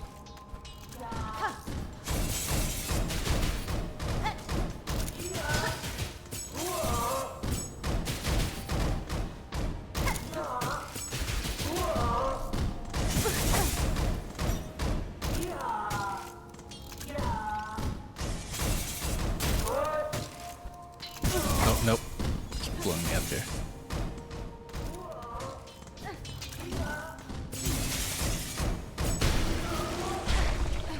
Did I kill it? I killed it. Good.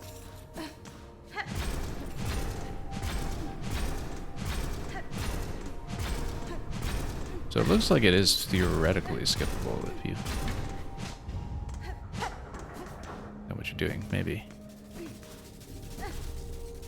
We better be careful here since we're about dead.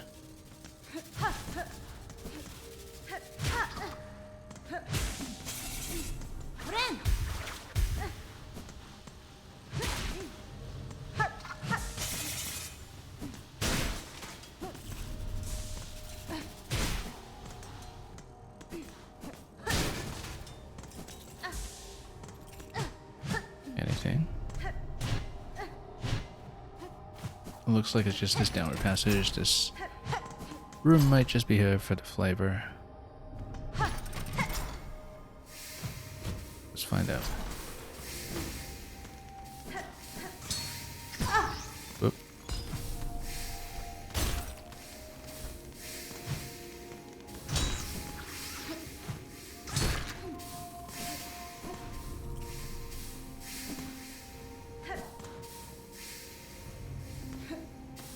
Oh, got stuck there. Didn't want to dash against the wall.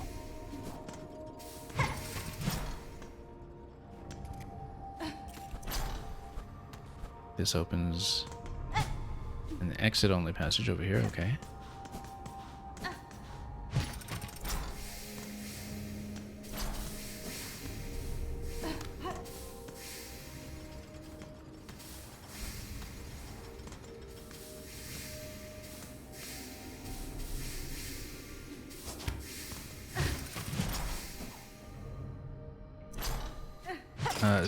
Yes, we'll take this because I know where to get another one for cash.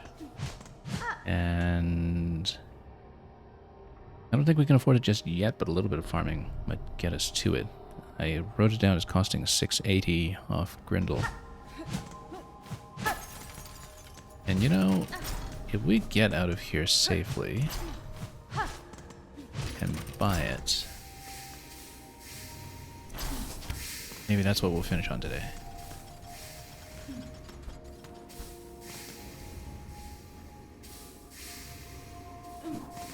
Oh no, we can exit out this side as well.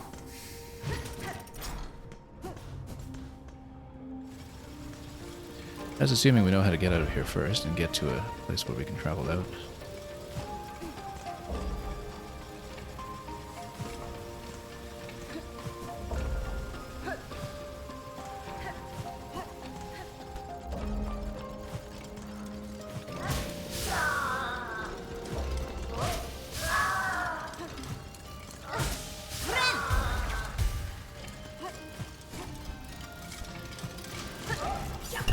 I mean, we know there's a sort of middle right passage we can go to open that gate.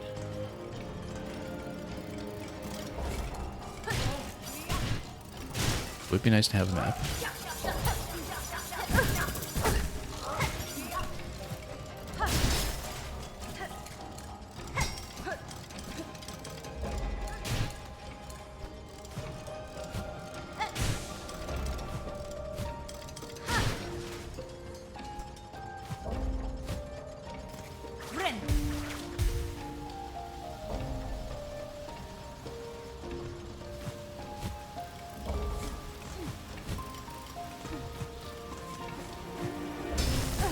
Oh, I was hoping to spike down on top of that, I guess, maybe.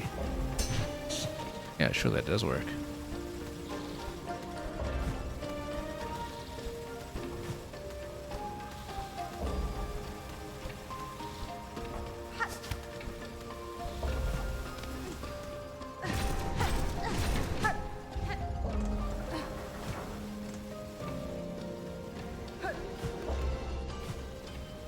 We better pop on top of these ones too.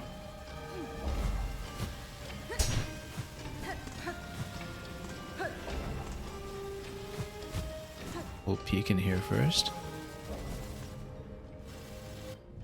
Let's take a look at where we are positionally. It looks like this does cross over to the wheel passage to the right, but then I know there's another door or something up here that we should probably check for. Oops. Clearly something up here.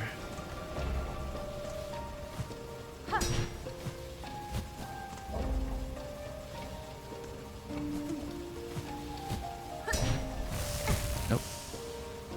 That is the right way to start.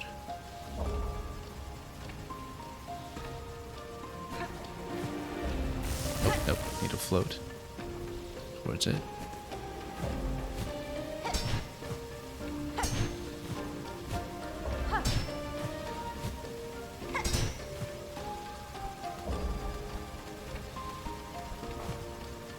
Nope, missed it.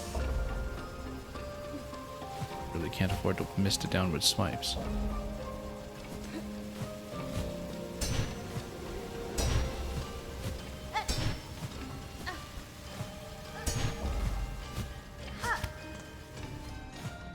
Let's open this.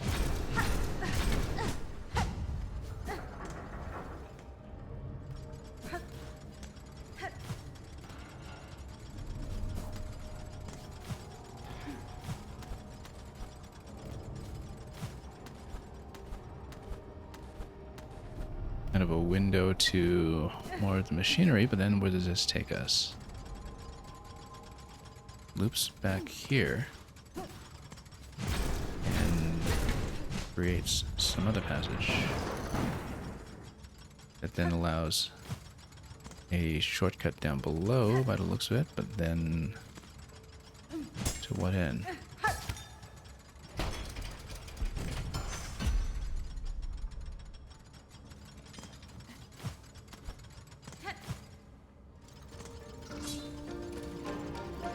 This is going quite a long ways.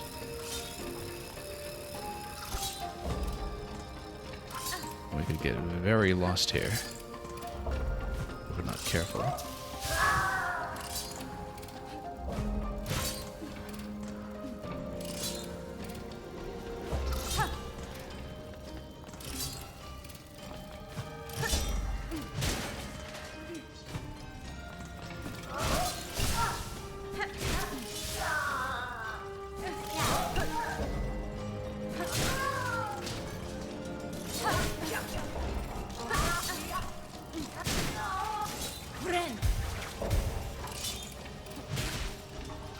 We could always bop on top of these ones as well if we wanted to skip something, but I'd rather just clear the path.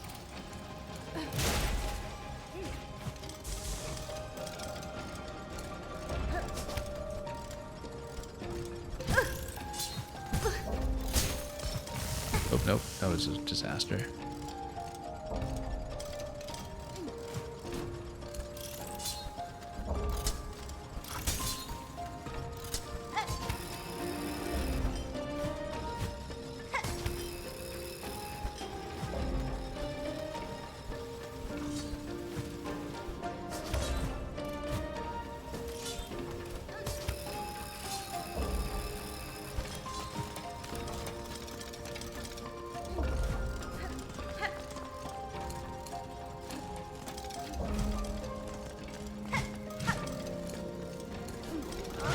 Well, let's see. I'd like to get a heal soon.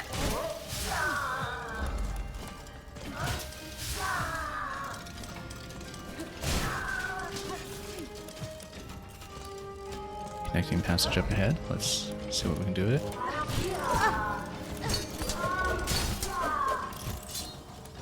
Not great, but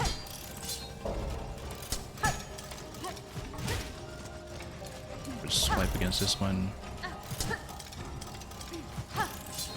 Careful.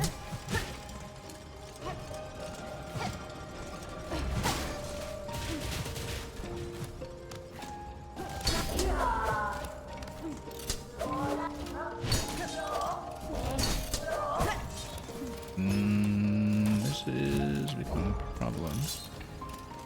Drop a trap.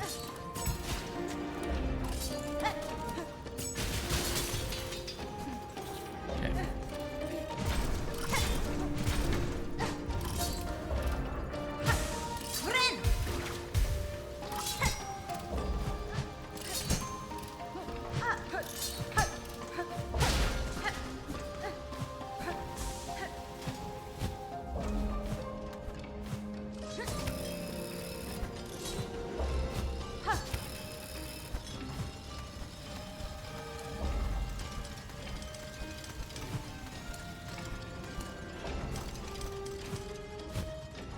Pick up her passage over there.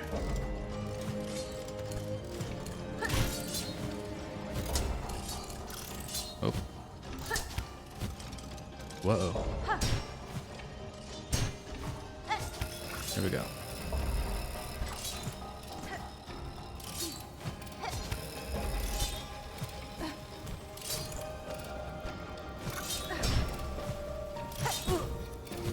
That's a problem.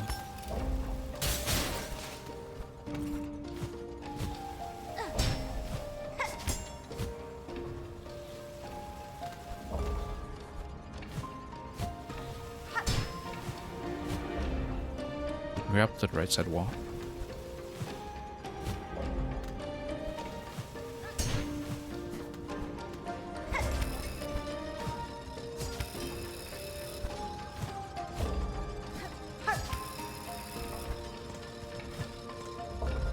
And then, what does this get us? Let's see. Oh, no, don't dive into that. That was a terrible idea. This takes us up. Oh, interesting. It's a music puzzle of sorts. Ah, this must be...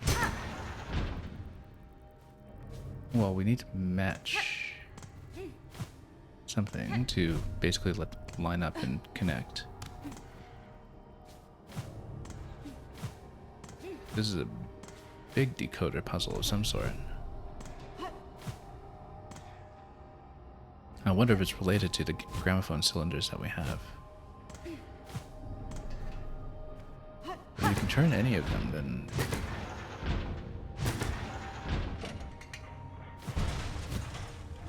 As long as you mash them like this, then what happens? I think you just need to set up the gramophone. Perhaps. By just connecting the lines. Doesn't matter which lines connect. It looks like it should. Otherwise we tap just one at a time until we link them up in a sensible fashion.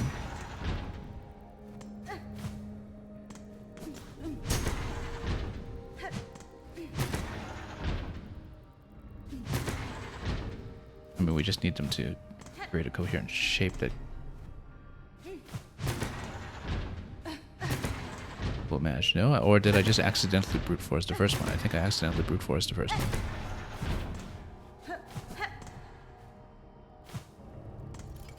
It would be nice to find a bench here that would let me preserve this location. Whoa.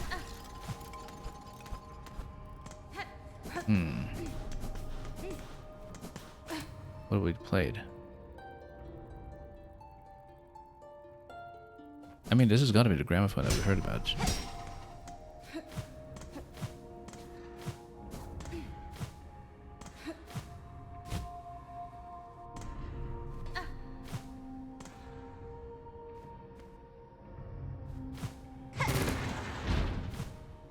Interesting that we managed to tap both of them.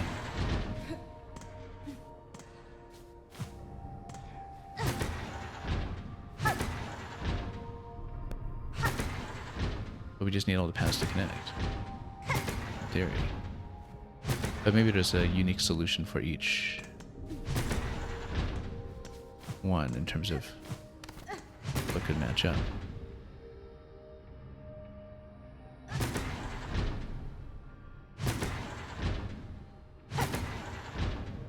Yeah, actually, I think you see the 4 different possible segments that are in this column, and then you match them accordingly. So you know that this has to be one of the middle ones because there are lines protruding from top and bottom.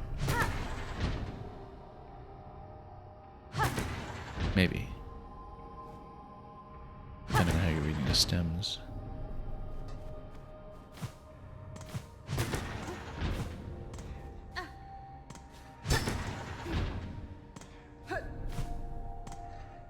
So let's see, we have this, and then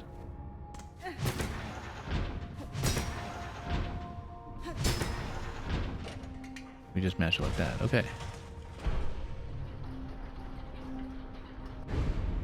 Yeah, because it's not exactly trial and error. What I'm doing is I'm trying to find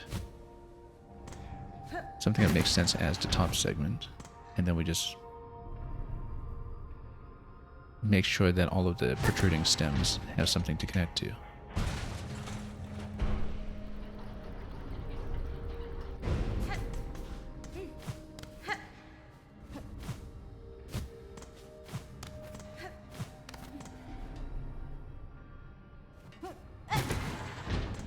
So essentially, what makes sense as the top segment? Well, here we see the stems just top out like that, so it could be that.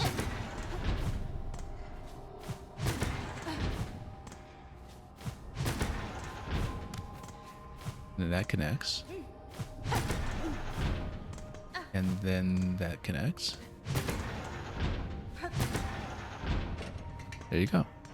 Start from the top, work your way to the bottom. Spawn a massive boss fight with no bench nearby.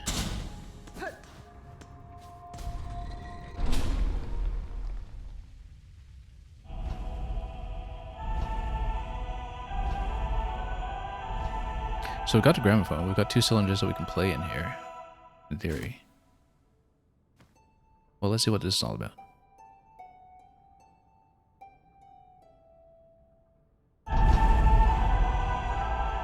And yeah, man, glad you appreciate some of the puzzle mastery here.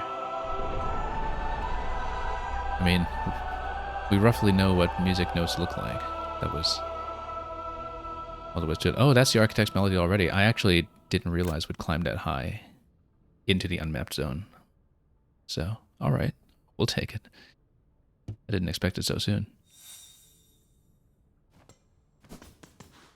Yeah, anyway, we are way out of position of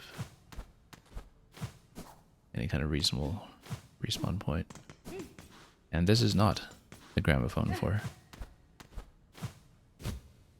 the location that we need. Well, I'm glad it's not all just boss fights. Like, the forum is a fight, but here's just a platforming sequence. Makes you wonder what the last one will be. I guess the forum was a group fight, so, you know, it's entirely possible as a boss fight locking the last one. Let's not just run into this. We need a way to get back down, ideally. This is not a very great way to get back down. I feel like there's got to be a better one.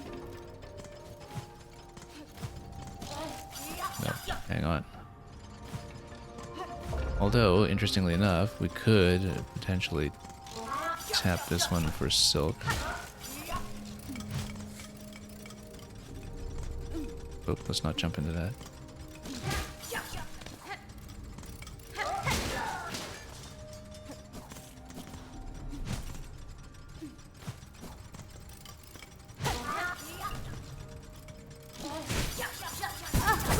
No, bad idea. Bad idea. We're going to die here.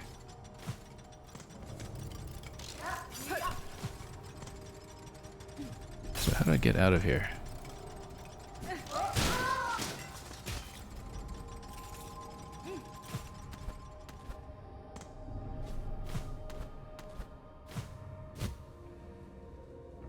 Maybe we just have to go back down then.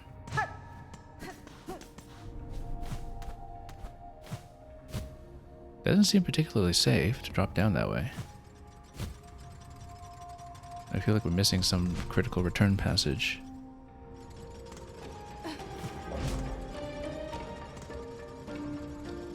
Because look at this. This is not ideal.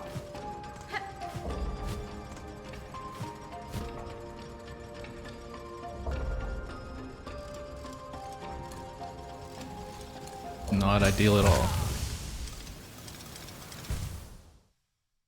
Whoops. Okay, but at least you respawn here.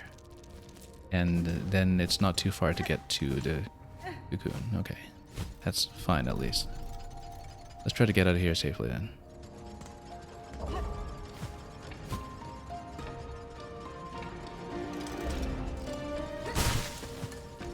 I feel like we never really traversed the top right area of this zone either. I guess we'll map out this area and find out whether we missed something critical. But no, this was just a way up. I don't think I missed anything necessarily. We should just head out of there to safety, and then we'll see the map to see if we want to climb back up or something at some point.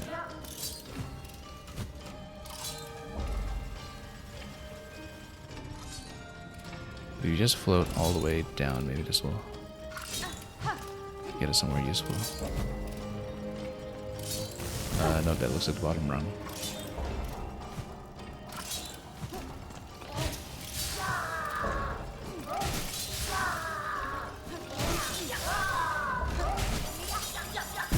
Oh, these guys just keep on going. We better heal up.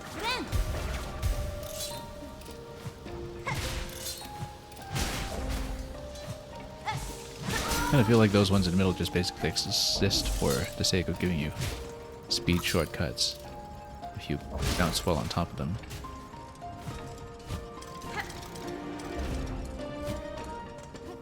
So this looks like the original entry.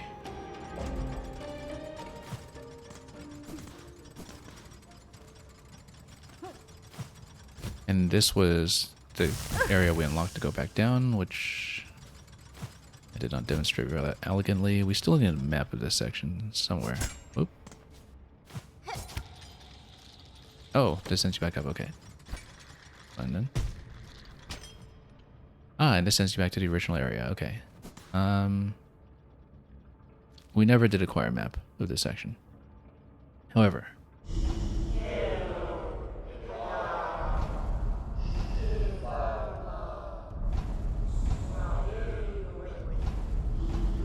I accidentally activated that. Before we do the third part of the song, which I think we'll actually leave for next time, let me check how much cash I'm sitting on. 389, 220. Yeah, same as before. We're a little bit short of what I need for the spool fragment that we know of in the shop. I kind of want to get that first. And it's pretty clear where this will continue in terms of passing through that wheel to whatever is down here. So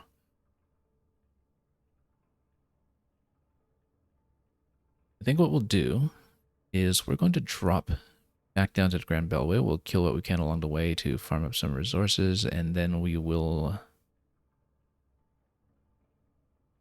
maybe from there try to pay for the remaining fragment. Maybe. I'm not sure if we want to do that today necessarily. That is something that sort of immediately presents itself as an idea, though. And we do still need a map of this zone somewhere. And I don't think we unlocked a passage for it, because this was where we went previously, going up. I was hoping that something like this would be a map station.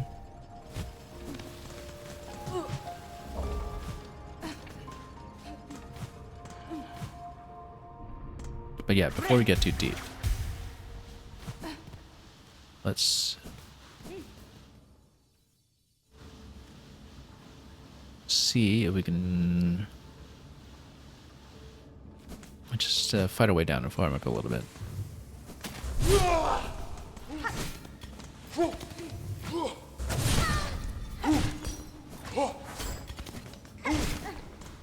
The rosary farming tool that we got, where it's, you know, losing rosaries for taking damage, which is gaining more in total. I mean, these guys drop a ton as well, so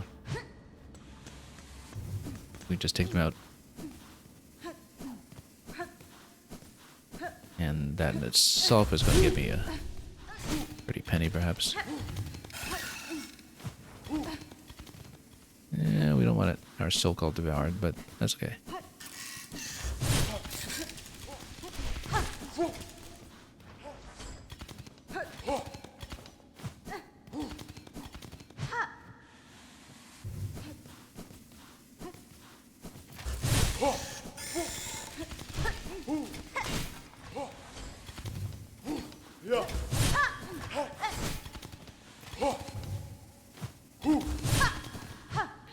So we're trying to get up to at least 460, I think, because then we can pop 220 rosaries for the rest. Oh, we want to save some, though, in case of a map station that we need to pay into in Cogs area. Oops. Oops.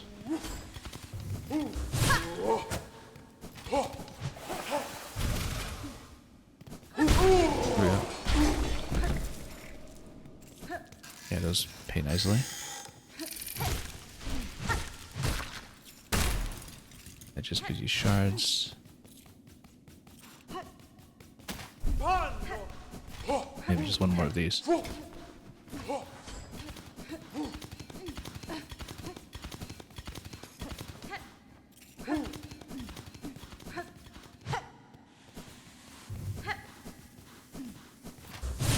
Oh, whiffed.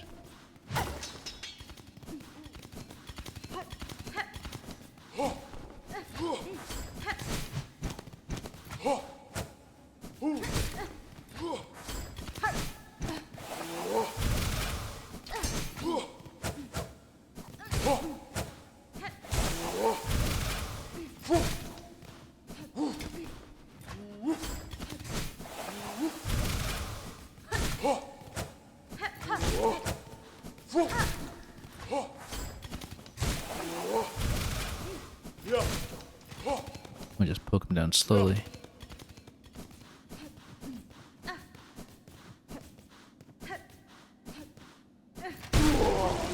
we go. Bust them down. That should be enough to work with. So, in that case,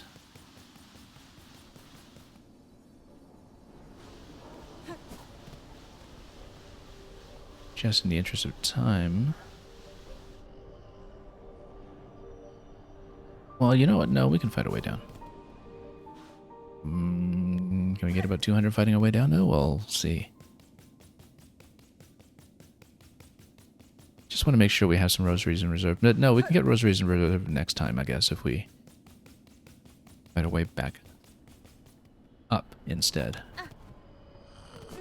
As long as I have some in reserve for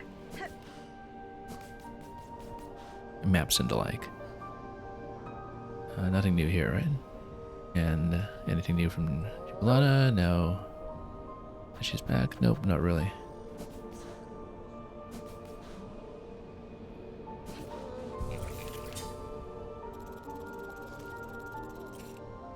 Okay.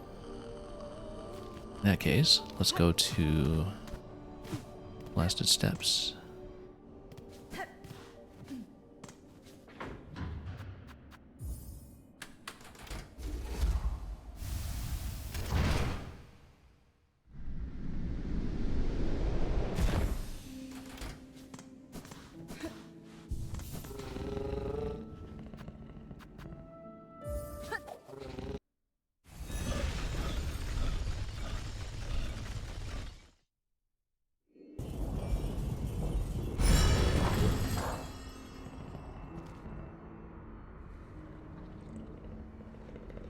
And then Fender to the top left.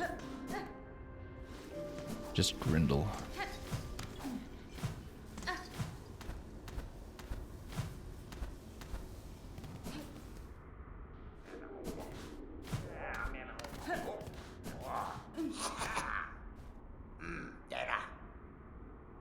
Okay, so spool fragment. Right, we need to cache the 220 first. That we've been holding all this time.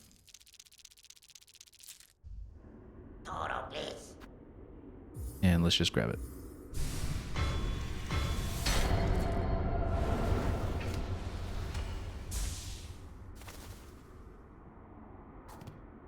Okay, so spool fragment extended. And cache reserve expended.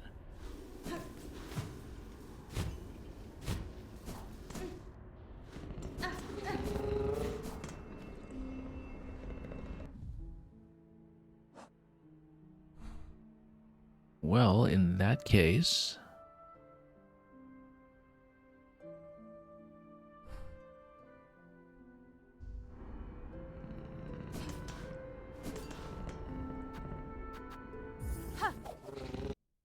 I say we just stop over at Grand Bellway. And then next time we can do some things like some rosaries on the way up the tower and back to the Clockwork segment. And we'll just see about finishing the threefold song from there. Again, pretty clear how the map is going to go, but it looks like it could potentially be a big zone as we cross over that wheel in the middle and wrap back around to some of the passages we know lead back to Coral Chambers. And we have a sense of where the waypoint was earlier for the Architect song in terms of how high we managed to climb through the central segment. So yeah, given that we kind of went down through the central room, I guess by going in and out of some doors, we ported into the upper level and ascended from there. How it looks, we'll just have to find out when we obtain the map for it accordingly. But that's something we'll hopefully be able to do next time, as we are kind of back on track with what more or less looks like the main quest. Would have been a lot trickier, I guess, if we didn't have the double jump, and we could very well have unlocked that entire section without it. Actually, without the grapple or the double jump, I wonder how viable it is. It should be viable. Judging by the look of it, you just need to air dash very strategically, but of course we had a much easier loadout to work with and used it appropriately. But yeah, now that I'm thinking back, when we saw Cogwork Dancers for the first time, not only did I not have double jump, I didn't have to grapple. So that was quite some time ago, by progression standards. Very flexible game. Incredibly flexible map. And we'll just have to see about the Vault Keeper's Melody when we search the vaults. Thank you so much for joining me. A big amount of progress today with all of the previous items that we had backed off on, Cogwork Dancers, Bilehaven, and the Forum, all going down in one session. I think we're very happy with how that went, and we've got lots of unknown territory ahead of us. Thank you so much for watching. Until we manage to continue and meet again, have a wonderful time with everything you may be playing or spectating or making. And as always, fare thee well.